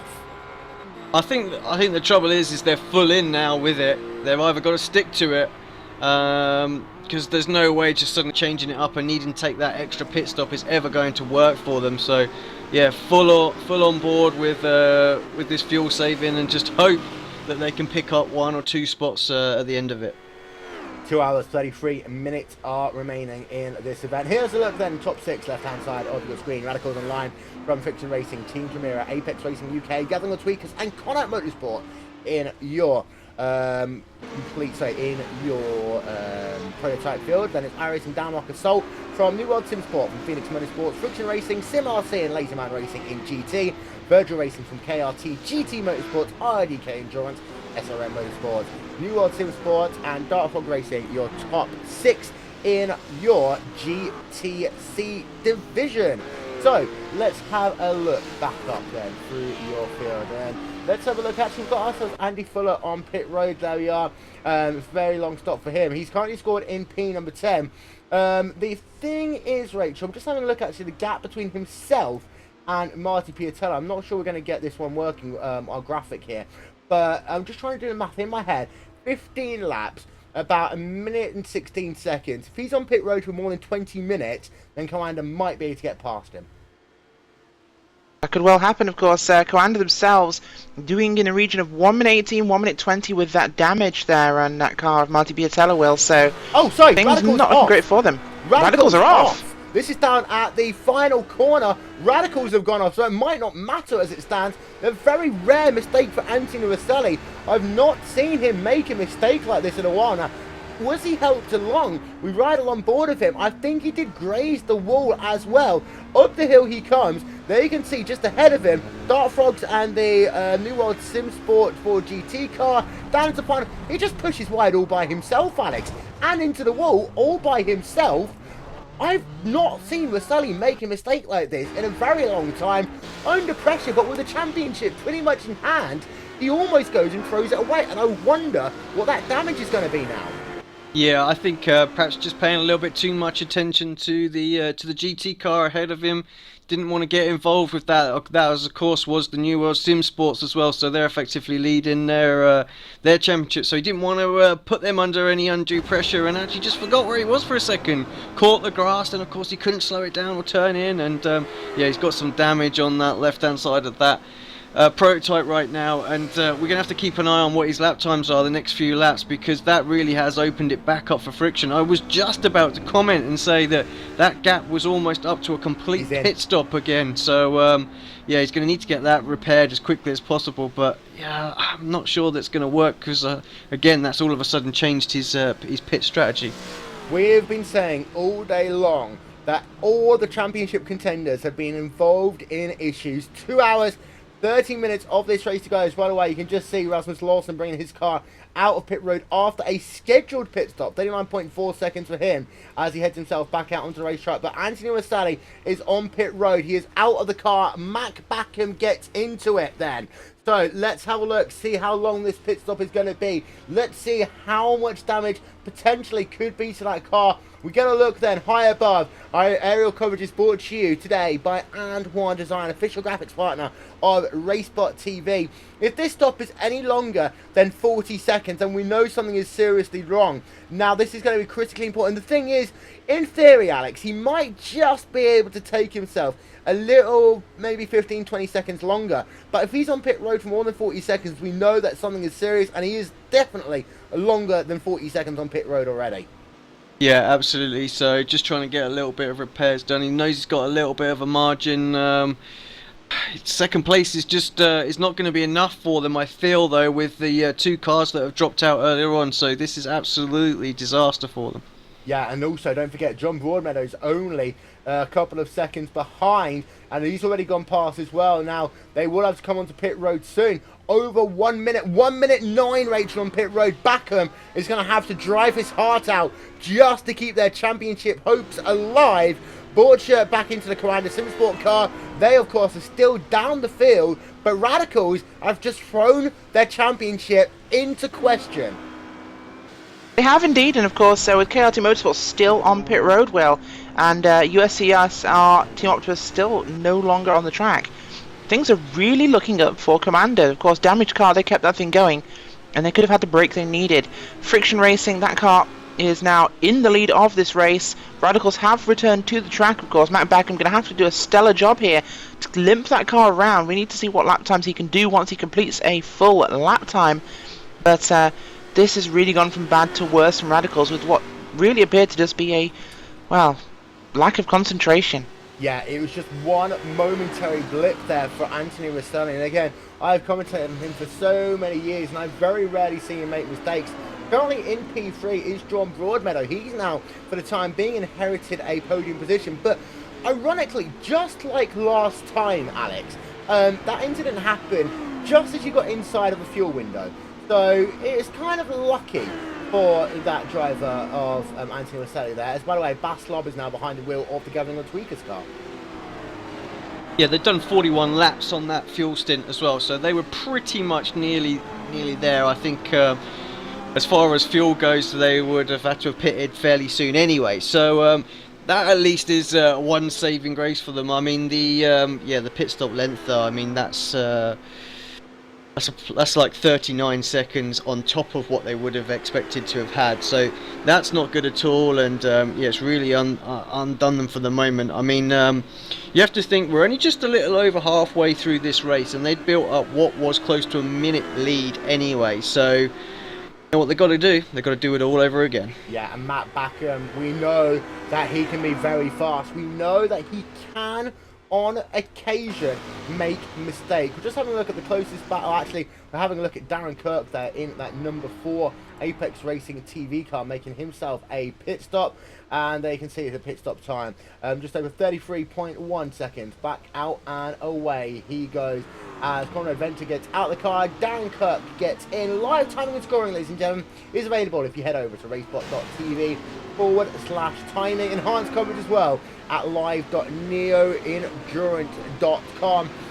Go back though to our GT battle. Christian Tanahote continuing his battle, Rachel, with that number 64 Phoenix Motorsports car, which has been going on now for about 3 hours and 34 minutes. It has indeed, and what a battle it has been. Those two cars going really head to head. This is it's more of a pride thing for those guys right now. Final round of the series, so there's a lot to really gain for them. And 2.5 hours left to go. Well, there's still a lot that can happen, and I do suspect we'll see them pass them pretty soon. Yeah, we talked about Darren Kirk. We actually just got a tweet from him, of course, just a couple of moments ago. There you can see it up on your screen. Never thought I'd lap a car in the SimSports car. Unlucky today, guys. Fair play for continuing though. #IRNeo. Of course, Darren Kirk, a bit of an emotional day for him, as it's his final race in that Apex Racing TV car, as they head themselves up the hill to start another lap once again. And this is going to be the 163rd tour around this racetrack. So Marco Morgan once again leads the way as far as your battle goes in prototype. There's the gap, 29.9 seconds. Team Camille now into that second place. Having a look down through your field, you've got Wayne Sanderson on pit road, actually, in your Laserman racing car, back out and away onto the racetrack in 33.2 seconds after making himself another service. Mark Hewitt, he's still on pit road in that Slipstream racing car, really bent up and damaged, unfortunately. Not the race that Slipstream Racing would have wanted. Over 37 minutes they have been scored on pit road now. So a very long stop for them, as they can see the Dark Clubs racing car back up into P number 6. Although we talked about this one earlier on, Alex, after they got themselves back up into P6, they've got a minute now to try and catch up to SRN, and they've not really been doing much in progressing up any further. No, that's pretty much, I think, where they're gonna end up. Close up a little bit, but yeah, nowhere near enough. There you can see then, 1 minute and 4 seconds the gap. We have got ourselves a little bit of a scrap developing, as I say, in your GT battle. Although that one has kind of all calmed down as we're into another sequence of pit stops here. Joris Fiorelli versus Christian Tanahote. It is 8.5 seconds. Last time by, we had ourselves a lap time of 1 minute 21.356, 1 minute 20.9. I'll take that one back actually. For Phoenix Motorsports, and as Christian Tanahote in that friction racing car works himself past the start finish time, he's going to do himself a lap of 1 minute 21.192. As far as the best lap of the race goes, actually that number 64 machine has had a faster lap here today than the driver of Christian Tanahote. Just having a look actually as well, Wilson versus Broadmeadow still stands at about 5 seconds. You made this point earlier on, Alex, that Broadmeadow's better at the start of the run. It does seem to be that Team Tremere, they're coming onto pit road, but they are better in the second part of the run. Yeah, I mean, I think their car is obviously very, very light, and there was a whole lot of traffic. Actually, they got through it really, really quickly, and I think John then waited to let the Radicals car go through as well as it lapped him at that time. So he lost about 5 or 6 seconds, I think, on that lap. So set him back a long way. But yeah, again, difference in strategy out there now. So John's just going to do, I mean, just actually very, very quickly, I just want to pick up on how many laps that he's done since he's been in. So he's up to 42, so he's going to be in very, very soon as well. Actually, I was thinking they probably about 5 or 6 laps more, but no, not at all. They're going to be in perhaps in about 3 or 4 laps time. There we are then, looking at the pit stop time for that number 24 Team Chimera car, as he comes back out in 27.1 seconds. There you can see him still trundling along, now down into 4th place. Matt Backham. There's an interesting point, Rich. Backham, after they've done the same number of pit stops, is once again ahead by 19 seconds. When Broadmeadow comes onto pit road, Backham will be ahead of him as well. Backham's last lap time, a 1:13.7. There is still some pace in that number 1 car. They have still got a long way to go, though, in order to get themselves, I think, back to potential race-winning situation. But P2, well, I'm just having a look, scrolling down through the field. P2, I don't think is going to be enough for much longer. Andy Fuller is still on pit road. Yes, it's 14 laps now, the difference between himself and Andre Borcher. But you cannot rely on another damaged car coming back out onto the racetrack to save your championship. No, you can't, and you really have to put that pedal on the floor plate of the car, because you cannot depend in a race like this on other people making mistakes or other people having bad strategy. You have to treat it as though the only people that can change the result is you. Because if you do it any other way, you're going to end up disappointed. Unfortunately, that's racing. People sometimes have really good races when you don't want them to. So if they want to change it, they have to do something on track right now, or they have to do something in their pit cycle, but they have to make up what they can where they can. It's we've had a rather, shall we say, problematic race so far, but I just don't think they can really depend on that happening again. Yeah, I think the word that you're looking for is absolutely insanely crazy. Just having a look actually at the lap times for your top 3 in your GT division. There is iRacing, Dan Rockesaurus Racing, the team that's so long it almost breaks our overlay. As they can see, the last lap time of 1 minute 20.151. Now that was almost a second faster than the New World Sim Sport GT car, who did a 121.047. They were a couple of times per second faster than Phoenix Motorsports number 64 machine. As onto pit road comes John Broadmeadow. He's been in that car for a very long while. He gets out of the car, and in will get Dean Prescott, Alex. Yeah, Dean in is probably going to bring it home now as well. So very, very fitting. Obviously, final race for Apex Racing UK. So, yeah, wish him all the best. Let's hope that he can catch up and closing on that Team Chimera there. So, come on, Dean. There you can see out of pit road, 31.1 seconds. Jamie Wilson has actually did a faster stop there, 27.1. Now that will be an interesting one to pay attention to strategy-wise. Strategy's just been completely crazy here today. So you'll note that one. Exactly 4 seconds longer on pit road with Prescott over Wilson. We worked it out to be, well, realistically actually, Alex, we said a second. If we're going to be precise, about 0.8 of a second translate into a lap of fuel. That means that can be anywhere up to 6 seconds more, 6 laps more even, that the Apex Racing car or Prescott will be able to do next time by. Chimera are taking the car on the same line now as Friction Racing. Yeah, I mean, it's interesting, of course, Apex having a driver swap, so regardless, they're always 30 seconds just for that phase. So they might have taken just a little bit less fuel. Obviously, there's a little bit of, you know, the jack up and putting it back down, all that kind of thing for the rest of it. So actually, we're not 100% sure what Apex might have done there with the fuel, because obviously of the driver swap. So worth pointing out, of course, that Jamie possibly is going to jump out of the car maybe next time. So the time lost or gained might just switch around on the next strategy. So again, something else for us to keep an eye on. 2 hours, 18 minutes and 45 seconds remaining in the final round of the Neo Endurance Series here on RaceSpotTV. We're going to step aside for just one moment. We'll take you side by side.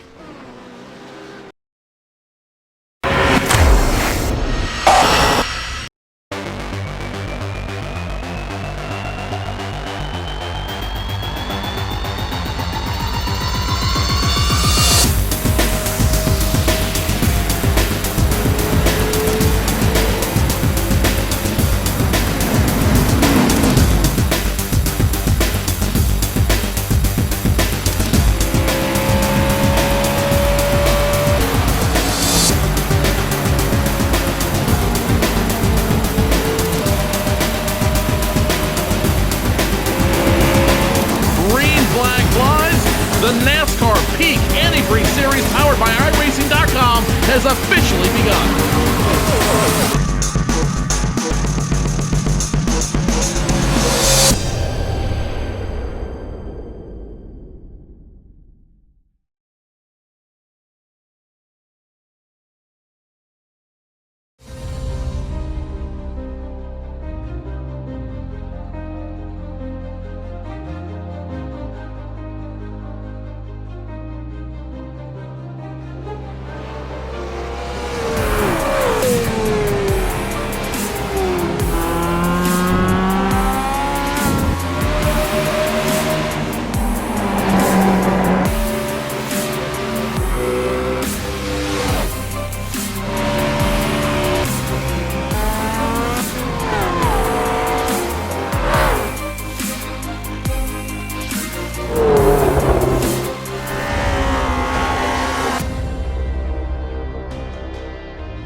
move. Truex in the outside, contact made. 56 slides it out of 4.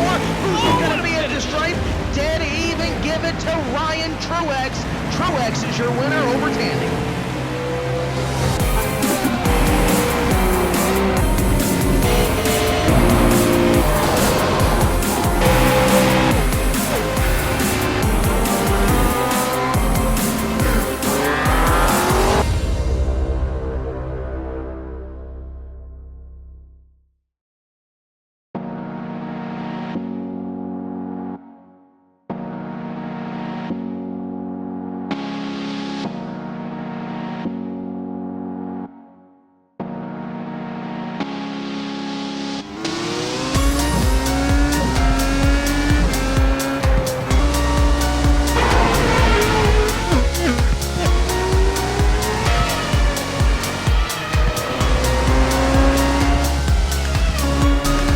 Cars are lined up on the grid. The RaceSpotTV World Championship Grand Prix Series. We are underway. They all come down into turn 1 for the first time.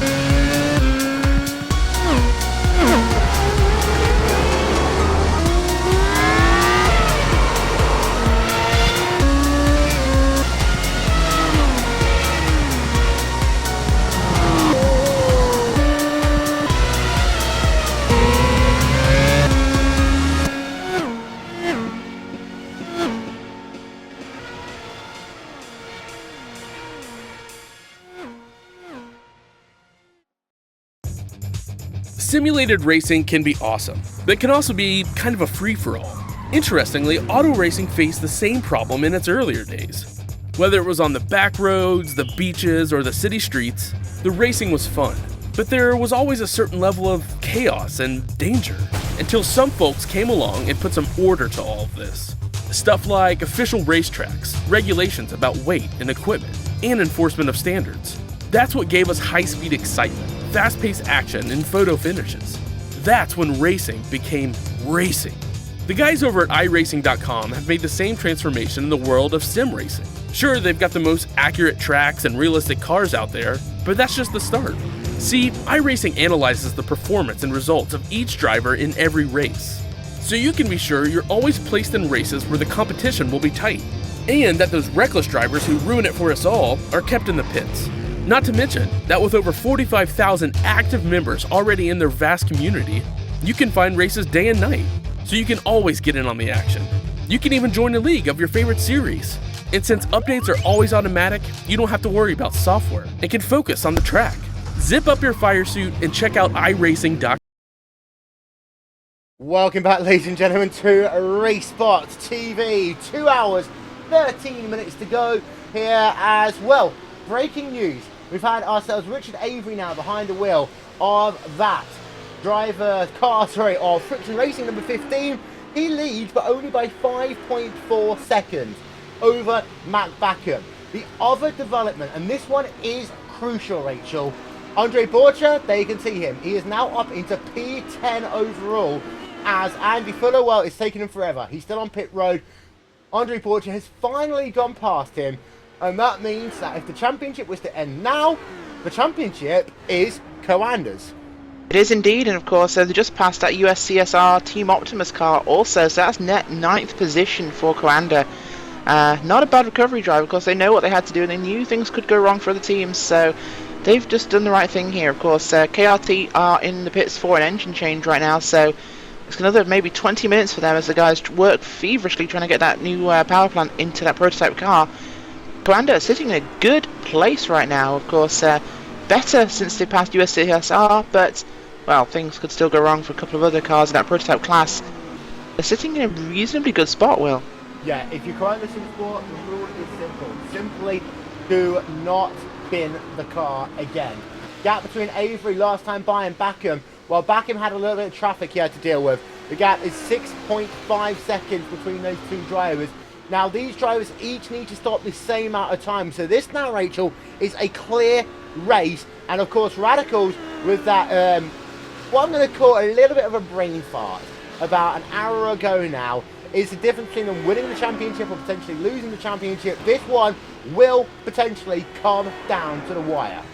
It will indeed, and well, not quite an hour, more like 20 minutes ago, but yeah, just running onto that grass out of turn 12, of course, for anyone who doesn't quite remember that moment, but pancaking the wall. They have left side damage on that car, but their times are reasonable. Mac Beckham's last laps will have been 15s, 14s, and 13 since he got into that car, so the car's still on good pace. Friction Racing with Richard Avery at the wheel, they are currently leading this race. Since Avery got in, he's done 15s and 13s, so yeah, doesn't look like they've lost too much speed thanks to that damage. So apart from a long pit stop, you're right, they are on the same sequence now. This is a fight, and well, Radicals can still do it. Yeah, they can. This is going to be a fascinating end to the first Neo Endurance Series. Team 7IB, Classy Webb out, even Basso behind the wheel of that one, 35.2 seconds back out onto the racetrack. There you go. Your closest battle in GT, that is still between Phoenix Motorsports number 64 and Friction Racing number 69 as they head themselves to do another lap. They've done 165 laps here today. Now, the interesting thing is, Rachel, of course, we will come back here in October for the Iris.com Petit Le Mans, and this is about the same number of laps that they'll be expected to do when they come to that event. But we still got ourselves 2 hours and 10 minutes to go in this event, and this has been one battle which has gone on pretty much all race long. Phoenix Motorsports, Friction Racing, 10 seconds separating them. San Jose has done himself an incredibly long stint in that number 69 car. Yours feeling back behind the wheel of that number 64 car. It's going to be very interesting to see who gets into that number 69 car next. It will, and Tanahote, he's had some good times. They haven't really dropped off much, so things looking good there. I mean, Tanahote got in on lap 153, Will, so took over there from Frederick Evers. He has done 3 stints, actually, so far, Christian Tanahote. Times looking reasonably respectable. Definitely a little bit quicker on average than Evers, but that 69 car has got a good pace and could potentially start making some moves. Yeah, Dean Prescott currently scored in 4th place in that Apex Racing UK car. We ride along board with him then, ladies and gentlemen, for a lap here on RaceSpotTV.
There you are, ladies and gentlemen, a lap on board with Dean Prescott making his last appearance for Apex Racing UK. So a bit of an emotional day for them in that number 3 machine as they're going to start their 185th tour around this racetrack. Just having a look a little bit further up, and actually Jamie Wilson, that Team Jamira car, has been able to move himself now a little bit further ahead of Dean Prescott. The gap between those two drivers is currently 3.8 seconds. We haven't really talked much about your GTC field. The reason why, Rachel, is that they're all nice and neatly spread out. And have a look at the gaps.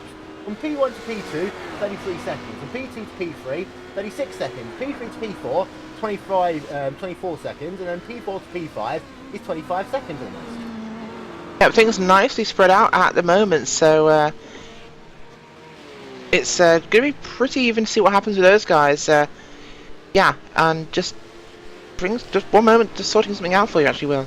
Yeah, so there we can see Virgil Racing leading the way still by 33 seconds over the IRDK Endurance cars. They head themselves down towards turn number 6 one more time.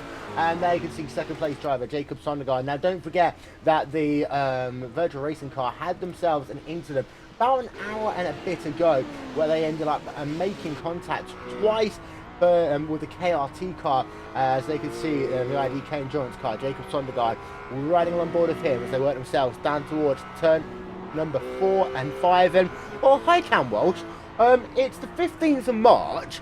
It's freezing cold outside, but I've just heard the first ice cream van of the year. I can say that if there is ever a time to come in on, that is the ice cream truck is the one to come in on. I just got off an airplane where there were palm trees and 80 degrees Fahrenheit, and then it was snowing when I came home. So I'm very disappointed in that. But I have Neo Endurance Racing sitting in front of me, and I can say that makes up for it, Will. Well, yeah, Vegas, baby, woo! How much money did you lose? Probably about 200 to 300, maybe, but that's kind of what you do. It was like $80 for a breakfast, though. That was pretty. Yeah, we spent probably about $200 eating dinner each night. It was great. Wow, there you can see, by the way, the number 18 machine, the KRT GT Motorsports car. Now, this, of course, is the team who had that incident about 18 minutes ago now with the Virgin Racing team car. And just to give you an update, by the way, if you are interested in live timing scoring and up to the second point, you can get yourselves over to RaceSpotTV/timing. Rachel Whiteford has an update on the one and only Friction Racing. I do indeed, Will. I've just been talking to Marco and Margaret, and he's just hopped out of that car for them. Of course, been replaced by Richard Avery. He's telling me their strategy is looking good at the moment for that team. They do have the same number of stops left as the other lead lap cars.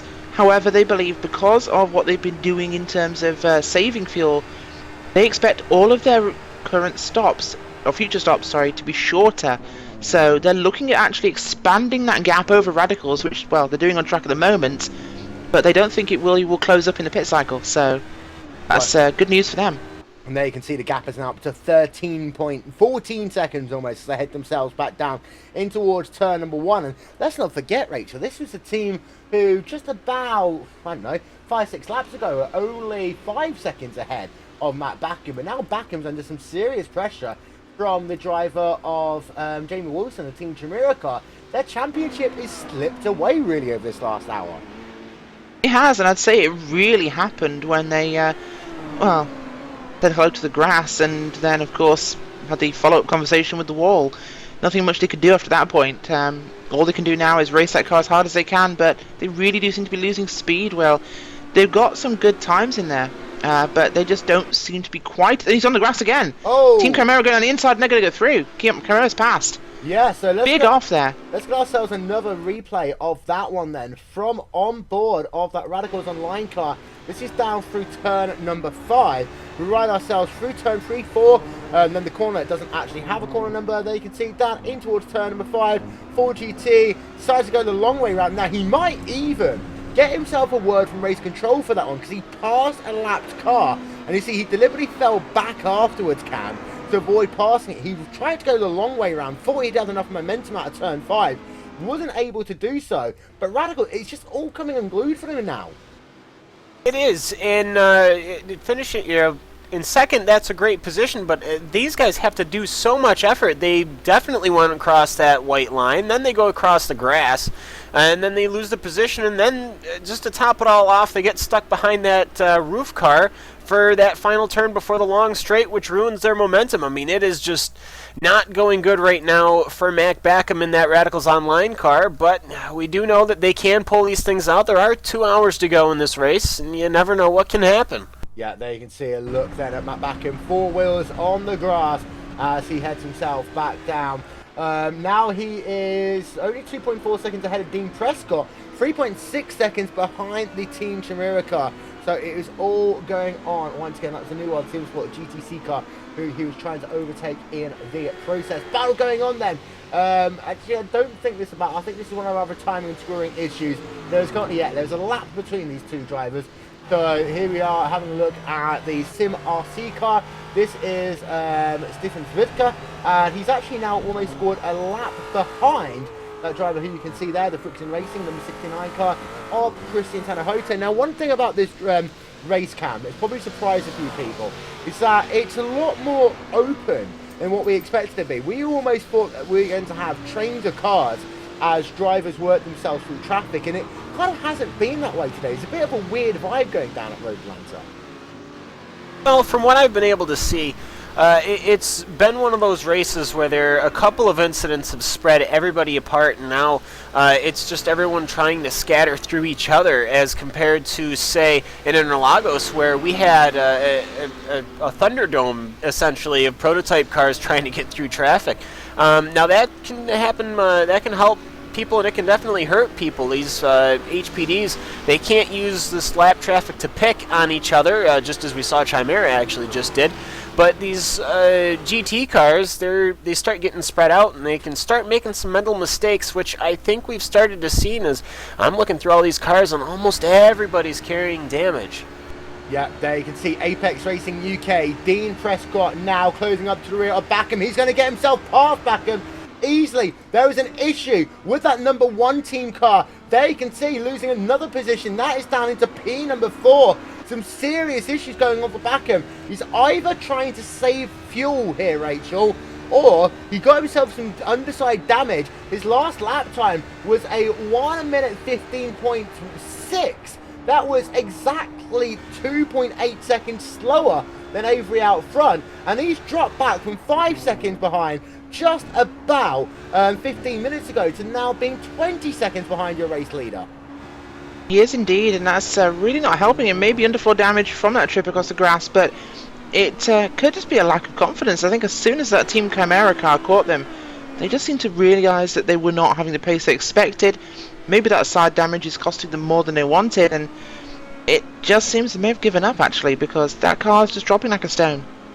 Yep, so there you can see then your Radicals Online car is scored down in the 4th position. We'll get ourselves updated championship points for you on your screen in the next 10 minutes or so. But as it stands, it is Commander Simsport who is once again leading the way as far as the championship goes. It has been a wild, crazy day here with now just 2 hours to go of the final round of the Neo Endurance Series here on RaceSpotTV. And you can see another big moment actually there for the Radicals Steel Series Similage car down towards turn number 1. They have dropped back from being in the race lead 1 hour ago to now being scored in the 4th position. It's all going on. As it stands, it is going to be Commander Simsport winning the championship, even though Commander are all the way down in P number 9. They are going to basically end up getting 7 points, and the team of Radicals Online at the moment are going to end up about 17 points back. But there's still a lot to happen in the final 2 hours of this, the final round of the Neo Endurance Series. Wolverton, Cam Roach, Rachel Whitefoot, the Dream Team are back for the final 2 hours here. There you can see them, that Radicals Online machine. There you can see 3rd place. It is Dean Prescott as he worked himself in the Apex Racing UK car. His final journey for that team. As well, we are going to get your points now up onto your screen. We start then with P number 1 through 3, and here it is. And in the last hour, Commander Simsport have gone from being 10 points back to 10 points ahead in the championship. Then we've got ourselves Friction Racing in 3rd. New World Simsport, they continue to lead the way by 9 points in Grand Touring over iRacing Denmark and Salt Racing. Phoenix Motorsports in 3rd. Then in GTC, it is Virgil Racing from SRN Motorsports and IRDK Endurance. Head on back for positions 4 through 6. Apex Racing UK, 92 points. Twisted Apex Racing, 85 points. Team Chimera, 83 points. Apex Racing UK in your GT division, 139 from CMRC.de and Friction Racing. And then in your Grand Touring division, it's currently the Dark Frogs from Team Chimera from Super Sport Racing. It's all changed in this last hour, Rachel, and anything can still happen. Yep, absolutely, of course. This is an endurance race, and well, so very much can happen in 2 hours, Will. And usually, in the Neo Endurance Series, it does. Excitement, action, tragedy and elation all coming at once for some of these cars, some of these drivers. A race of recovery, a race for a checkered flag. It doesn't matter where you are in this field. There are positions and there are titles on the line, and well, couldn't be more exciting. Yeah, there you can see New World Simsport have made themselves a driver change. Randy Chinworth now in behind the wheel of that machine, the number 92 car. We're just going to actually show you an update to the point as it stands there. And there is P4, 5 and 6 again, gathering up tweakers from Apex Racing UK, from Twisted Apex Racing in your prototype division. We'll leave that one on your screen for just one moment. But yeah, Randy Chinworth now behind the wheel of that GTC car as they head themselves back down towards the start finish line. New World Simsport currently scored a little bit further down than what they were hoping to on this alternate strategy. They are really going to have to play their cards right if they're going to make it to the end on just one more stop, Cam. Yes, and of course these roof cars are good on fuel, but it is just that black magic of calculations and fuel saving, which these guys should be able to do at New World Simsport. They've got the good people to do those calculations, and I'm also thinking here, Radicals Online, 20.6 seconds off the tail. They've got to be saving fuel. He has been hitting consistent 115s. I'm not sure if this is a confidence thing or a fuel saving thing, but between that Radicals and the New World Simsport GTC car, we're starting to see fuel strategy definitely coming into play. Yep, so there you can see that number 92 car continuing along then. 1 hour 55 minutes remaining. We talk about the battle that's been going on all race long between the Phoenix Motorsports number 64 car and the Friction Racing. That gap's up to as big as it's been all race long. But Rachel, actually that Phoenix Motorsports car is now catching the New World Simsport number 50 machine of Jonathan Fuller behind the wheel of that one. Even though I do think that Fuller has made an additional stop to that 64 car as it stands. Yeah, I believe you're right, Will. I think that is exactly what has happened, so this could well not be exactly a fight on the track, but it's certainly an interesting one. Yeah, as they head themselves then down towards the start-finish line once again. Phoenix Motorsport, 8.2 seconds back as they complete another lap. That is going to be their 177th tour around this racetrack, scored complete. Prescott now up behind the rear of Team Chimera once again. This has been one that's been going on for a while. Look at the aggression there, Cam, for Dean Prescott as they head back down towards turn 1. Lost himself half a second in the process, but Dean Prescott on the move, just 1.3 seconds away from Team Chimera, and they can smell some blood right now as they're back up a position. As back him, of course, in that 4th place, still trundling along about 2 seconds off the pace. Yes, that Apex Racing UK looking for blood behind that Team Chimera car. Team Chimera, they've been watching them. They've had to make some pretty risky moves getting through traffic. I think traffic is starting to start bunching up here, as we did see at Interlagos. It seems just as soon as I show up, drama always seems to happen, which is very unfortunate for these drivers, but that Apex UK car is absolutely throwing it. As Chimera, yeah, they did correct me on that, didn't they? Yes, they did. It's Chimera, the Team Chimera car. They're getting chased down by that Apex Racing UK car, both the red and the blue, looking down. And I just think right now Apex Racing has the blood in the nose, and they are slowly closing in. Yeah, as this battle has been one which has gone on for a very long time. Ladies and gentlemen, don't forget, you can tweet us using the hashtag IRNEO, follow us at RaceSpotTV, like us on Facebook, facebook.com/RaceSpotTV, and subscribe to us on YouTube as well, because why not, after all. And if anyone would like to take the mickey out of the way if we announce names, I do care, but you know what? It's one of those things. It's a bit like Daniel Ricciardo, Rubens Barrichello, Kimi Raikkonen, etc., etc., etc. And the UK car gets stuck behind some traffic in the worst part of Road Atlanta. He gets absolutely stuck going through the down S's behind a GTC car, and that fight right there is just about over, as they now have the Coanda car between them. And like I said, this Chimera car is making absolute blitzing moves between lap traffic, trying to make his way through. Yeah, and the gap is up, and it came down again, actually. It was high as 3 seconds, but there you can see a little bit of traffic now for that number 24 machine as they head themselves down into the chicane once again. He's going to get boxed in, actually, and he's going to go 3 wide, and he's going to make it work. That was an important move. The gap's down for 2 seconds for the time being. Now it will be Dean Prescott who's going to have to deal with all of this traffic as he works himself up the hill, down the hill once again, down towards turn number 1. And you can see there the closing rate on that 92 car. That's the second lap in a row, Rachel, that he's literally just blind faith into that final corner. But he might get held up again, actually, as he's going to take the outside line of the GAT cars that head themselves down into 2. Yeah, that car and Dean Prescott have been driving so well, Will. It's been really great to see him putting this real fight in for his final race for that team, and I really think they can get that car up onto second place on the podium. They have the speed. Let's go back and have a look then at this GTC battle. It's our closest battle in that GTC field. It's for P number 5 between the New World Simsport car of Randy Chinworth and the Dart Frogs Racing, David Jensen. The gap has now come down to 5.7 seconds. There's your overall race leader, just breezing past on the run down in towards turn number 6. And, well, Cam, this weird fuel strategy that Randy Chinworth is doing right now, he's taking it over from Jonathan a little bit earlier on, but it seems to be they're losing a little bit too much time. It seems to be the radicals have gone into the strategy as well. And unless there's something that these guys know which I don't, I do not understand how you can lose that much time and think that you're still going to get yourself track position at the end of this race.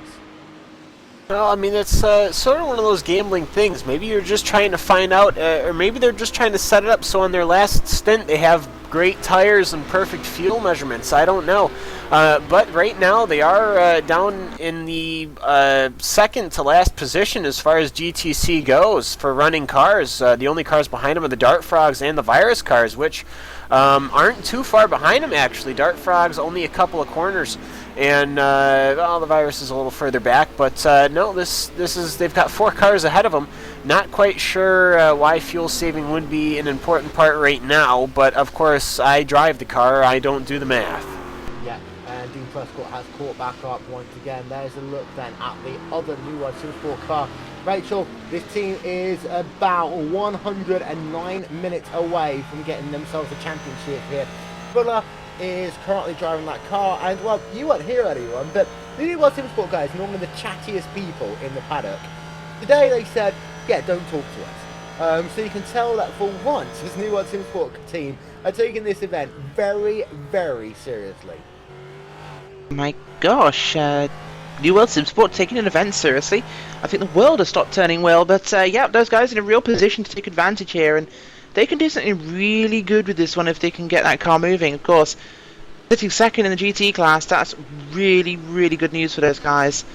Not quite as high there, of course, in the GTC, but they are doing a good run in GT. So really looking forward to seeing how they finish this one. Yeah, all to play for. Yeah, looking there on the nose camera of Jonathan Fuller as they work themselves down in towards 3. Well, can I ask you this question, Cam? You're American. Explain the numbering system, please, of this racetrack and Sonoma Raceway, because what I'm going to actually do is I'm going to find a car, as Baslov, by the way, is on pit road. So we'll use him as the example as they work themselves onto the racetrack once again. So here we are. Baslov gathering a tweakers, number 1 car, just completing his survey. So it'll be about 30 seconds overall. As Matt Backham's last pit stop, of course, for 69 seconds. A long pit stop for him. Trying to get himself back into this race, but Baslov will complete his service any moment now. You can see the little twitch of the reel, getting himself ready to go any second now, and his overall pit stop time is going to be a long one actually for Baslov. This is a very, very long stop for him. Not the sort of time he would want to be on pit road for. 1 minute 12 he comes out and away, but we'll talk about that one again in a moment, because this is turn number 1 on the inside of turn 1 now. Then the corner he's coming into, left-hand flick, is turn number 2. Yes, this one that he just cut short. Yeah, then this is turn 3. This is turn 4. You've got 2 more corners, and then you come into turn 5. I don't know about that. This looks like a pretty straight line to me, Will. It's not. It looks fairly straight. That's turn 5 right there. I don't see what the problem is. And then you see you go down this really long straight, and then you're on turn 6. Turn 6 and 7, I think they're fairly obvious. But I don't know where turn 8 and 9 come in. Those are kind of. Yeah, this is this is 8 right here, this little left windy bit, and then turn 9 is that slight curve to the right that nobody else in the world of motorsports calls a turn, but whatever, we'll call it a turn. And then you've got 2 parts of the chicane, both 10A and 10B.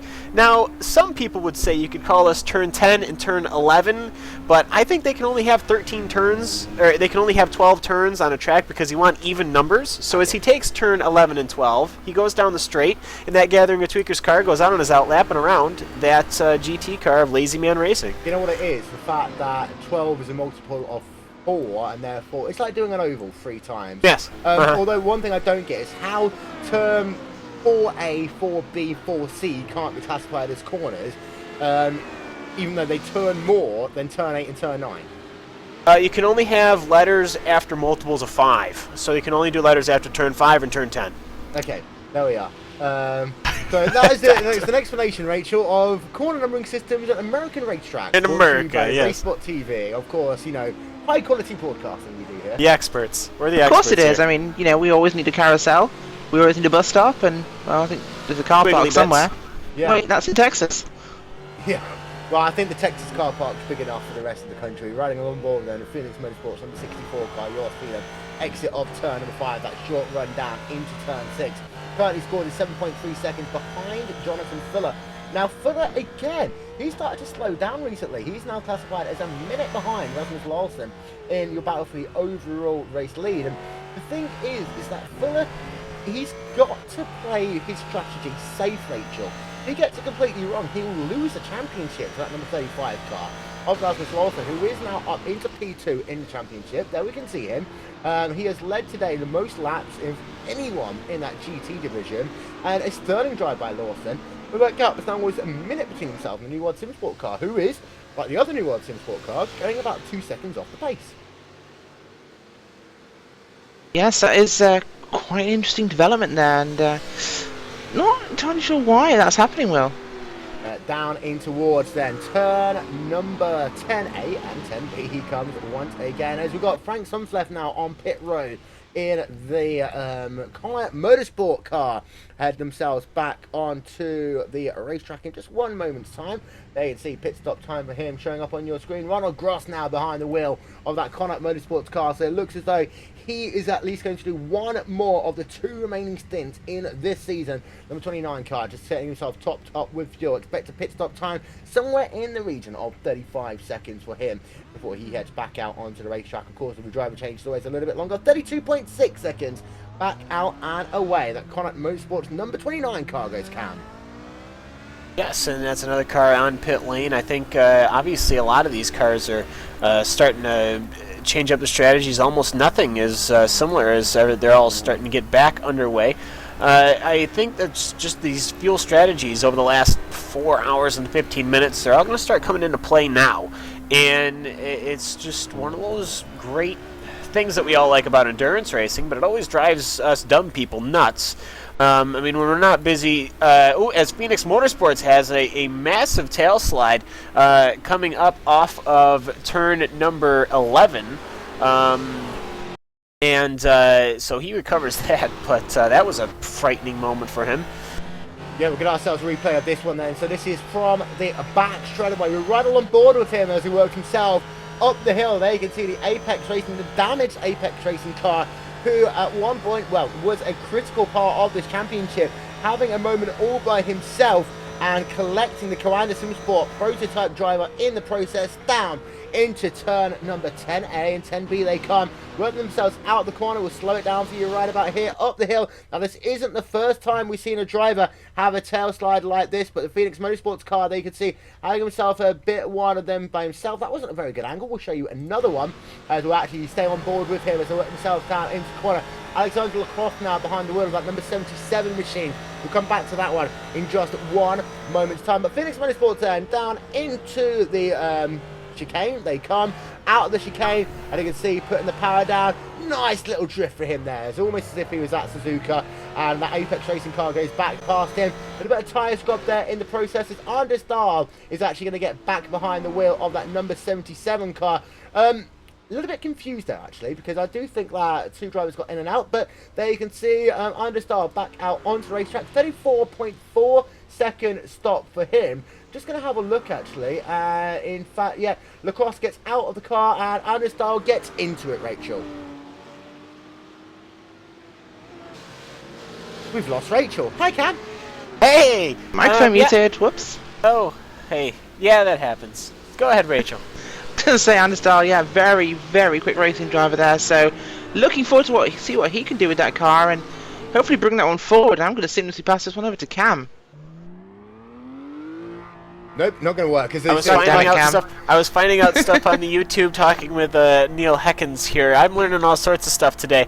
That Anders Dahl, I think, has been, quite essentially the GTC driver of the season. I mean, that roof car has been Anders' domain.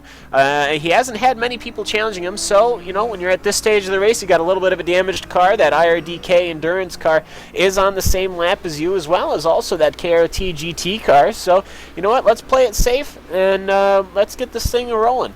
So, Virgil Racing, just taking it nice and easy, putting their best driver in, and that works for them, as that Apex Racing TV and that SimRC car looks to get behind that GTC car. And this turn right here is always where it frightens me. I hate going over this corner with lapped traffic or faster traffic going through.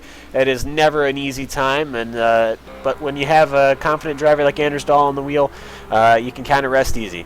Yeah, as you can see there, the SimRC car just going to go past in towards turn number 1. As also, we did see that there on your screen. We've got our third driver into the IRDK Endurance car as well. That is Kim Vedel Osterby now behind the wheel of that one, the third driver here today. Of course, we had Sondergaard, and we've also had ourselves the one and only Egil Sandfield behind the wheel of that machine over the course of the last 4 hours and 20 minutes. And ladies and gentlemen, there is now 100 minutes remaining of the Neo Endurance Series, as we've got ourselves there, the Dart Frog onto pit road. They're going to do themselves a driver change, as we're going to have David Jensen out of the car and Carl Martin getting behind the wheel of that one, Cam. Yep, Carl Martin getting into that one. They are looking to get that Dart Frogs up a little better, as that Virus car that's pulling in right in front of him, Dennis Garrison, in the cockpit of that car, as he's actually getting out, and Roy Weiser's getting in.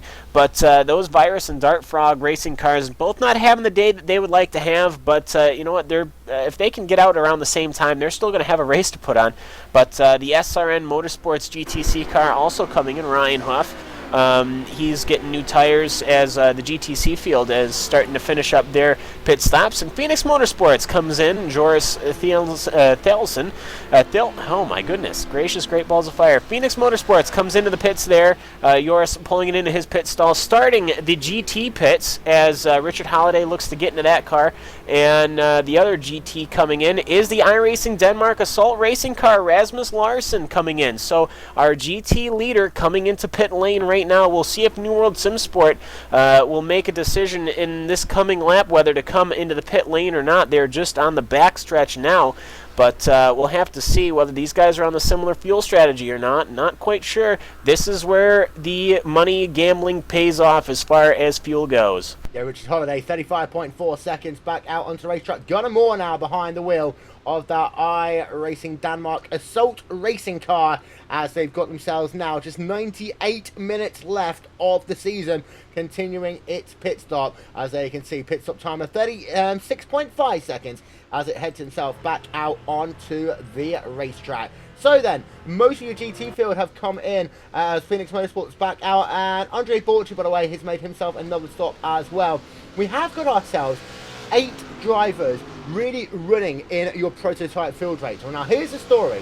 If Matt Backham can somehow pull this one off and get himself to victory lane, then Grinder SimSport needs to be P7.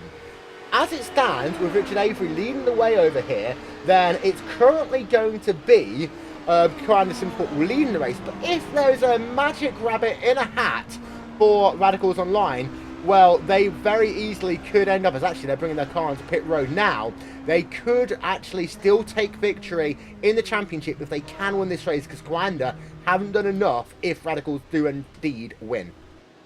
Well, if they have a magic rabbit, I think it needs to be a stomping great one with big floppy ears, Will, because 40 seconds behind the leader, Friction Racing, that is one heck of a mountain to climb, and I don't think any hutch is big enough. Yeah, so there you can see Backham on towards pit road, as he's going to make himself his penultimate pit stop in this race. He's going to get out of the car. Roger Cronin going to get back behind the wheel of that one. As there you can see, having a look at that pit stop timer for him. It is currently just ticking over to 20 seconds right now. As well, we can see there, he's just going to come back out and away onto the racetrack in 1 moment's time. And once he does, ladies and gentlemen, we are going to live the outlap on board with Roger Cronin on that number 1 machine. And pit stop timer ticking over, 33.1 seconds, back out and away. Let's experience then the outlap on board with Roger Cronin.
There you are, Cronin heading himself past the Apex Racing UK car. That's the 4GT as he heads himself past the start-finish line once again. Bit of an update from Race Control, ladies and gentlemen. There is no further action involving an incident between Talk Freak Racing and the number 8 gathering of Tweaker's prototype car. So it looks as though that the team that's had themselves quite a few wars today. Philip Widdowson currently behind the wheel of that one. That is the Ford GT machine. There you can see Philip Widdowson heading himself out of pit road. Pit stop time for him, 34.9 seconds back out onto the racetrack. Not going to be penalised for contact with what was Bass Slob in the gathering of Tweaker's prototype car. So here we are then into the back end of the season, and we'll get yourselves your provisional standings as we head ourselves to the 1 hour mark. That'll be in about half an hour or a bit's time. Jonathan Fuller currently behind Gunnar Moore. Gap between those drivers is currently 1.2 seconds, but of course Cam, the New World Team Sport car, needs to come to pit road. The iRacing Denmark Assault Racing car has already done so. Yes, and these guys seem to be on the strategy of the night and the moon. These guys are absolutely opposite each other. Jonathan Fuller taking that curve to the max, and that car gotten real wiggly off of that exit of 12 there. But Jonathan Fuller very good behind the wheel there. He's been about a second off of the pace of that iRacing Denmark Assault Racing car, and that's really been the history going through the lap charts all day with these two cars. That Denmark Assault Racing car is just a head faster.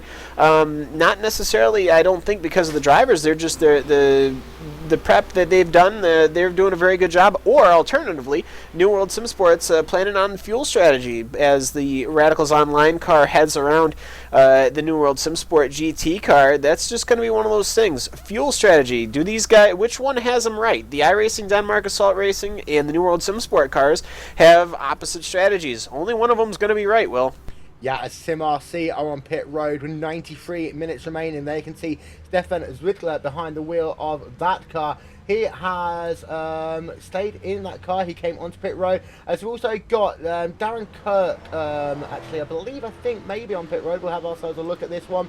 As Darren Kirk, there you can see himself, and also Dean Prescott onto pit road. Both of these drivers will be leaving Apex Racing after today's event. A bit of a sad time for that team, but here you can see Dean Prescott, first one onto pit road. Now, he's done himself a couple of stints so far today. Will he stay in this car to the end? Conrad Venter's going to get back behind the wheel of the car, the Apex Racing TV car. So we're going to get Darren Kirk out of that one. It looks as though that his time on Apex Racing is done with that fell swoop moment. But Dean Prescott stays behind the wheel of that number 3 car for the time being. Pit stop time of 27.8 seconds. Laserman Racing, Wayne Timerson out the car, Mick Harridge into it, and then we have a look then at the Apex Racing TV car back out onto the racetrack in 31.7 seconds. And there is the new driver in the Laserman Racing car. It is Mick Claridge just completing his service there as that time ticks over to 37.7 seconds. Out and away, Rachel. It does indeed. Good stop there from those guys, of course. That will give them lots of good track position right now, coming out into a bit better air actually for them, so advantageous for that team. Yeah, and here's a close battle though as they come out of pit road. This is between Cold Tyres, Apex Racing UK, Team Chimera, number 24 machine, Ben Tusting. This ongoing battle, Cam, with 90 minutes to go, just literally a couple of tenths of a second as they head themselves down towards turn number 10A once again. Yes, and here they do come down into these into this quick chicane here. Cold Tires over Hot Tires. Hot Tires going to win every time, but Team Chimera, they're doing a good job keeping themselves safe, ultimately taking the safe line through it, not leading into that Apex Racing UK lead. But Dean Prescott's going to have some trouble getting around this GT car, I think, going into turn 1. He's going to mess up his momentum coming up into 2 and 3. But ultimately, we'll have to see if this Chimera car can pull away in the S's or something, as there is a car off. There's a couple of cars off. The Gathering of Tweakers 1 prototype is off, as well as the Apex Racing UK car is off. We'll have to definitely look at that. Well, it looks like something happened on top of turn 3. Yeah, we'll get ourselves a look at that one once again then.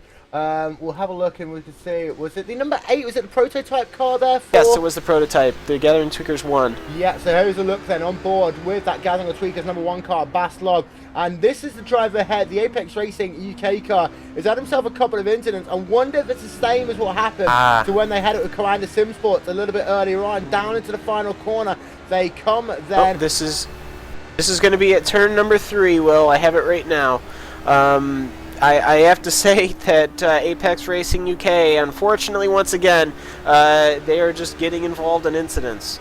Yeah, here's a look then down in towards turn 3, and that time back, well, actually no, that all started. The GOT car lost it all by himself, and the Apex Racing car afterwards just had nowhere to go. So early on in this event, the Apex Racing car was the one struggling, and here we are then. We'll have a look on board with the Apex Racing car. You'll notice coming into view now is that driver of Bass Log, and there you can see down in towards turn number 3. Well, that number 8 car, you should see the wheel spin, that car spinning it round there, and then the Apex Racing car had absolutely nowhere to go, Cam. And it's pretty much been the story of Apex Racing all season long here in the Neo Endurance Series, is that these Apex Racing cars, just for whatever reason, have terrible things happen to them. Of course, the beginning of this race, from what everyone's telling me, was not necessarily their proudest moment, but ultimately, this whole season, it has just been that right there. Cars getting involved in incidents and them having nowhere to go. So Apex Racing UK, though, the car, while damaged, does look like everything seems to be going fairly well. A little bit of damage on the front end, but the wheel seems to be straight, so they'll continue to go and see where they can go from here. But Apex Racing UK, the last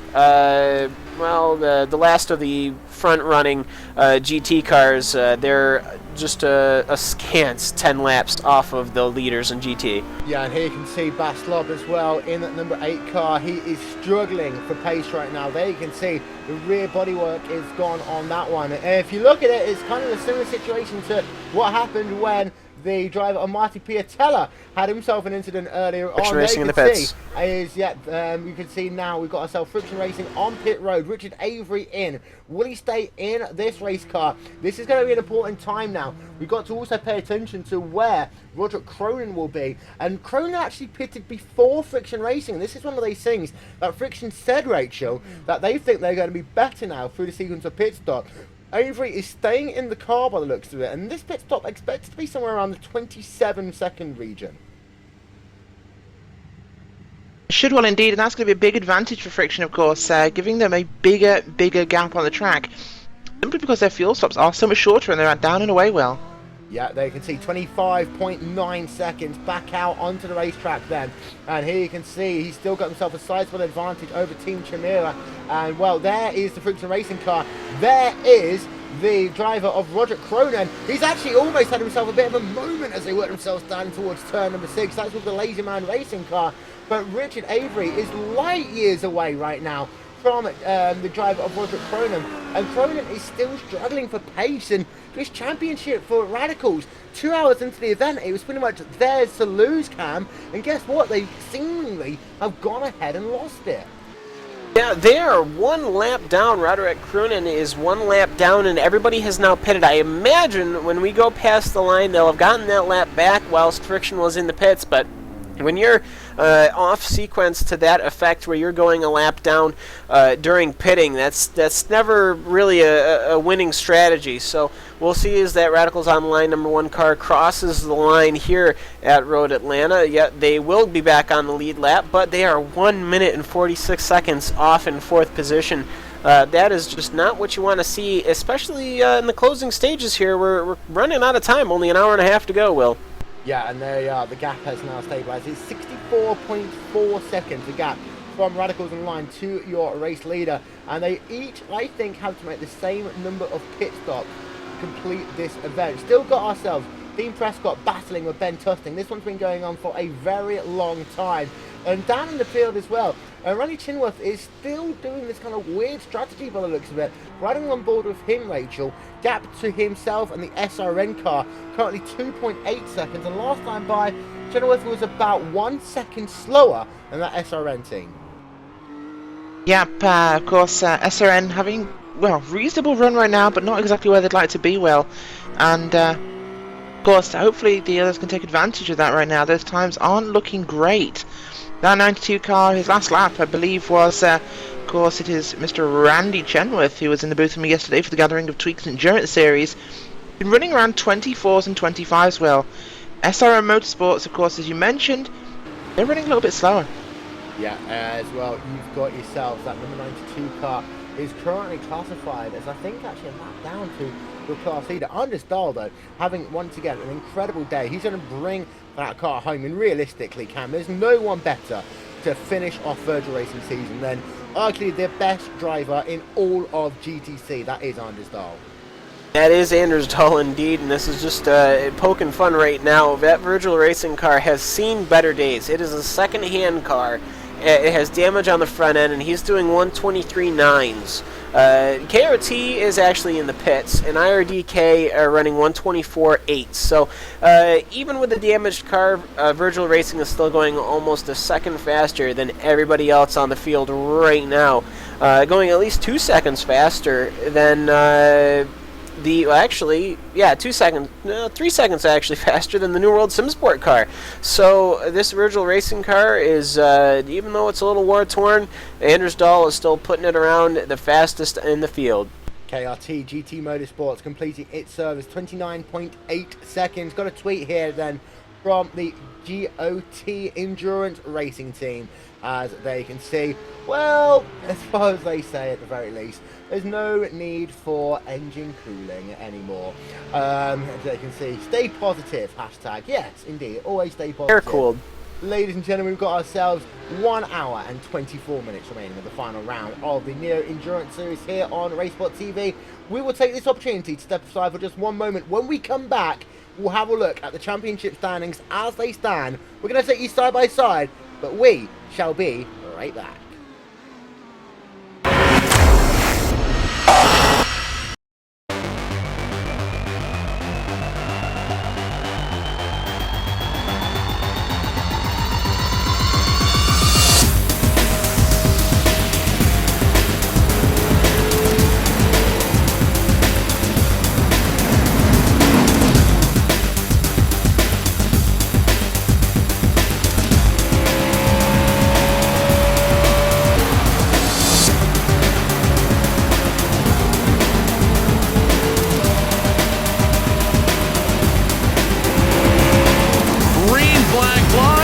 The NASCAR Peak Antifreeze Series powered by iRacing.com has officially begun.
outside contact made. 56 slides it at a 4. Who's going to be at the stripe? Dead even. Give it to Ryan Truex. Truex is your winner over Tandy.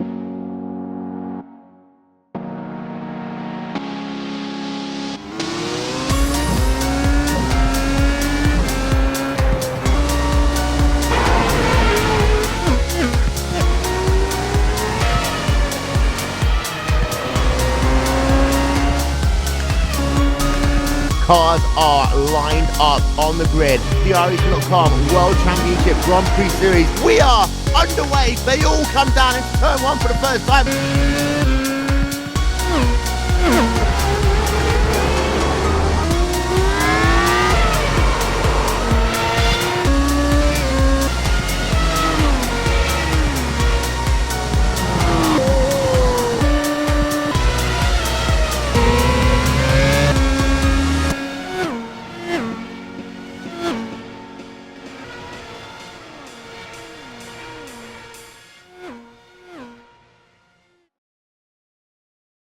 Friction Racing, the latest driver team to almost throw it away. This was down at turn number 3, 4, 5. And Friction Racing, we saw it on RaceSpotTV side by side there, Rachel. And they almost been very lucky, actually, that they were able to keep that car kind of pointing in a straight line, not spin it into one of those hard concrete barriers.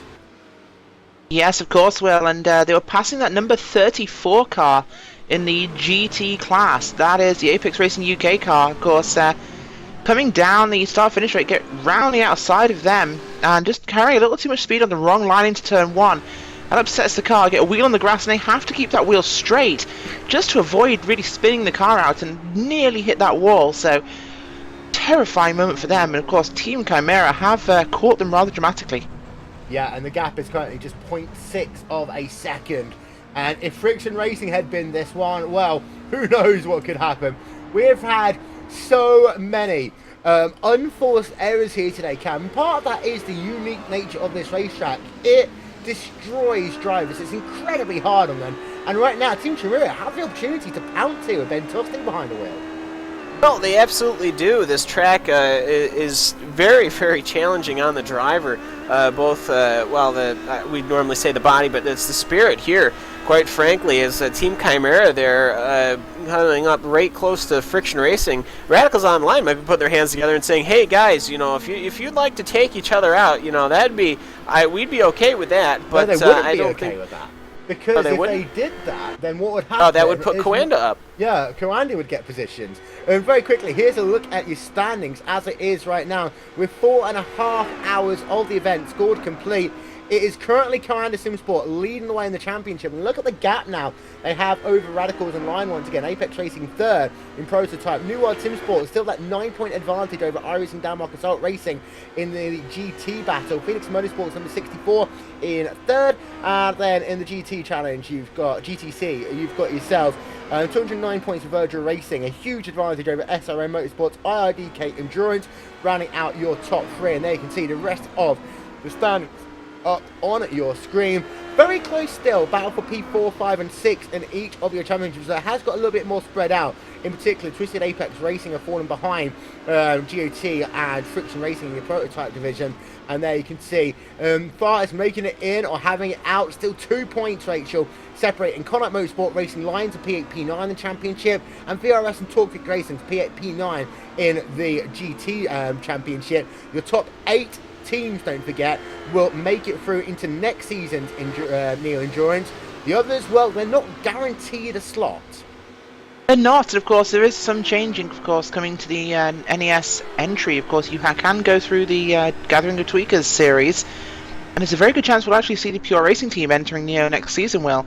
But apparently there is also a direct entry option as well, so, of course, whilst you can lock in by finishing well in this series, and we have a lot of battles on field just to guarantee that, a lot of teams will be looking for a way to try and find their way into the series. Yeah. And of course, guys here now, probably not all of them will be running next time round. There are a lot of hungry racers wanting to get in on the action. Massimo Bindi now behind the wheel of the Team 7IB Classy Web car. This is their penultimate stop. Looks as though Bindi might get the opportunity to get that car to the end of his event. There you can see pit stop timer up on your screen for him. It's going to tick over to about 30 seconds. Well, their last stop, Cam, is going to be very short. 32.4 second stop now. When they come in next time, they only need to stop for about 20 seconds. The only sad thing is, there's no one really around them who they're battling with. Yes, and they've done a good job so far here today, as Conrad Venter gets in that, or Massimo Bindi, excuse me, gets in that Team 7IB web car, but they've just been doing a good job keeping the car mostly clean for the most part. Everything looks like it's in order. A little bit of rear end damage, I believe, but other than that, they've been just doing a good race, putting out the laps. They've been doing a very good job, as they have been all season, being nice and clean, as they're just ready to pounce on a position if somebody makes a mistake. Yeah, but there you can see the gap between Phoenix Motorsports number 64 and the New World Sim Sport C2 number 50 team, with Ahmed Yamin now behind the wheel of that car one more time. Richard Holiday currently behind the wheel of that Phoenix Motorsports car. Good drive here today by both of those teams. It would be interesting points-wise though if Phoenix Motorsports can find their way past New World Sim Sport. If New World Sim Sport was to falter in the last part of this event, well, that can make stuff very interesting as far as the GT Championship goes. It's only 7 points right now, so it's not as if that is a complete lock in your GT Championship. Well, we just had a change for position for the lead of the race. Team Chimera has slipped around Friction Racing at the last corner. Something very weird just happened. I don't know if Richard Avery got caught out or something, but it looked like he was going very slow. He might have triggered some sort of penalty. I believe he did.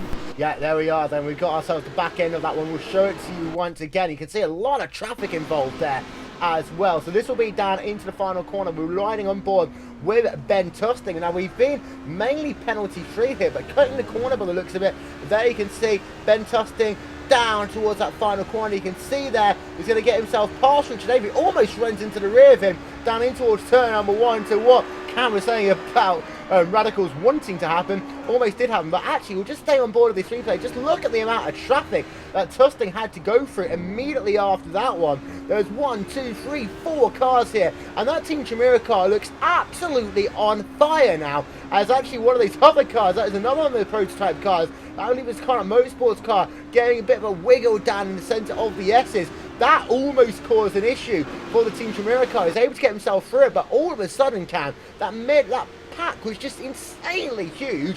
But Avery now loses the lead of the race, and Ben Tusting leads his first official lap in this event. Yes, and a very good job for these guys, Team Chimera. They've been working on it all day. I mean, when I first got here, they were back and forth position. They're now leading this race, and they're leading it on paces. They have issues coming in through the chicane, but Richard Avery looks to go onto the inside of the door. He will put pressure immediately on Ben Tusting. That is exactly what you want to do, but I just don't think that you want to do that through turn 12, as they're going to have to find a way around a lapped car, and ultimately Richard Avery will back out, but Avery doing exactly what he should be doing, and that's putting pressure immediately on Ben Tusting. Don't let him get comfortable. Yeah, there you can see the gap is just 4/10 of a second right now. We're going to replay that one for you again. This is that run down into the chicane. Is this one into the chicane? Yeah, okay, we're going to replay this one. This is all the way back from the exit of turn number 7. And just notice, we can see the gap between Avery and Tusting. He's still 0.3 of a second. If anything happens, we will let you know immediately. But just notice there that Tusting gets himself out of shape as he heads himself down the chicane that time by. And you'll just notice how quickly Richard Avery gained as Tusting potentially under pressure. You can see car in sight. It actually came across him there. That was a Sim RC car, and that allowed Avery to get right alongside him and run up to the final corner. And that is what happened there, as the two almost making contact once again. Got ourselves a quick tweet as well, as we've got ourselves Baslov and Ronald Gross. They're battling for position. The GOT car losing that position to Ronald Gross there. As they can see, they work themselves up the hill once again. Gross into the 5th position now. As it's all going on all of a sudden. Connaught Motorsport now breaking into your top 5. We still got your battle going on for your overall race lead in prototype class. Quick tweet then, and after 4.5 hours, Rachel, we finally get our first pizza tweet of the day. That is from @El_Denamentes. We do indeed, and you know what, Will? Guess what I've got on my desk? Pizza? Indeed. Yay. So yeah, it's not a Neo Endurance event without some form of fast food. I'm not eating all day, I'm hungry. So if anyone would like to bring me a pizza, it's willvincent@awesomeness.com. Just email it, it'll be great. That they can see Friction Racing right behind Ben Tusting. Battle for your race lead in your prototype class. It's all heated up here in the last 1 hour and 11 minutes of this event. Gap is currently 0.6 of a second, working themselves through a lot of traffic. And anything can happen here, because there's a lot of traffic ahead of them. Once again, that is the IRDK Endurance car, who Tusting is going to sweep past there, and Avery has to fall back in behind there, cost him a couple of tenths of a second. It did. Richard Avery is showing no fear right now as they go on the inside of the Team Chimera car. They almost, both almost clipped that very slow-moving GTC car, but they'll have to go on the inside of this GT car. Richard Avery, though, not repeating his first mistake in that turn, as these guys are absolutely barreling now. The nostrils are flared, the adrenaline's pumping. These guys are absolutely ready to rock and roll through anything. Yet, of note here, the only car that's in front of them is Rod-Eric Croonen in that Radicals Online #1 car. Ben Tusting is coming very quickly on this that Radicals car, as they're going to have some GTC traffic, Will, the SRN Motorsports car and then the Virus car, and they should be able to take him on the straight, but ultimately it's up to Richard Avery. Is he going to go on that inside in the chicane once again?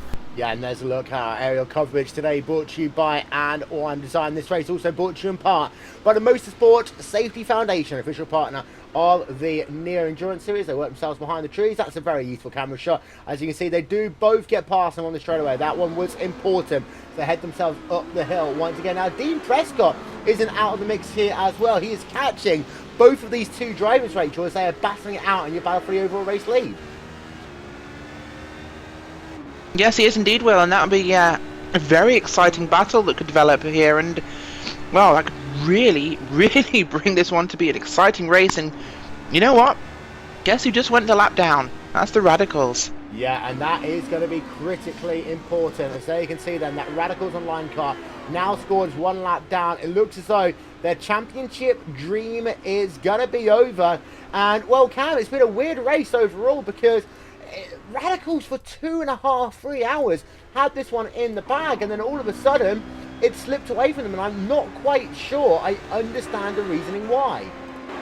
Something must have happened. I'm looking at the lap times. Rod-Eric Croonen was the driver that started the Radicals, and he was doing great laps. Actually, he doesn't have the fastest lap of the day in their car, but he's got many 112s. That car's running 116s now. Something is sick with that car, other than maybe that side pod damage, but ultimately they're just driving it around, possibly co-signed. We might have thought this was something related to the fuel, but I just don't know anymore. This might just be the car that they have now, and that's very unfortunate to see that, but right now it allows Team Chimera, Friction Racing, and Apex Racing UK to put on one hell of a show. Oh yeah, this is an incredible battle we have overall anyway.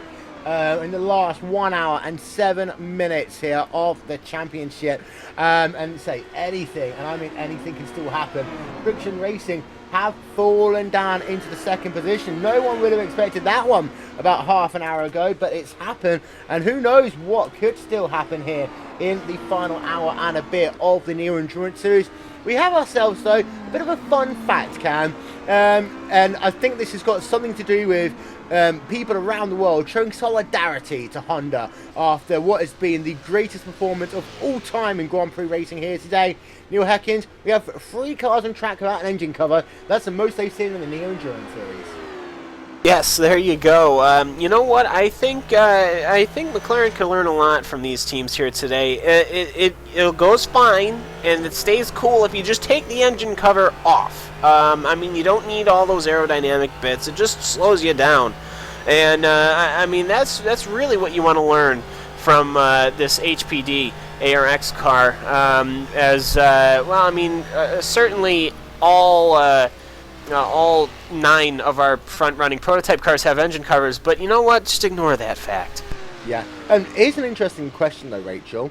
The Honda IndyCar, is it going to be faster and longer-lasting this year than the Honda McLaren? Well, it doesn't have a Lotus badge, which in IndyCar pretty much means it's going to be fairly fast. Yes. Of course, the Honda engine has been a great power plant in IndyCar. They know they have that power plant set up properly.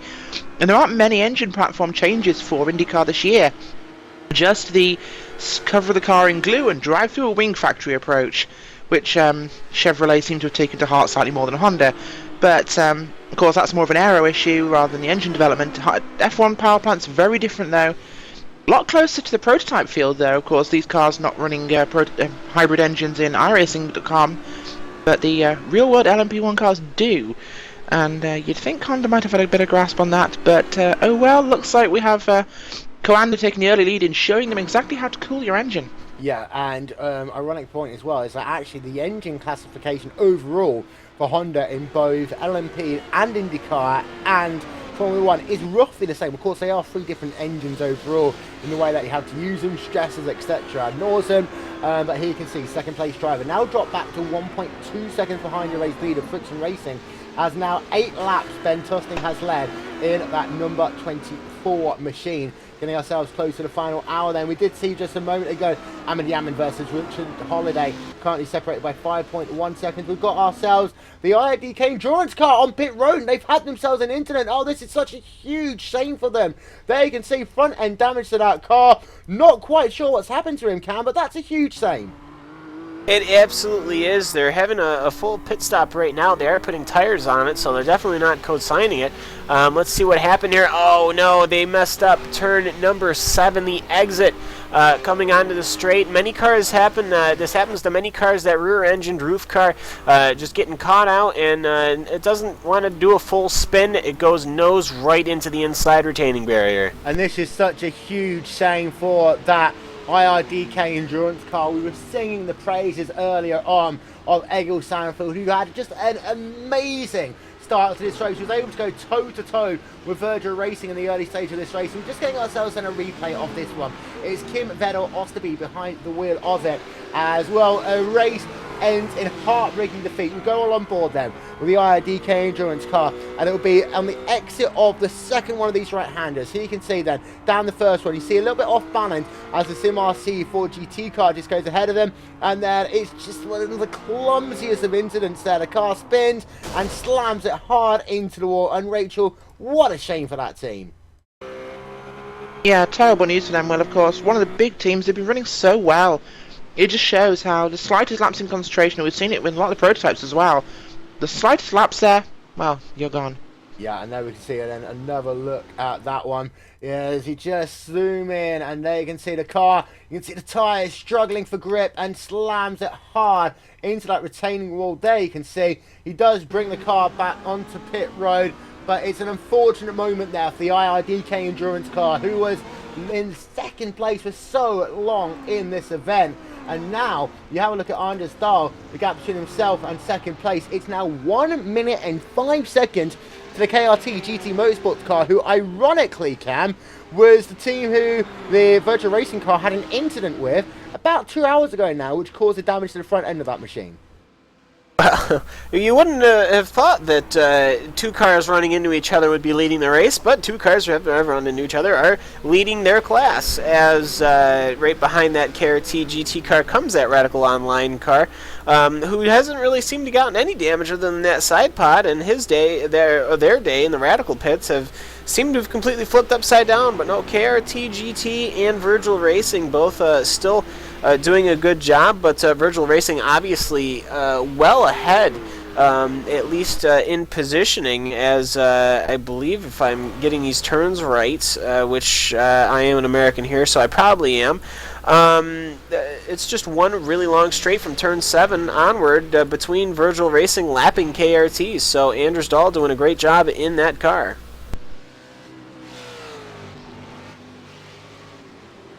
The following is a public service announcement from RaceSpotTV in What'd I regards to all of the people who are talking about food on the YouTube channel.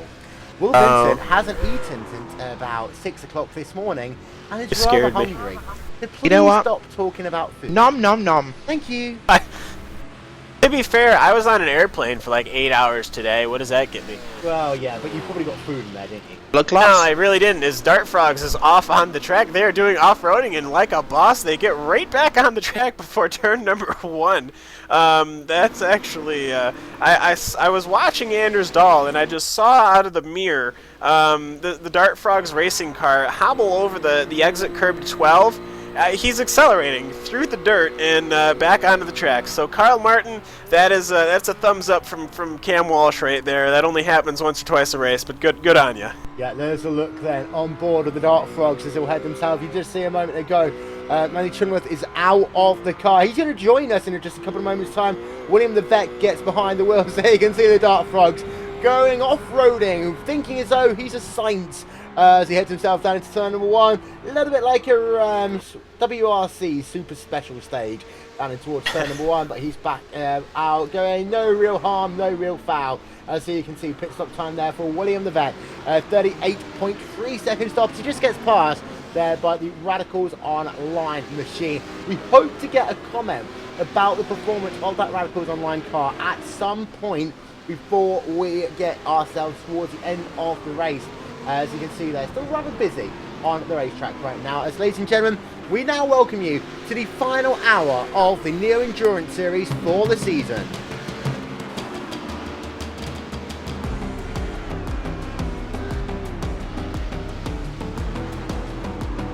Well, ladies and gentlemen, it's been all changed once again in the last hour. There you can see your new race leader. He's led himself 12 laps here today. It is Team Chimera's Ben Tusting on 2.6 second advantage over Friction Racing and Richard Avery. Now, in the last couple of hours, we've seen so many developments. We saw Coranda Simsport get themselves back into some form of championship position, and then we saw ourselves the bit of a moment that happened to the Radicals Online team as they started falling all the way back for the pack. They currently scored 4th place in this race, and that is not enough for them to get themselves a championship. So a championship that looked secure an hour in is now a lot worse for them. Over in your GT division, it is all been about one team here today. They've somehow been able to keep their car nice and clean. It's the iRacing Denmark Assault Racing car as they continue to lead right now from the New World Sim Sports T2 class. The gap is currently standing at 48.3 seconds. And it's a nice battle that's going on for that one. Although, we head on back and we have a look, there's still only 7.2 seconds to gap between themselves and the Phoenix Motorsports number 64 car, who's kind of been there or thereabouts in the mix all race long. The Phoenix Motorsports car has had himself a great day, doing a lot better than their prototype compatriots, unfortunately, who were out in the very early part of this race in a freak accident down on the back straightaway. We head ourselves back then onto the GTC field, and surprise, surprise, it's Anders Dahl who's leading away, but his day hasn't been without incident. He had himself a couple of scrapes in the early going. With that team sat in second place, it was KLT GT Motorsports. They had themselves two coming together in the space of one lap. Virgil Racing were able to carry on. They got themselves in front end damage, but they are pushing along anyway. Anders Dahl bringing that car, looking as though he's going to wrap up that championship. And, well, the sad news in the last, literally 15 minutes was that one of the IRDK Endurance team, Kim Vettel Osterby, on pit road, and a miserable end to their team season, which had been going so well until then. There we go. We'll get a zoomed in look at that one for you. Rachel, people aren't listening to me. People never listen to you, Will, especially those that know you. Yeah, as there you can see, look on board with the IDK Endurance car. Alan Neese, who's actually one of our race control stewards for today's event, talking about pizza, bacon-wrapped crust. Is that the Little Caesars pizza? Cam, you know this one. I don't actually, but Will, I could tell you what celebrity chefs made for me when I was on my honeymoon. I had grilled hanger. That was delicious. That was about $80. Had that rare. They actually carve it for you and put it on your plate for you. The service in Vegas is amazing. I had beef Wellington from the Eiffel Tower restaurant in Vegas. That was phenomenal. Yeah, ladies and gentlemen, that's enough food talk for now. We're going to get ourselves a look through your championship standings in just one moment's time as we're into the final hour now of the race. And just to let you know, that Phoenix Motorsports car has pulled out a 28.3 second advantage over Friction Racing. So the teams that are battling a little bit earlier on aren't battling as much anymore. As we're just going to have a look then through your standings into the final hour of this event. There you see, after 5 hours, Twine Sim Sports looking as though after what had been a horrible first part of the race, they are back in command of the championship. 189 points, 172 points Radicals Online. Apex Racing UK looking as though they are going to get themselves third place overall. Still only 9 points with New World Team Sport to iRacing Denmark Assault Racing. And if Richard Holiday can get himself past Ahmed Yamin, there might still be something that could come into play on that one. I'll give yourself an update on that in a moment.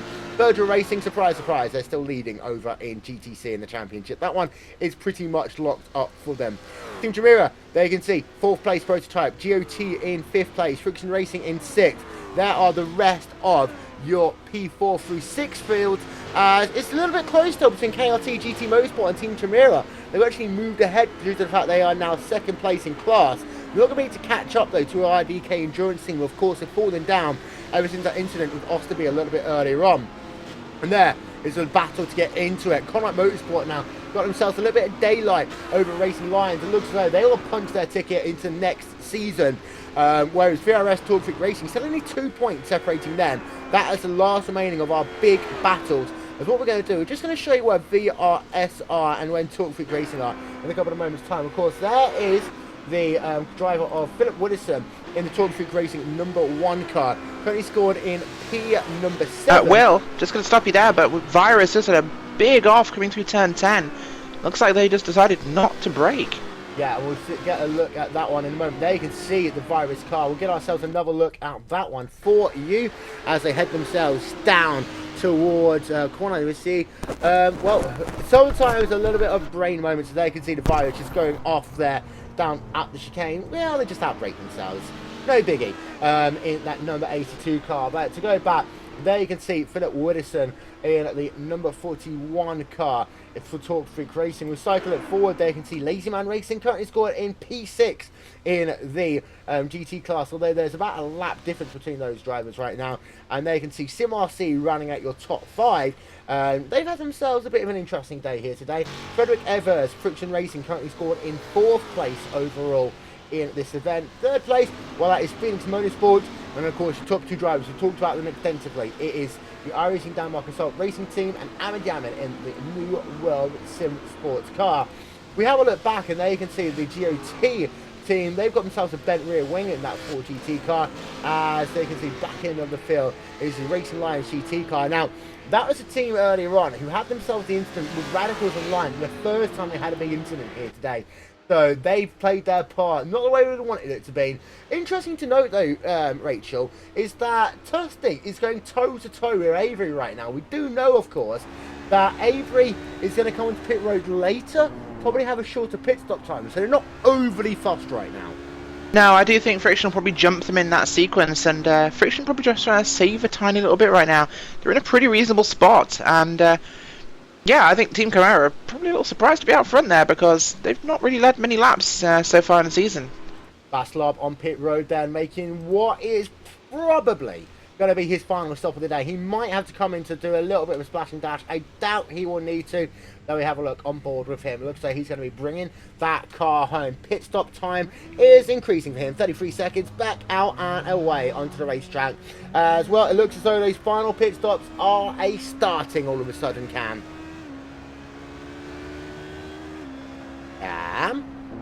Yes, I'm sorry. What?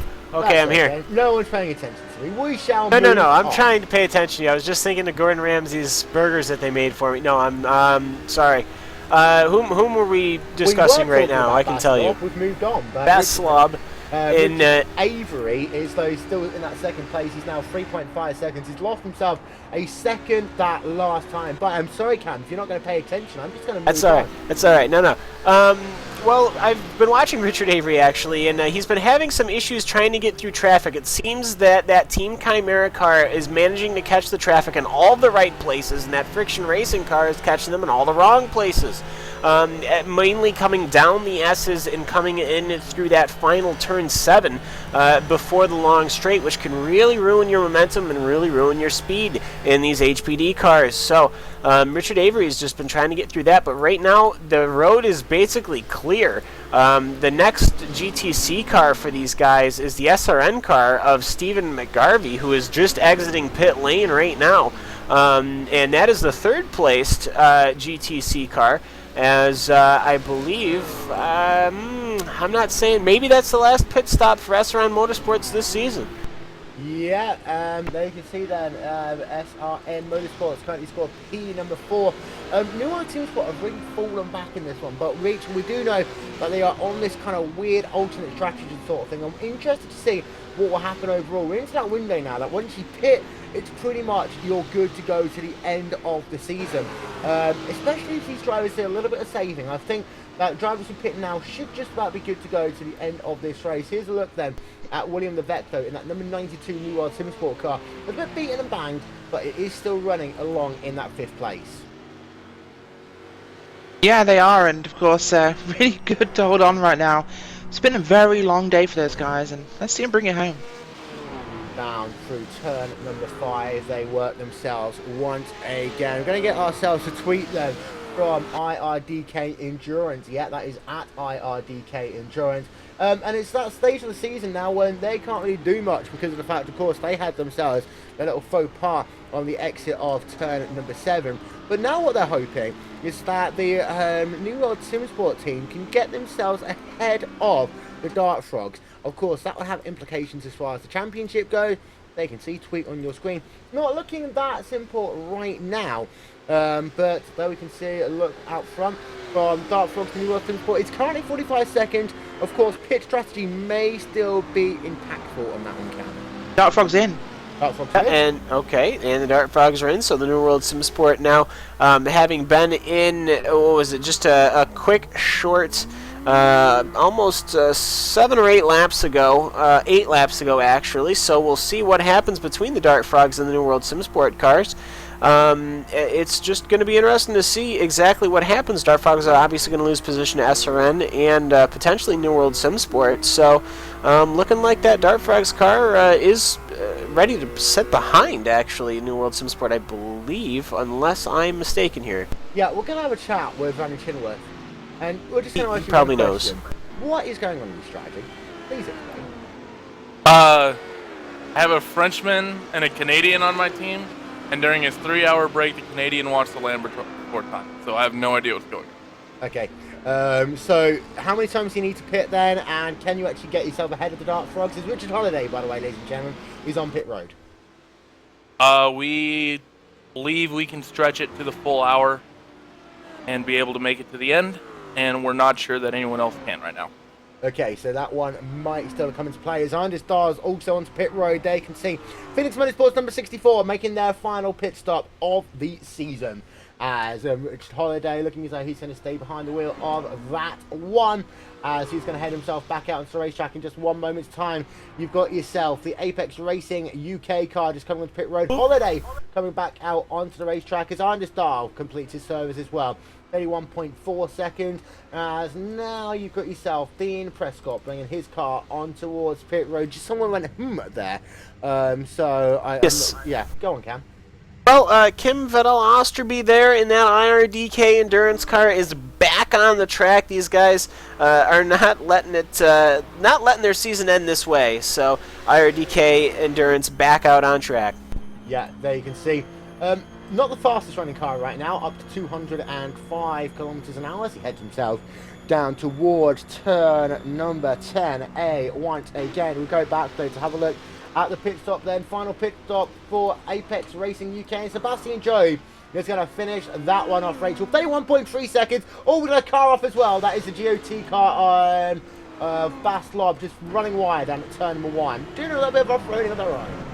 Yeah, Sebastian Jobe, we know he's a rapid driver, of course, ran in the DWC yesterday, and equally familiar with things like the Skip Barber car, so great to see what he can do for these Apex Racing UK guys. Definitely fast, and we actually know he's faster than Richard Avery at times. Yeah. So that could be a very interesting fight. As we're going to get ourselves a replay then of the Gallagher Tweakers car who went off down at turn number 1. You can see just what we saw a little bit earlier. Wow, he just looped that one completely by himself, Cam. And we've seen some drivers running wide. I've not seen a driver actually completely loop it down into that first corner, but he's done it, and he survived. Yeah, he did. It looks to me like he made the aggressive cut right. And normally there's a lot of back body work there. Maybe that's why that's put there, to catch the car and stick it to the ground so it doesn't do just that, but spins out there in turn 1. He gets back on track there, Boss Slob, having gotten into that car some time ago. Heck, this is enough laps, almost 80 laps by now. Should know wouldn't do that, but you know, that happens. Yeah, Richard Avery then on pit road for what will be his final time this season. So he actually comes onto pit road, by the looks of it, before the Team Chimera car. So that's actually all of a sudden become very interesting, Cam, because we thought that it was going to be Tusting onto pit road first. Avery, let's see how long his pit stop will be. This will have to be somewhere in that region, I think, of about 30 seconds in order to bring it home to the end of our incident.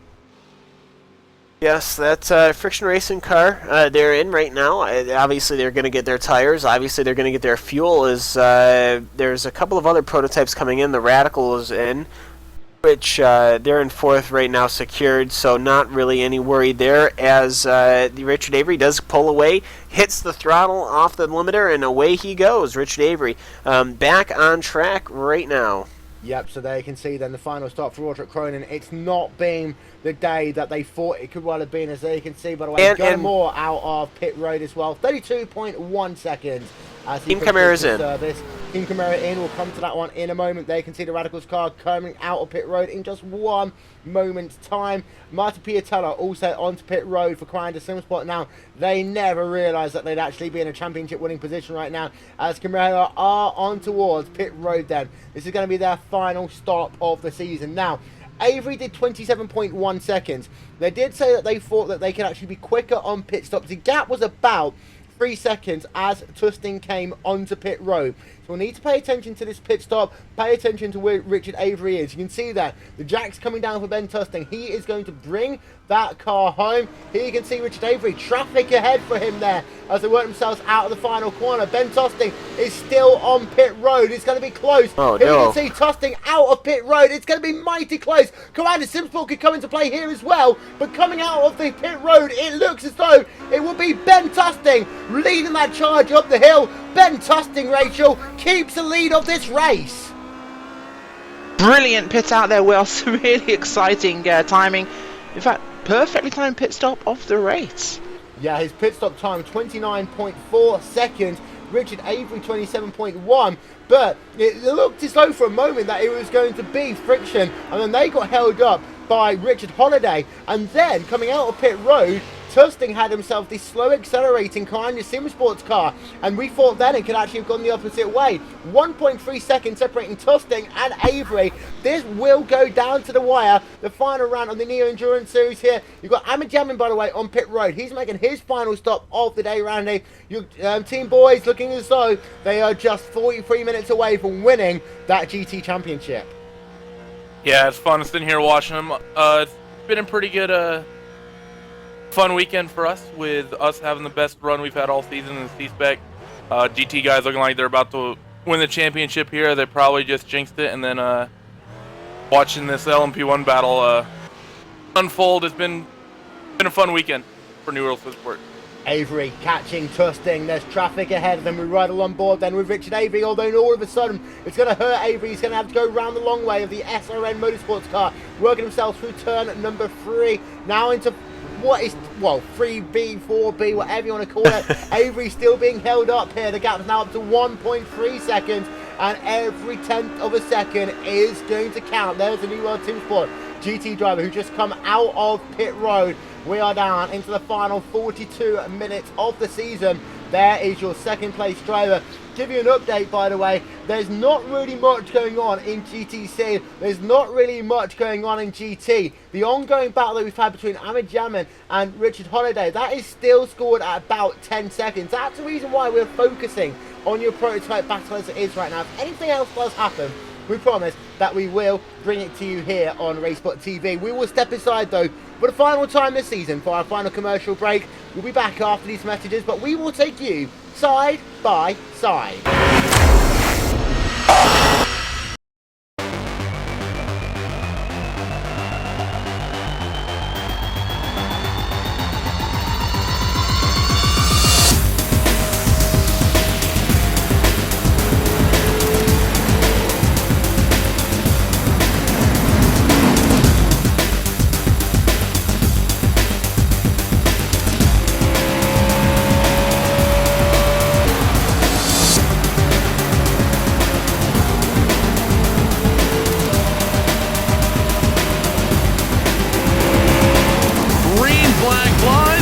The NASCAR Peak Antifreeze Series powered by iRacing.com has officially begun.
Monza is a very historic track. It's been around since the 20s, and it's gone through several permutations since then.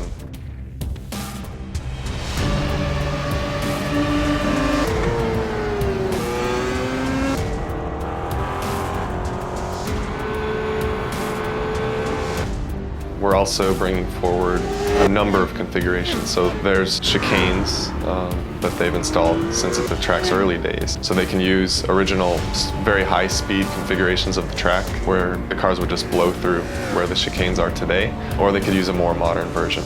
So it's a pretty cool, compelling track.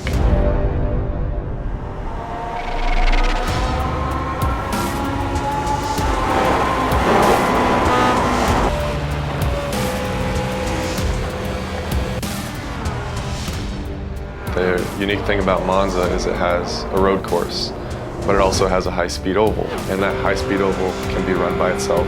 The Grand Prix course can be run by itself, and they also can be run together in a combined circuit, which is very unique and special in motorsports.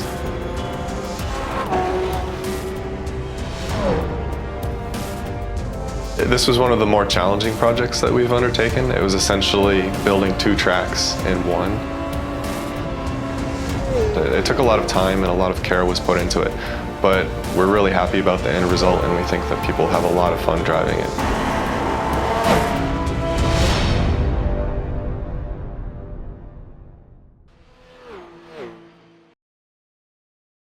Welcome back, ladies and gentlemen, to RaceSpotTV for the final time. Shall we actually tell the viewers what happened when we're on commercial, Cam? No. No, Yes, I don't definitely. think we should. Go on, Rachel. All right. Yeah, Rachel. Well, one part of it was discussing some of New World Sim Sport's driving shenanigans. We also got, well, how New World Sim Sport apparently put up a notice saying no media allowed. They don't like us talking to them because apparently they blame our interview of Randy Chenworth for the lag spiking. Wait. You say we don't like you, but I'm here. Yeah. Oh, you like us, of course. You have like to. us. There were no bagels. There were no bagels in the press box. We don't cover no. Le Mans, so Buttel doesn't like us. But Neither did I, Rachel. Okay. That doesn't matter to him, does it? But we were going to also talk about the Wilmington Time Vortex. And Cam, Yes. the Wilmington Time Vortex is a phenomenon that you can only understand if you've actually tried to download something on Internet Explorer. Well, we have the Team Chimera car. Never mind, that's the GT car. So Did you really just try to turn this into relevant commentary, Cam? I did for a little bit. I got a little scared, but then the blue and the white car turned into a roof. No, what ended up happening is that Will tries to scare the ever-loving bejesus out of us. We have regular conversation, everything's nice and civil, then Will just yell at us that we're going back live in like 10 seconds. And he said that, and then it was like, well, it's going to be like 40 seconds. Are you lying to the viewers? Our conversations are barely normal, and they're definitely not civilized. We're all really cool. Don't worry, guys. Aviators. And so then he comes in. He's like, yeah, it's like 10 seconds to go. And then he's like, well, actually, I lied. It's like a minute to go. No, wait, it's 40 seconds to go. And it's just, I don't know. I'm pretty sure there's a giant counter on his computer that tells him how long to go. Oh my God, Chimera crashed. Yeah, I'm trying to freak out, Cam. But I'm going to now bring this back to normality by trying to explain this one to you as we actually, by the way, have a message from Race Control. A warning for friction racing. This is due to a dive bomb over the number 66 Gathering of Tweakers car. They are currently classified as 1.6 seconds behind your race leader. I will explain this one to you very quickly. Of course, those of you who know I do the camera work, I do the commentary here, and therefore when we go to commercial, I generally know when we're coming back, except these are new commercials, so I have no idea. So I'm just basing it upon the amount of times I've seen them, and also I'm doing multiple things at the same time. But Rachel, Avery is catching Ben Tusting. We're going to have ourselves a grandstand finish here, and Tusting, I have to say, is doing a great job under the pressure here. He is indeed. Great drive from Ben Tusting. Very experienced driver, especially in the close quarters sort of matters, Will. So could well be a very exciting finish to this race. Of course, Richard Avery will likely be finishing out for that car, and we know he's a good battler in the close quarters as well, but, well, his arch nemesis Sebastian Job is certainly not out of the picture yet, and Job, well, he's bloody quick. Yeah, you know how fast he is? He Stop just belching, actually Randy. set the fastest lap of the race so far, and that last time by. So Job is on the move right now in that number 3 Apex Racing UK car as he works himself up the hill. Complete himself another lap. He sets himself a fastest lap, which is a 1:11.723 in the race here today. So 19 seconds behind your race leader. Here's the thing, actually, if he starts really pushing it, he's not close enough that time by 1:13.2. Bit of a slower lap, but if he was to really push it, and these two drivers with Tusting and Avery were to fight, as Avery is right on the rear of Ben Tusting as they head themselves down into turn number 7, yeah, turn 7 once again, then actually we could end up seeing Cam just about Job potentially coming back into this, but as I say, like, he loses 2 seconds.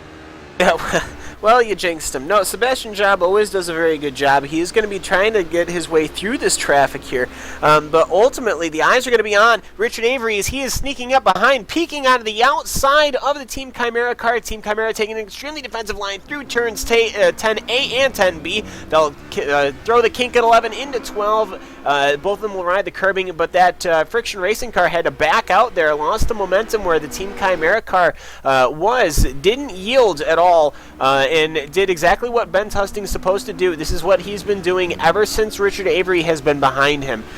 He has been doing a very good job of just doing a defensive line, but not being too overcautious. Overcautious will allow that Friction Racing car to get a wheel inside or outside, and that could definitely ruin your day. So that Chimera car with Ben Tusting at the wheel is doing exactly what you have to do as a defensive driver.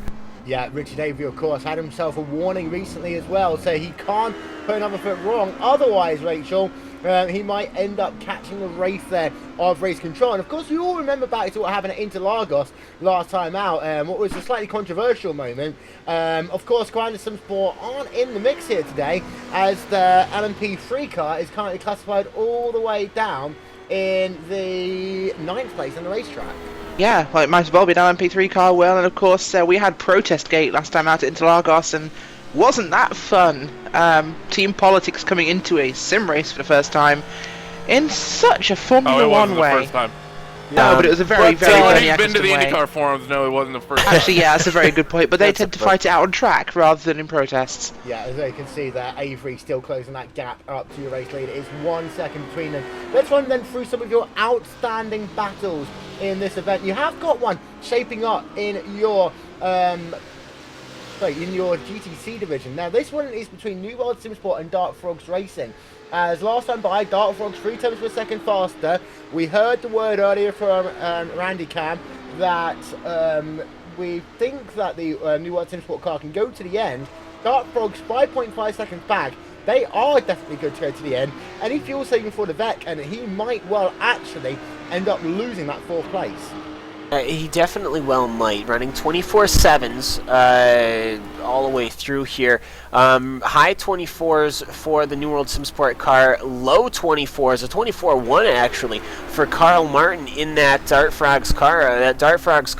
Ever since he's gone off-road and kept the throttle down, he has been absolutely trying to get those lap times down, as that Dart Frogs car is going to be closing relatively quickly in the next 5 to 10 laps behind that New World Simsport car, and that's when things are going to be getting interesting, Will. Yep. It's funny hearing you guys talk about the fuel numbers when I can actually see it. But I'm not going to tell you. That'd make your life too easy. Yeah.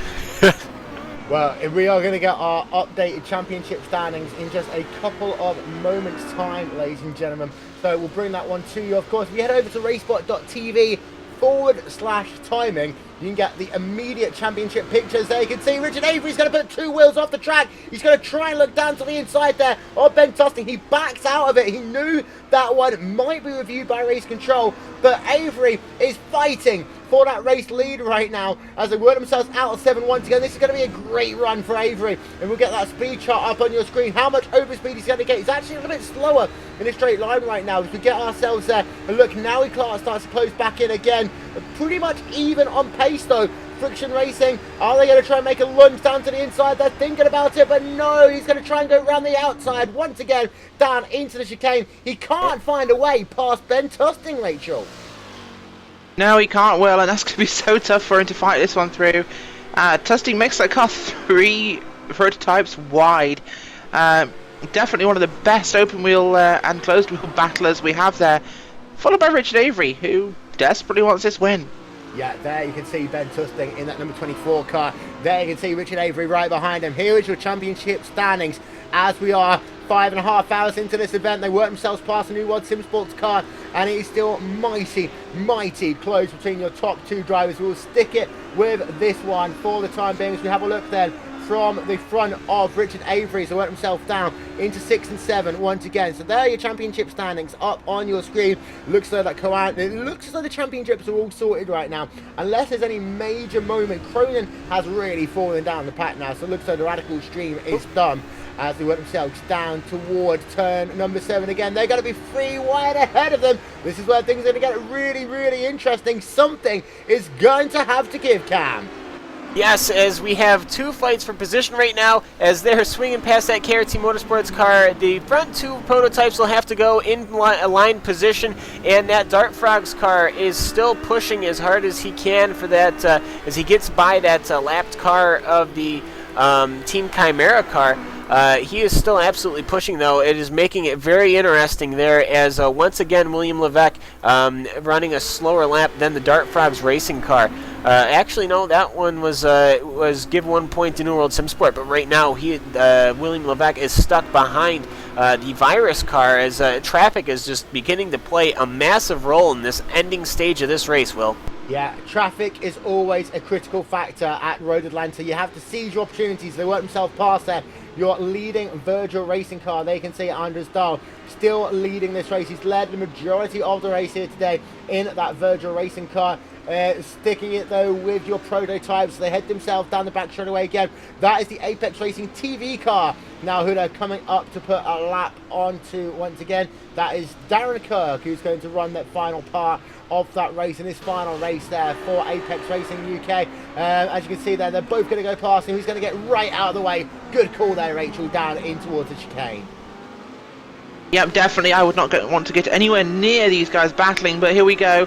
Coming up on the back of 3 cars, including the KRT GT car and Coanda in front of them. Things are about to get crazy. Oh, we had a little bit of maybe contact there between that car and Friction. Luckily, very lucky escape there. Coming up on the back of that injured LMP3 car. Yeah, we're still calling it that. But they're going to win the championship, so they can't moan. Well, that's yeah. That's what I wanted to say, Coanda. They're not only going to win the LMP1 championship, they're also going to win the LMP3 championship. They're not going to win the LMP1 championship. This is an LMP2 This is the LMP2 car. Yes. The Prototype 1 class, and they're also going to win the Prototype 3 class because, you know, they're that good. Yeah, there you can see them. They continue to battle in your grapple for the race lead. 26 remaining of the season then. 26 minutes remaining. And this again is Avery about as close as he's been. We go back on board with him then as they head themselves down. Gap is again a quarter of a second. They're going to be dancing around. That's the RDK Endurance car. And there's, I believe that's the Sim RC car just ahead of him. Is it going to be a late lunge there? It's definitely a late lunge. That's the Dogfish Racing car, sorry, there. Who Team Chimera thought about trying to go past.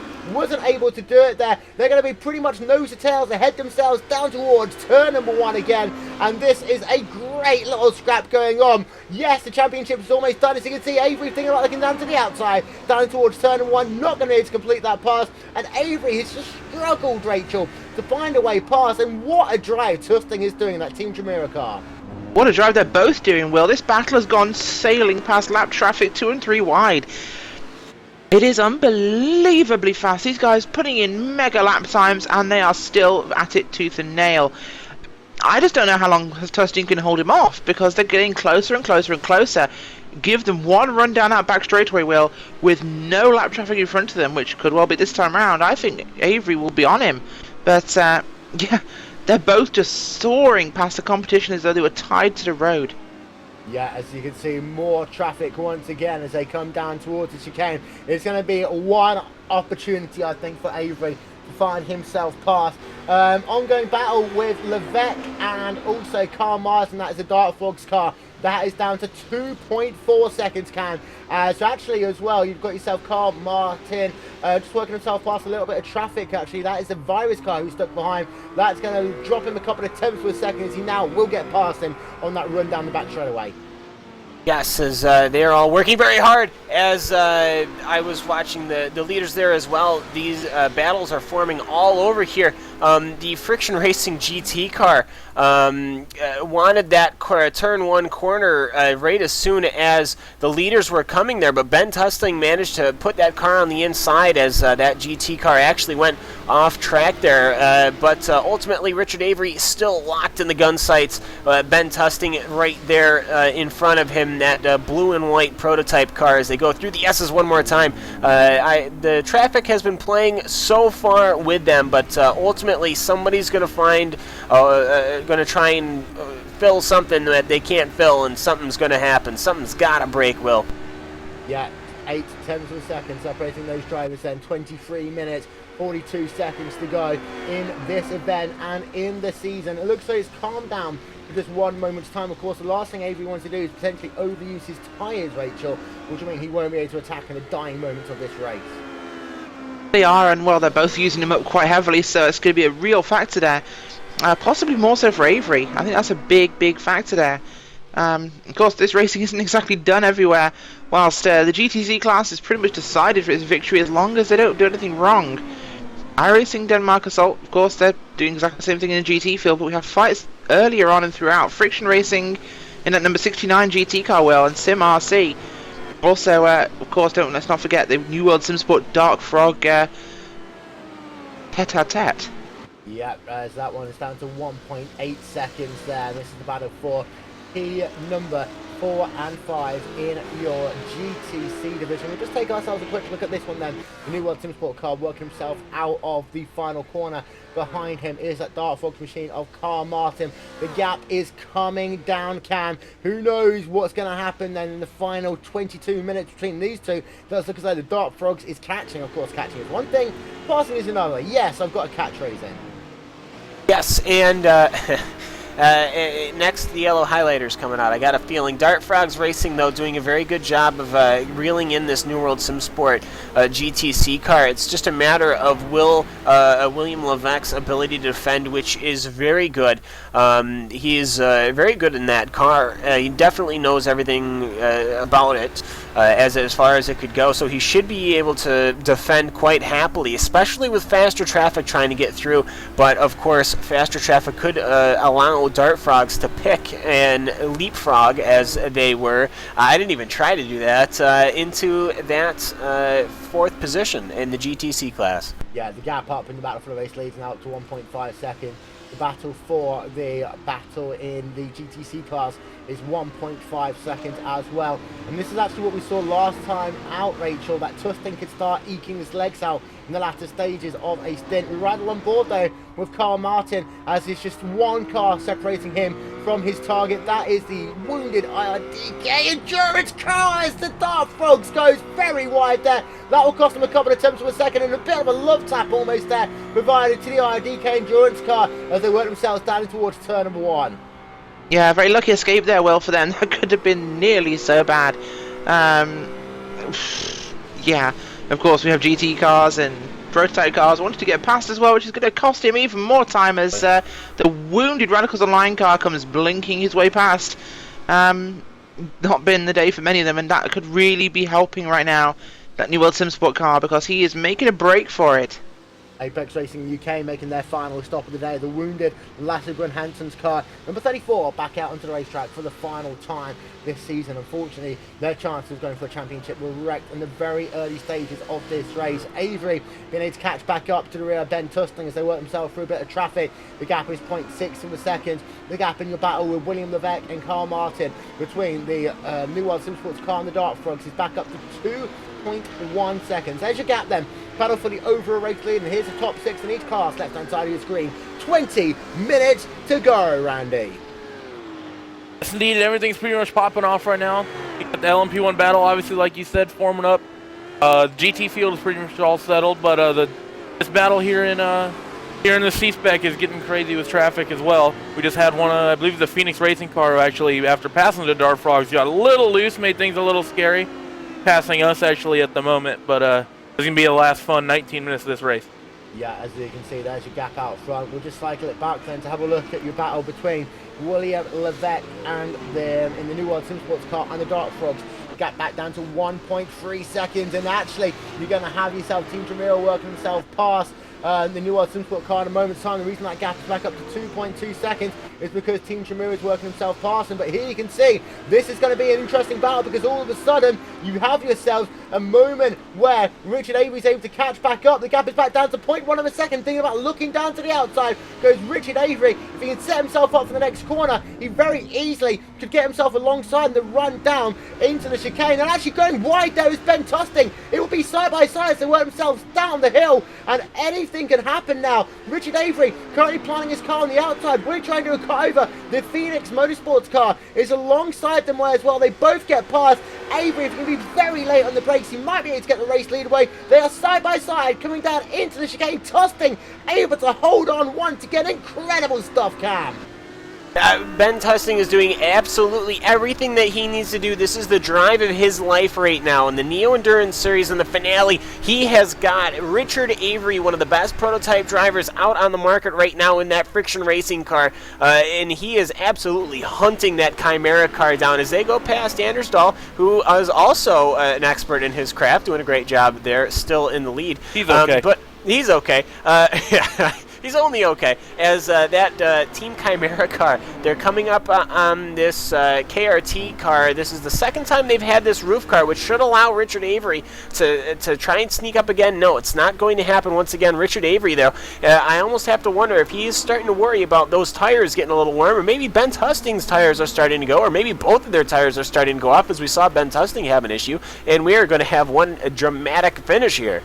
Yeah, as we work ourselves then down this back straightaway gap back down to 0.2 of a second. They work themselves down the chicane. Temperatures are dropping here at Road Atlanta. That is allowing these times to get faster. Avery's going to think about going alongside again. Can't do anything. Just trying to force Tusting into a mistake down the chicane, but Tusting has been working perfectly here. 0.2 of a second is the gap. They work themselves down towards the final corner one more time, and this is incredible battle. Your battle for the race lead. There's nothing going on, by the way, in GT, as you see Avery again thinking about looking down to the outside into turn number one. He's not doing that one there, Cam, to actually get himself a position. He's doing that one to try and throw Tusting out of his mind and basically try and force Tusting into a mistake.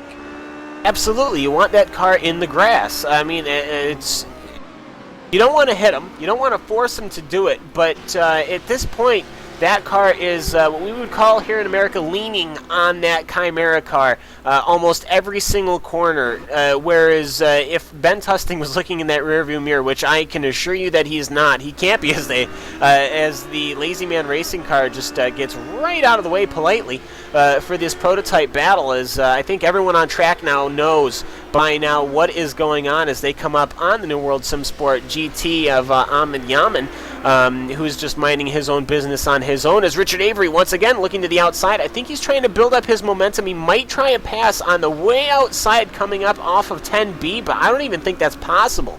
So I don't really know what Richard Avery keeps cooking up by trying to take that line going into the chicane, because every lap Ben Tusting's going to take the defensive line. But these guys right now, this is a duel in the definition. Yep, 274 laps have been scored complete here.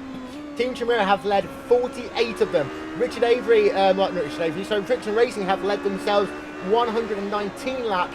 Radicals Online have led themselves 102 laps here today. The only other leader in your prototype division, well, that was the driver Martin Piatella, who led himself. Actually, no, he's not led a lap here today, so you take that one back. Here you can see them, those cars heading themselves down into turn number 6 once again. Give you an update though, Rachel, on the Dart Frogs. The gap is down to 1 second. It is indeed, and that's going to be a great fight now between them and New World SimSports. Well, those cars really evenly matched, and I look forward to an exciting battle in the final laps. Please tell me what you're laughing about. I just made a comment. We were making comments about Finnish racing drivers, and to finish first, you must first be Finnish. And I just made a nice wisecrack stating, ghost cars on track, who two gonna call? Right there. And I was laughing at my own humour. Sorry. I'm sorry, Rachel. That's a timeout. You're not allowed to talk for 5 minutes. Yes. You can see New World SimSport behind. Richard Avery chasing.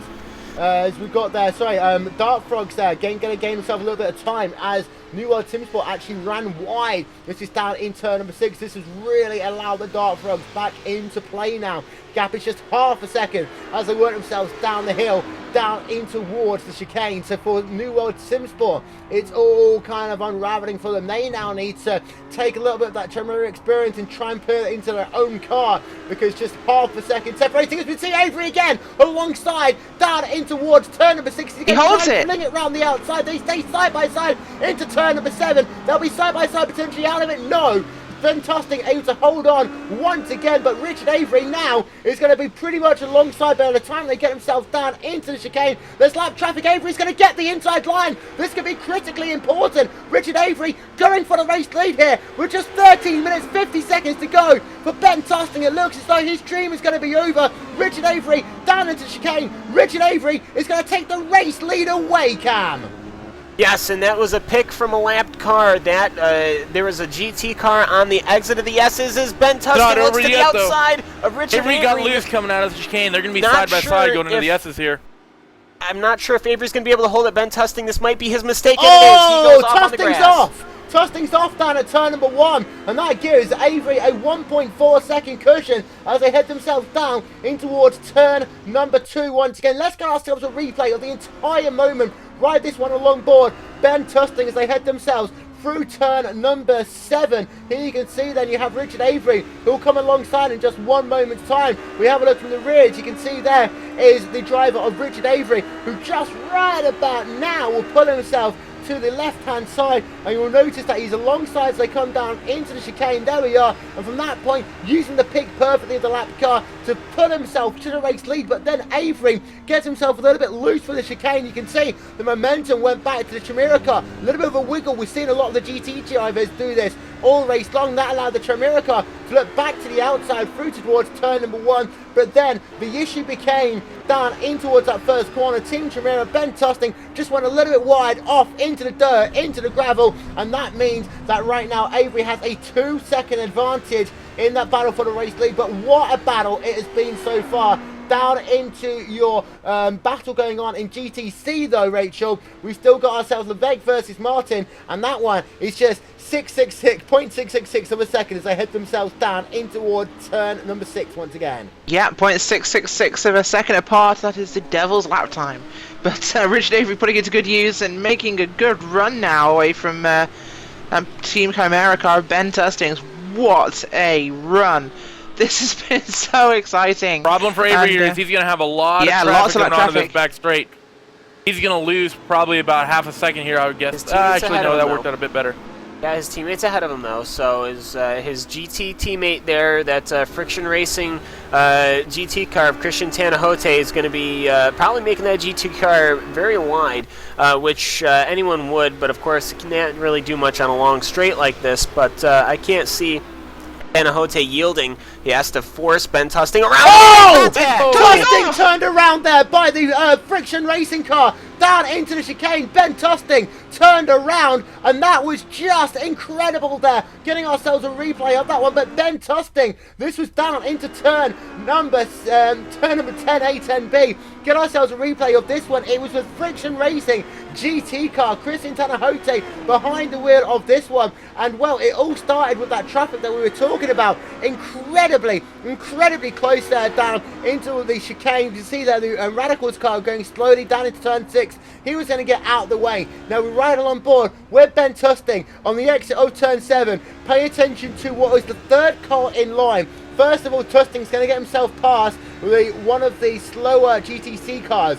Then what you'll see right now, we'll go out of the car and we'll slow this one all the way down as they work themselves down into the chicane. And right about here, you see Tustin making the move at the very last second. And the Friction Racing car, I'm not sure if we didn't see him till the last second or what happened there, but Ben Tustin turned around. His chance of winning this race is done. Now that could well be a bit of a controversial moment. I'm sure it will be reviewed by the race stewards. We'll get ourselves one more look at that, and then we'll have a look, see what happened down in turn number 1.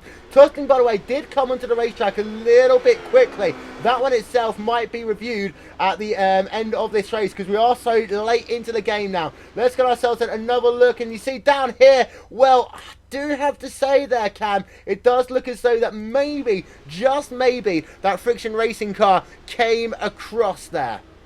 Well, as I said, as they were coming up through the straight, that car is going to be trying to make himself very wide to maybe give himself, his teammate, the race leader, a little bit of a helping hand. But this is a little bit beyond a helping hand. This is, I could have gone on the brake a little longer or something like that. This was some sort of incident here. Now, that prototype car was absolutely in the middle of the track, as we do have commentary from another dog, not Zoe, my dog.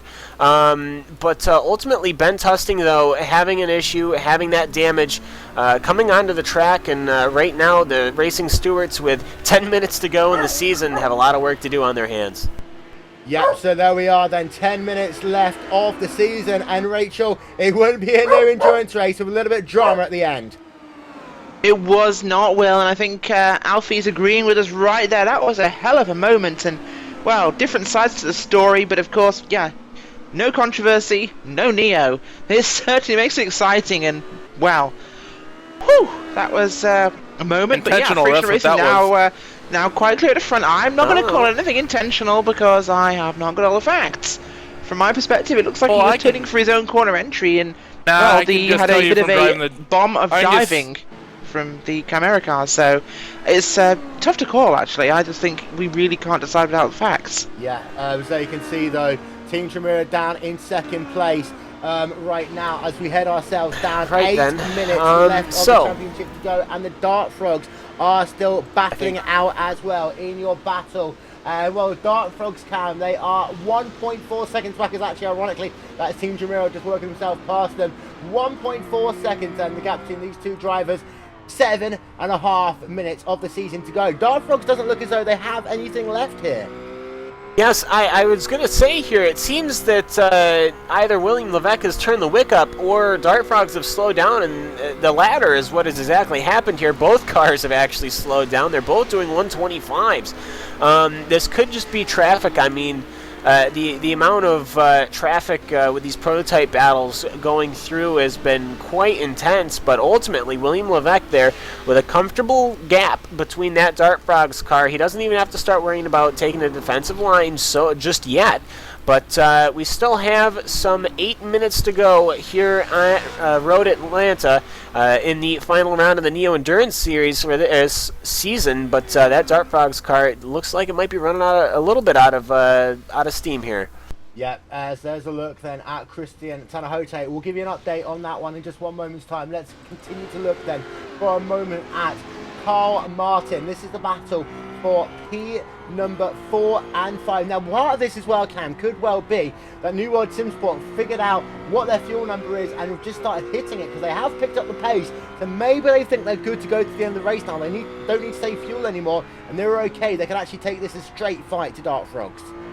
Yes, that is definitely a potential, though. They are still running 124s. I'm pretty confident these cars are capable of 123s, but it doesn't really look like it. The only one to do 123s in this car is the pilot right now, William Levesque. His fastest lap was a 123.3 on lap 211, which was some 30 some odd laps ago. So the car has the legs to do it. And right now, the Carl Martin piloted Dart Frogs racing car only has one car ahead of him, and that is the New World Sim Sport car. Yep. So it's been a crazy end to this race, and of course the Neo Endurance season. Let's go back then and have a look at this ongoing battle. The gap between Rich Avery and Ben Tustin, by the way, 18.9 seconds. It looks as though that one is done, but it's still going on. Randy Shinworth, is there anything you can offer us? Have New World Team Sport been able to hit their fuel number now?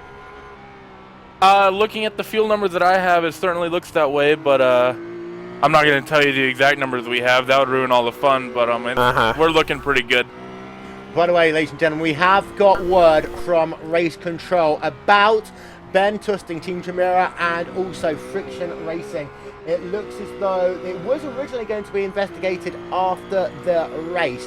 There we can see a message after that, but we're just getting word, actually, that would be a warning for the number 24 car for a dive bomb and justifiable risk. We're waiting on what would happen from the number 69 car as well, so we'll withhold any further comment on that one. It was originally going to be investigated after the race. However, we will keep an eye out on that one for the remaining part of this race. Gap between the Dart Frogs down to 9 tenths per second. We have a look then from the rear, Rachel, of that New World Sim Sports car. Well, he's got himself another, realistically, 3 laps to hold on, and thankfully the Apex Racing UK car are splitting those two as they work themselves up the hill. They are indeed, and that car's having a great run right now, and that's going to obviously bring those two cars back into sort of contention because they've both been held up equally, so difficult one to call, and this certainly bringing the end to some excitement. Yep. Out front, low, we have got ourselves Richard Avery leading the way in the Friction Racing number 15 machine.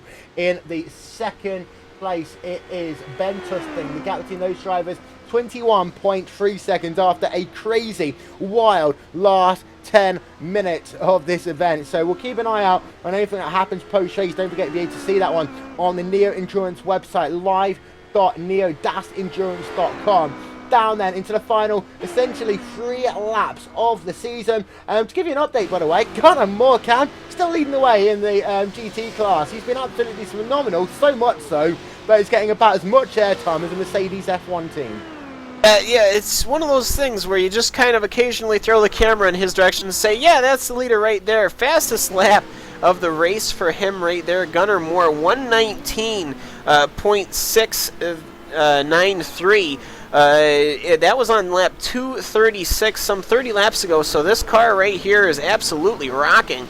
And that New World SimSport car, 2 seconds slower last lap by, but right now it just seems Gunnar Moore is well, just kind of cruising around. He's only got some 4 minutes to go before they take the victory here at Road Atlanta. Yeah, and confirmation, ladies and gentlemen, the incident involving car number 69, Friction Racing, and the number 24 machine of Team Chimera will be investigated after the race. Now, Richard Holliday, of course, is running himself in 3rd place. He's been there pretty much all race long, Rachel, the New World SimSport car, although in the last 2.5 minutes of this race, New World SimSport, of course, just within touching distance now of taking that GT championship. Yeah, they do indeed, and that's going to make a really good conclusion to their series season. Well, do just want to bring your attention now to first and second in the GTC class, Virgil Racing and KRT Motorsports. So close together, currently split by that. There's a lap between them. Friction Racing GT car. Yeah, and a lap. Well, and a lap. Okay, fine. If we're going to have technicalities like that. It's Anders Dahl. There's a lap, trust me. As you can see there, side by side, the Dark Frogs going past the IDK Endurance car, 1.7 seconds. It does look as though that Vivek has picked up the pace. Here you can see Richard Avery right now working himself down towards turn number 7, right at one border with him. Now, a lap here is about 1 minute and 14 seconds. We're about 30 seconds away from the end of a lap, so it's going to be interesting to see whether this is going to be the white flag or we'll get the white flag next time by. I think it's going to be incredibly close, which means you're going to have yourself one of those Will Vinton magical moments, although I do think actually, no, this will be the white flag this time by, because you can't get for the chicane up the hill to the start-finish line in time. 1 minute 15 seconds to go. The white flag will be out this time by the final lap of the season. Yes, the final lap of this great Neo Endurance season. It's been absolutely phenomenal to be watching it, and especially to be commentating it, as I'm sure once all this gets underway I won't have much mic time, so thanks for having me, certainly. But Richard Avery taking that white flag, going up that left-hander one more time up the hill, as it... Interrupt you there, Cam, because actually, last time by it was a 122.9 for Richard Avery. Now, the gap has come down by 7 seconds in this lap alone. Now, I'm not sure. I'm just having a look at the speed there. It's staying steady now at 14.6 seconds. I was wondering whether Friction Racing was going to allow Ben Tustin, that Team Chimera car, to catch up to him or not. The gap is down to about 14 seconds. I think there that Friction Racing actually wanted to make it one more lap. They slowed down, and had they, of course, the start-finish line actually at the speed they normally would have done it, then actually there would have been 2 laps to go. Ben Tustin working himself now out of turn number 7. Friction Racing heading himself down the hill for the final time. The clock has expired now, and ladies and gentlemen, we're into the final couple of corners here of the Neo Endurance Series. Up the hill comes Friction Racing, and it is going to be Friction Racing taking victory with Richard Avery here. He claims victory, and well, Cam, I was just saying, you can hear me, that no, I couldn't. So they slowed it down by 8 seconds there to avoid having to do an additional lap. Maybe they were close on fuel.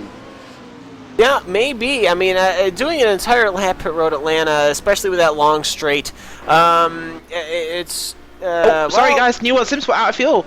As you can see then, here is New World SimSport, and they're going to lose that position. William Levesque falling well down, although he has, I believe, crossed the start-finish line. We'll get a confirmation. No, he's down into 5th place according to our timing and scoring. So Carl Martin in he the needs to clutch a lap out of it. Did actually, yeah, he's going to have to clutch all the way there. And here you can see he's literally coasting it. Now the thing is that if he can get himself on the exit of the final corner and then coast it down. Realistically, you don't want to use any fuel now, but I don't think he's going to be able to do it, actually. Just to give you an update, by the way, Gunnar Moore is heading himself past the start-finish line. He is going to get himself victory in just 1 moment's time in that GT2 class.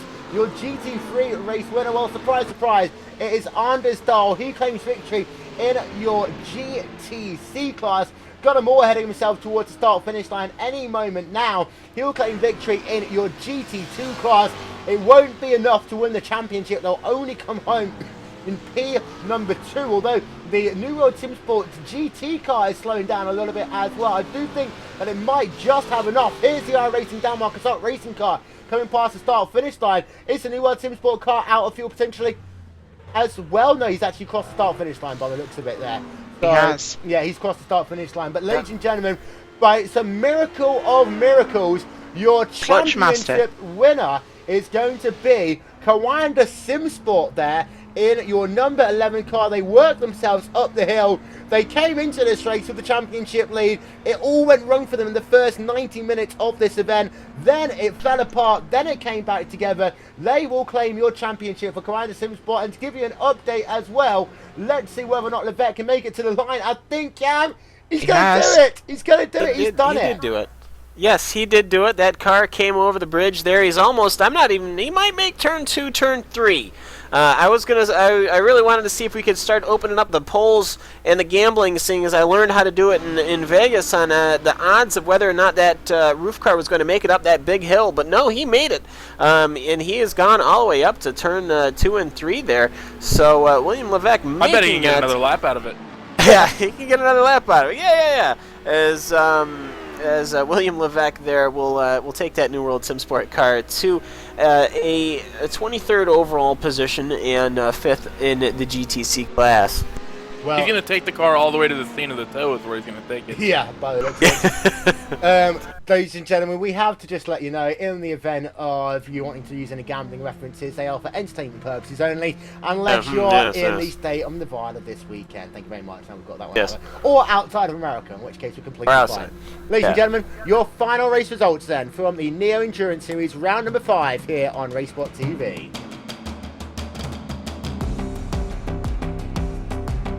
We start with your prototype class, and Friction Racing came in victory by 11.6 seconds over Team Chimera and Ben Tusting. Of course, a little bit controversial at the end, but Friction Racing being able to get the job done. Apex Racing UK coming home in 3rd, and then Radicals Online in 4th. They squandered their championship charge there with a couple of incidents.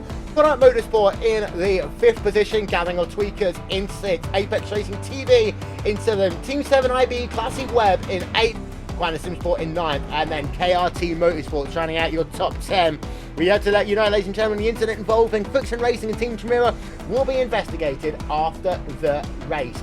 We head on back there. They can see the remainder of your prototype class, and then we head ourselves over to the Grand Touring Division, where iRacing Denmark Assault Racing won the race, but it wasn't enough to get themselves the championship. Ahmed Yamin and the New World Team Sport team were getting themselves the GT championship sorted out for themselves. Phoenix Motorsports number 64 in 3rd, Friction Racing number 69 will be investigated again, as we said, after the race. They finished in 4th, SimRC in 5th, Laserman Racing in 6th, Talk Freak Racing, Apex Racing UK, Gathering of Tweakers 2, Racing Lions GT, rounding out your top 10 in your GT division, and there you can see the remainder of your GT field. And then finally, in your GTC field, once again, Virgil Racing doing it like no one else can, claiming victory from KRT GT Motorsports, SOM Motorsports in 3rd, the Dark Frogs Racing in 4th, New World Team Sports, Virus, IRDK Endurance, Team Chimera, Slipstream Racing and Torpedo Racing rounding out your top 10. There are your last couple of positions. We will step aside for a couple of moments. We'll get a word with Ferrari Kawanda Simsport. There you can just see them there doing themselves some celebratory donuts. It was one that they never thought they'd be able to do about an hour into this event. But ladies and gentlemen, 9th place is enough to secure themselves a championship. We will step aside. We shall be right back.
It came down to the wire, both in terms of the championship and race victory here today in the final round of the Neo Endurance Series. But we have ourselves a winner. That is Richard Avery. He brought home his friction racing car to victory lane.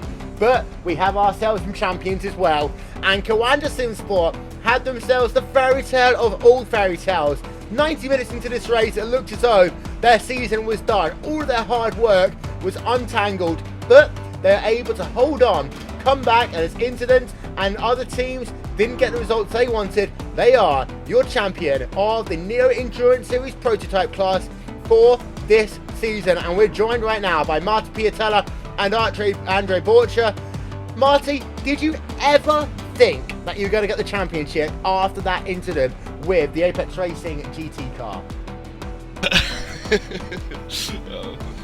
Ever or never is a strong word. But it required some positive thinking to kind of stay motivated to even think about finishing the race, but it paid off. Well, you did get yourself the championship. Of course, take us through what happened. The emotions after you saw that incident happen with your teammate and the Apex Racing UK car down end of the racetrack.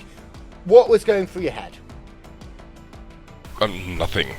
I mean, the feeling of complete emptiness when you see your teammate drive the car upside. Well, obviously he didn't drive the car there, but end up upside down in the barriers with just about every single piece of the bodywork missing after that. It was devastating. But yeah, then we just got the something like 80-minute repair, and we just thought that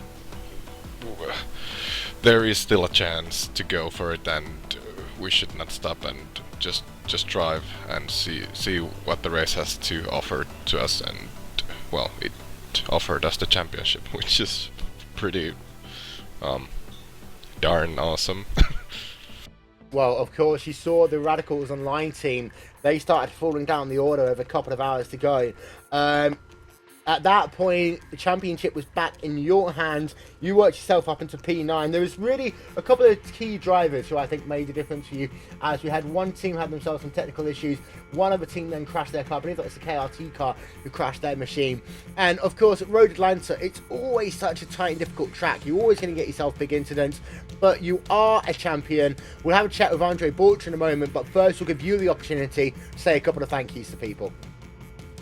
Oh well, the first and most important goes to my teammates Andre and Jörn. It was an awesome season with you guys, and awesome driving, awesome setup, building, strategy, everything worked out as good as it could, and I really enjoyed my time, and I'm really hoping to do this next year again. And then of course our rest of the guys in the team. Huge support from them, and obviously our sponsors, Racer, RaceSpot, and Unvern Designs, and then of course my family, wife, dog, and as far as I understood, my mother is actually possibly watching this, so terveisiä äidille. Well, happy Mother's Day as well. Of course, it's Mother's Day here in Her Majesty's United Kingdom. Congratulations to Marty Piatella, one part of the Kawanda Simsport team who have been able to get themselves to the championship here in the Neo Endurance Series. Going to have a word as well with Andre Borcher, who was another part of that team. And Andre, well, it's been an emotional roller coaster for you here today. It's been an emotional roller coaster all season long, but you've got yourself the championship. Any thoughts? Yeah, it was certainly an exciting day. A bit more dramatic than we probably hoped for. But well, we stayed out of trouble really most of the races. I think we got ourselves a bit into trouble in the first race, but still finished second. And afterwards, basically, we had really perfect races. We had the least incidents out of any teams in this series. We did not have a single warning or penalty. And yeah, today then we really got unlucky with something happening completely out of our control. So Yeah, it wasn't easy to come back from that, but we never gave up. We had that long repair and kept going afterwards, and took the title in the end, which I'm really happy about. Well, incredible way of getting yourself to the title, of course. Dramatic circumstances in the latter stage of this event, but you guys have really established yourself as one of the biggest names in endurance racing. Of course, so many of you run in the iRacing.com World Championship Grand Prix Series, but in endurance racing, let's run through some of your statistics. The 24 Hours of Daytona, the RaceSpotTV 24 Hours of Spa, the Neo Endurance Series. Is there anything that you can't win? I don't know. So far, it was really a good time for all of us in the endurance racing since it was introduced to iRacing, and yes, we're certainly enjoying it. Well, congratulations, serious congratulations on you winning the title for the prototype division. Before we let you go, time to give a shout out to anyone who you'd like to. Yeah, obviously to my teammates. It was really a fun season. It was a great pleasure driving with them, and all the work paid out in the end. And of course, thank you to our sponsors, 4Racer, Antwerp Design, and of course, RaceSpot. Congratulations then, ladies and gentlemen, to your prototype champions, which are the one and only Commander Sim Sport. And Cam, before we move on, I think I need to say that again. The RaceSpotTV 24 Hours at Spa, the iRacing.com 24 Hours of Daytona, the Neo Endurance Series, three of the biggest endurance series that's happened since team driving has come into play. And yes, they are struggling a little bit in the World Championship Series right now, but as far as the season goes, as far as for endurance racing, they have been pretty much untouchable. They absolutely have. That Coanda Purple is definitely a common sight here in the prototype ranks, and even in the GT3 ranks, but most notably in the prototype ranks. And once again, congratulations to Coanda. Certainly a hard-fought season for sure. You can always just point out and say, oh, well, Coanda won, you know, that's typical. It's not typical because these guys are putting in a ton of effort. So with that, I just have to say congratulations to those guys, and hopefully we will see these guys next season. Yeah, we're going to have a word then with your champion for the champions as far as your GT division goes. New World Sim Sport, our champion in the number 50 machine, and well, we've got John Hall here. John, it's been an emotional journey, but in that GT car, which we know is historically one of your favourite cars, you took it all the way to the championship. Yeah, a little speechless situation. We didn't really, didn't expect to win the championship, but started really good. Had that little mishap at Coda, came back. Bottom line, we just did like textbook endurance racing. We always had a car that was top 3, you know, that was around at the end, and Amjad ran one of the most incredible stunts I've seen all season, the second to last. You didn't start in a bad spot. Sorry, we'll move him away again. But you got yourself into a position there over the first 4 races. Now, this race you didn't have to win, but you did get yourself into second place, and you were there pretty much consistently all race long. How hard was that team pushing here as far as it went for the championship? How hard was that team pushing here today, knowing that if they messed up the race, the championship could dissipate away from them, also knowing that the closest championship rival was only 1 place ahead of them on the racetrack? Well, we went into it knowing what we had to do as far as championship points, and after we saw the Apex car go out, we just took it easy because they were the ones that we had to be most concerned about. If they got first place, then they would have won the championship. So after we saw those guys go down, we just took it easy, and after that, second place was fine. We knew if we were third place would have been just fine too. We just had to get third or second place, and we'd get the championship. So that was good enough for us. Well, you guys do get yourselves a championship for New World Sim Sport. Emotional journey, that number 50 machine heads itself to the championship, forever immortalised in the first Neo Endurance Series. Who would like to give a shout out to? Well, my teammates, they were just great all season. We had a real rough time at COTA when I blew the motor up, and so, you know, to just have the guys continue to back me up as a team member really means a lot to me. So I just really got to hand it to those guys for just keeping everything together and sticking with me. We've got Ahmed Yaman here very quickly as well. Ahmed, what a run, what a drive, what an experience like New World Sim Sport team. Yeah, what can I say? These two guys, both Johns, couldn't do it without them. Without Hall's pace and Fuller's pace, Fuller's setups.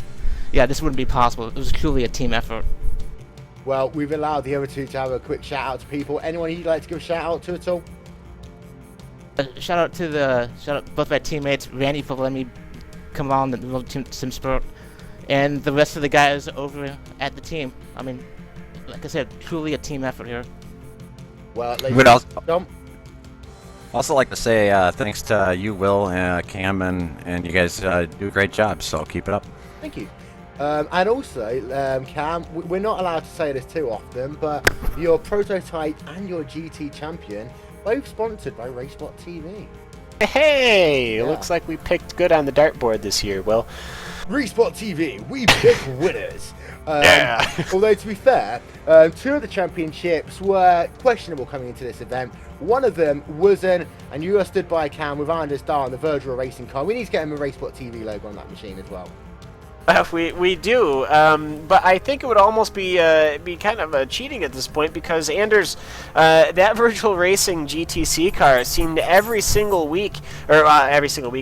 round, you guys were right up front. You guys were the fastest in the field. Anders, you're now the champions in GTC for the first time here in Neo Endurance. How are you feeling right now? Feeling good. It was, as always, traffic that was the worry, I guess. This is probably the most problematic weekend we had, except for COTA. Yesterday at the qualifying, we completely screwed up, both me and Marcus, and got second. We should have been first, I guess. And today we had a little problem with the adapt car, I guess. So, but in the end it worked out. So yeah. Well, I'm looking at the points schemes here, and it wasn't even really a close competition. I think the closest people to you were quite many points behind. So a good season overall. All of the rounds, it seemed your cars were doing good. You managed to keep your nose clean, which isn't easy to do in the slowest class in endurance racing. And as you said, Road Atlanta here and was rather difficult. But how do you keep that car together round after round? Yeah, I think we are lucky. At Spa we had two very big incidents, but we had fast repairs. And here we got pretty lucky with the incident we had.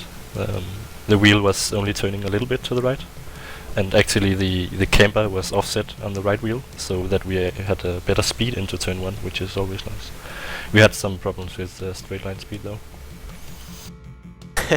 So even when your car is wounded, you're still the fastest on track, and even when your car gets hurt, it makes it faster. So that's what we've learned today from Virtual Racing. Yeah. But, Anders, certainly a great season, and just to cap it off, you got the championship. Who would you like to thank right now? Well, as always, the organizers did a very good job, and the whole team, Thomas, Edwin, Alex, and Marcus, very consistent always. So we should keep it up for next season, I guess. Alright, well, Anders Dahl, thank you for joining us here on the RaceSpotTV booth.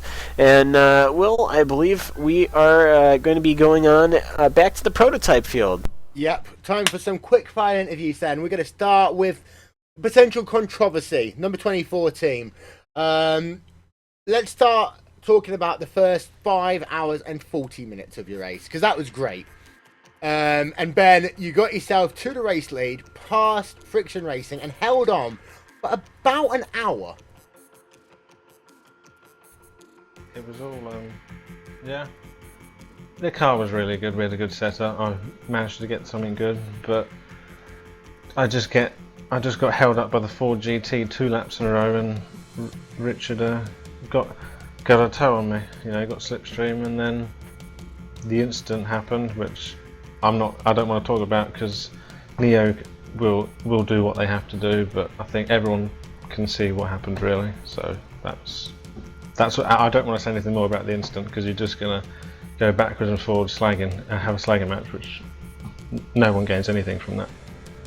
Well, we've got Jamie Wilson here as well, and Jamie, putting your entire championship into perspective, this was your best finish of the season. Yes, it's a little bit bittersweet, but you guys must be thinking, well, next season, the pace that we've had, what we've learnt this season, we are in good stead to potentially head ourselves for a championship next time around. Yeah, we can take an absolutely huge amount of positives from today. I think we made up for Spa, where we were in a position to finish third, and then had a bit of an iRacing bug catch us out.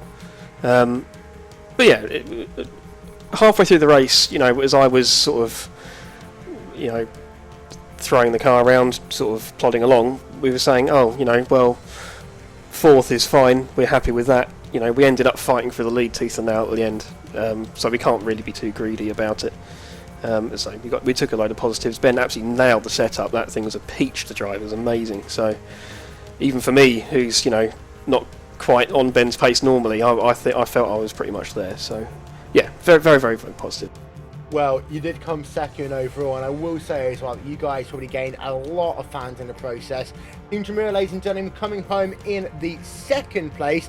Gonna head it back over to your GT category, and seeing as it is Cam Walsh's second favourite car, we're going to allow him to talk to the IRDK Assault Racing duo, Rasmus Larsen and Gunnar Moore. Alright guys, that Ford GT, obviously you guys were the cream of the crop here at Road Atlanta, but overall it's just been a great season for you guys in that orange iRacing Denmark Assault racing car. But we'll just start with Gunnar Moore. Gunnar, how'd the end of that Road Atlanta race go for you? Everything seemed to fall into place and you guys were able to cruise to a victory with a gap of, well, quite a considerable margin.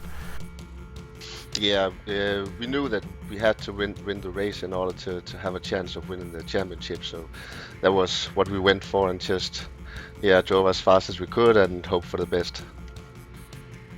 Well, and you guys did just that. I mean, you were the fastest car consistently, and Road Atlanta always provides its own issues. And Gunnar, just what was the traffic like out there? No, the traffic wasn't that bad because we have analyzed where to try and make a move on the slower cars and where not to do it. So I didn't think for us the traffic was that bad, and I think it actually helped us gain some track on the car. So yeah, it was good. Well, very good indeed, and of course, one of your pilots, Rasmus Larsen, there, doing a very good job as well. Rasmus, you've done a couple of stints now. You're closing in on this Neo Endurance season. You guys did very good. Obviously, not coming away with the championship, but ultimately having a very good season. Good head of steam in the next season. How did everything go? It went well. We finished in a very good position this season, so we were happy. That's we didn't saw that coming. Honestly, we thought we were a lot slower than the other guys, and we did very well this season, so we are happy. Well, it's always a good thing. Always gives you guys fuel to the fire to go on in the next season, hopefully. Anybody you guys would like to thank? Nah, just, teammates and stuff. Yeah, just teammates and stuff. All right, I'll take that from the iRacing Denmark Assault racing car. You guys doing a very good job, and Vincent will leave the Fords, and we'll end up going elsewhere. Well, actually, we're going to stay with the no, Fords, yeah. and it's going back to you as well. It's going to the Phoenix Motorsports team, who came home in third place, and after that, you're going to talk to the KRT team, who came home in that number 80 machine here today, and they had themselves a pretty good run in the GTC field. Okay, well, lots of talking here today. Hello, gentlemen. We've got Joris Thielen. Just murder me if you need to about the names. And, well, actually, we just have Joris for the Phoenix, number 64 for GT. And Richard Holiday. We'll get to you in just a moment. But, Joris, how did everything go in the Phoenix Motorsports car today? Well, apart from the first 30 minutes, it was quite a boring race for us. Everything was very smooth and steady, and we just picked up car after car and progressed through the field, and went very well for us.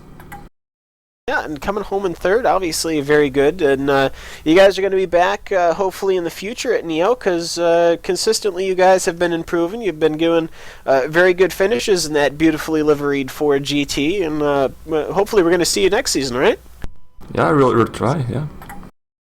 Well, that's it's always good to hear. Now, Joris, anybody else you'd like to thank for the Phoenix Motorsports, and any thoughts on the season as it is? Well, a lot of people to thank, of course, Richard. We also have a few partners like Sim Design and I forgot the name, yeah. Races. And, Yeah. Sean Edwards Foundation also for helping us out. Now, Richard, you're of course the co-pilot, and you only had 2 drivers for the entire 6 hours, which is a good thing right there. That's quite a feat. I think most people had like 3, but you guys pulled it off with 2. Now, Richard, just how did the traffic go for you guys in that Phoenix car? It was all right. I found it easy most of the time to slice through the roughs and get out of the HPD's way. I think I hit one of the SRN cars in the final turn. Thought I could slide through, but I just hit him with the rear.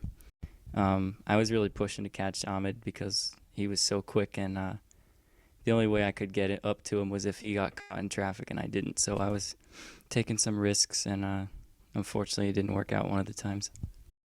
Well, you know, a 6-hour race, things do happen, but it's good to hear that it's on your mind, certainly. But Richard Holiday, anybody you'd like to thank with Phoenix, and anything else you'd like to comment on the Neo Endurance season? Just to thank all the Neo guys that make it happen every week. You guys at RaceSpotTV are great.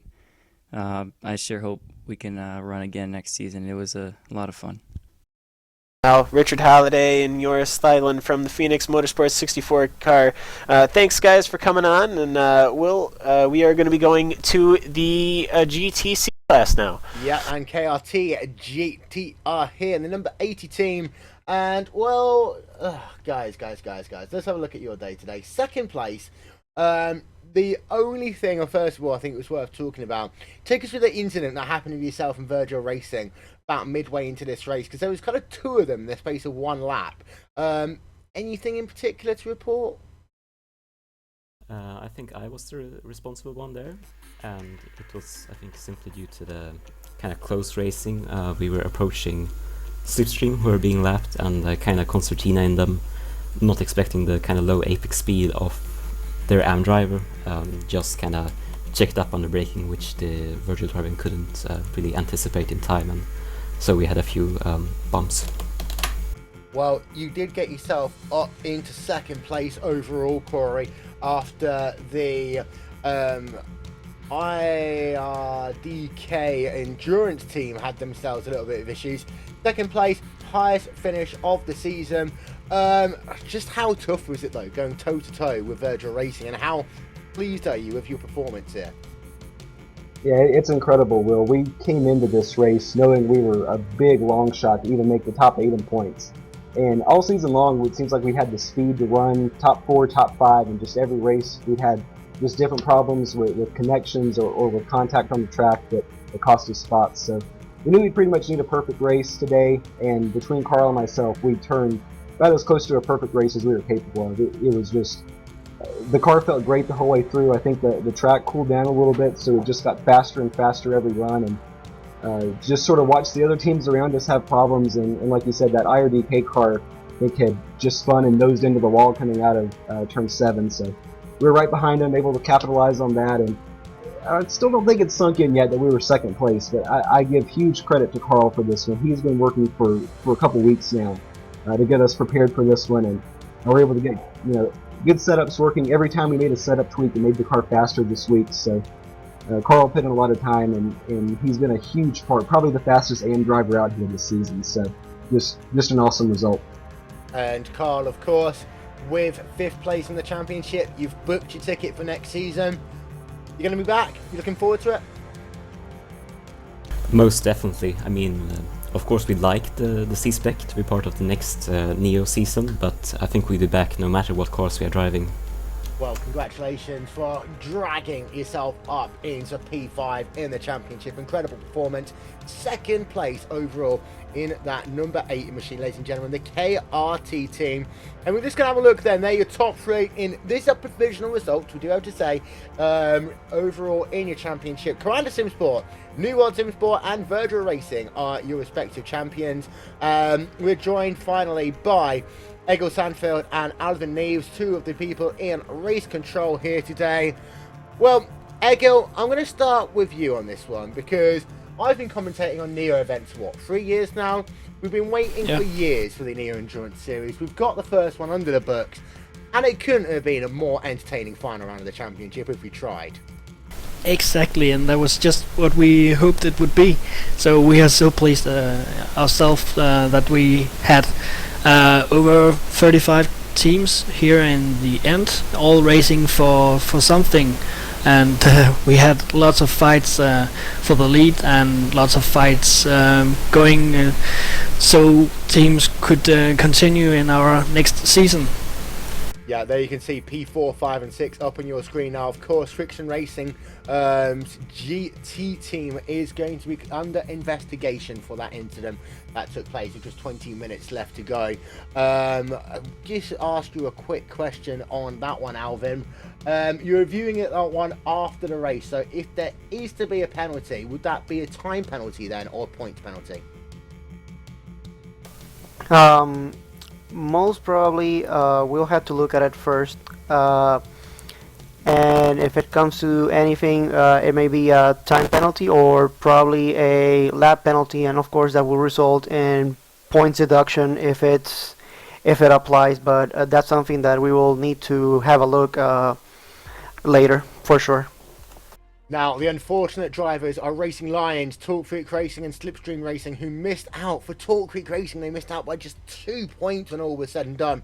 And Egil, one thing that's sort of worth noting, coming into this event, and even 4 hours in, it was mighty close at that cut-off, P number 8, because of course the top 8 get themselves a ticket to next season. They're joined by the top 3 drivers from the Gathering of Tweakers Endurance Series, which of course this season has been the official feeder series for the NES.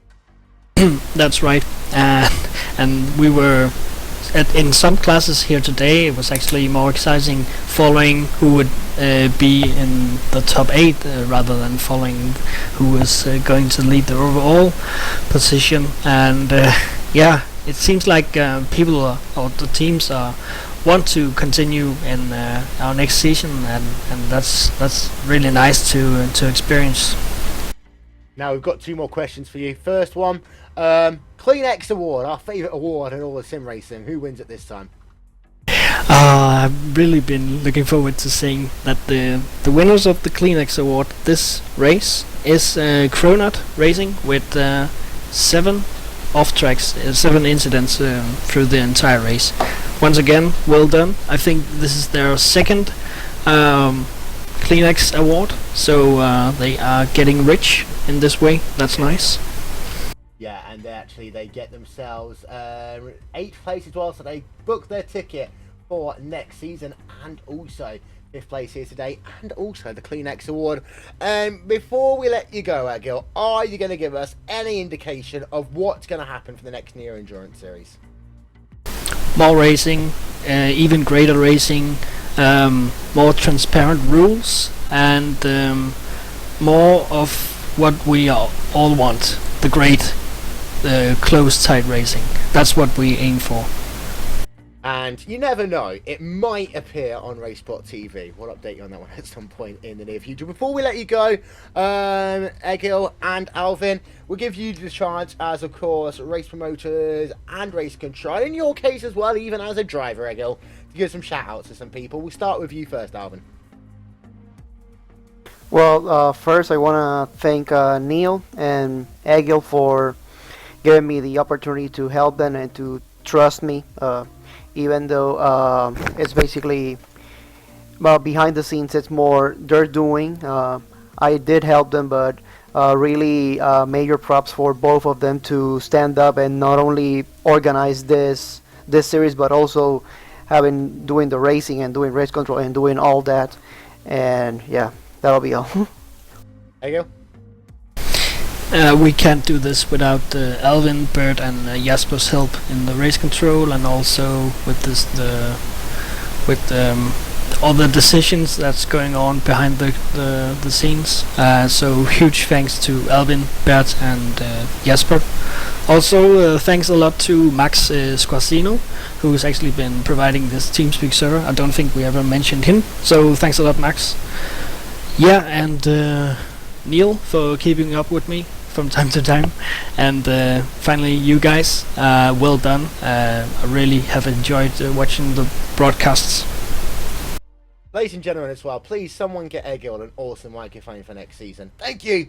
Whilst we have the opportunity, let's say a big thank you as well to the Motorsport Safety Foundation, official partner of the Neo Endurance Series, and also to the Gathering of Tweakers Endurance Series, official feeder series of the NES. We'll give a shout out to a couple of other people as well before we go. Before we do that, Anthony Rosselli, Radicals Online, let's have ourselves a little bit of a chat, shall we? Because you had the championship, then you lost the championship. What happened? Was it the first one of those contacts? Was it something that we completely missed? That was the difference that ended up you falling down 2 laps? No, I think it was just that one incident that really gave us the damage that really ruined our race. Well, both yourself and Commander Simsport involved in incidents that was just not of your making here today.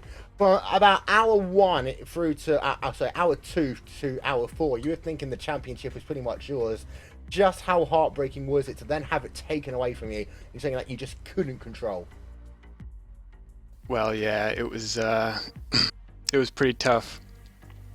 I mean, once Coanda was involved in their wreck, we were just trying to take it easy and do good consistent times, because we knew we had the strategy over the other cars, and it was just a matter of staying clean, and just made a bit of a mistake behind a lap car. Well, of course, we know that you still all are radical enough. We're sure you'll be back next season, of course, representing your teams, representing in the iRacing.com World Championship Grand Prix Series. 2nd place, nothing to be ashamed of. We'll give you the chance to say a quick thank you to anyone. Yeah, thanks, Phil. Well, thanks to you guys, the commentators. It's always fun to watch the races. Thanks to Radicals Online and Steel Series, and of course Neo for hosting the great race. Well, AJ Rosselli for the Radicals Online organisation. They came 2nd place in the championship. And Cam, before we conclude this one, it was a crazy battle in prototypes all day. GT and GTC, it was a little bit less so. But, well, there were so many twists and turns in your prototype division here today that one must think that it was actually a roller coaster we were riding on today. It was absolutely amazing, proving once again Road Atlanta, no matter what series you put on it, it is always an amazing track to race at. I think that ultimately the racing was good and sound. Everybody seemed to play nice as far as the lap traffic and the faster traffic went, other than 1 or 2 events, which of course race staff is looking at. But ultimately I think we can take away from this that Neo's ended on a really strong footing. It put on an amazing race, some great racing between a lot of different teams from a lot of different backgrounds, and I already can't wait for next season, Will. Yeah, it's been an incredible season here of the Neo Endurance Series. We're sure we'll have a couple of announcements for you very soon. Before we go, ladies and gentlemen, I want to give a couple of shout outs. First of all, of course, to And One Design, official graphics partner of RaceSpotTV. We really pushed the boat out on this series, just showing you the magic that we can create when we work with And One Design. Also want to give a shout out to Hugo Louise for all the work he does in the background as well. You don't see him on these webcasts, but my God, does he do a lot of work behind the scenes making sure that our broadcasts are as good as they possibly can. I'd like to give a shout out to all of the commentators being a part of the Neo Endurance Series. First of all, to Cam Walsh, Rachel Whiteford, you hear them pretty much every single week. To everyone else who's taken part as well. Alex Simpson, Andrew Woodhouse, Jake Cameron, Dan Blake being involved as part of our coverage over the course of the month. To all the drivers, to all the fans who's made this one of the most exciting endurance series in all of iRacing. And don't forget, we're not done yet. In 2 weeks' time, we'll have completed the 12 Hours of Sebring. Check that one out as part of a huge double header. That's in 2 weeks' time yesterday. That is March the 28th, exclusively live only on RaceSpotTV. We broadcast the biggest sim racing event in the world, including the iRacing.com World Championship Grand Prix Series, the iRacing.com Endurance Series, and of course the 2015 IndyCar 500 as well. The IndyCar 500, the Indy 500, I know what I mean. This has been a RaceSpotTV presentation of the final round of the Neo Endurance Series. From myself, Will Vincent, from Cam Walsh, from Alex Simpson and Rachel Whiteford, and all the gang here at RaceSpotTV, we shall talk to you next time. Bye-bye.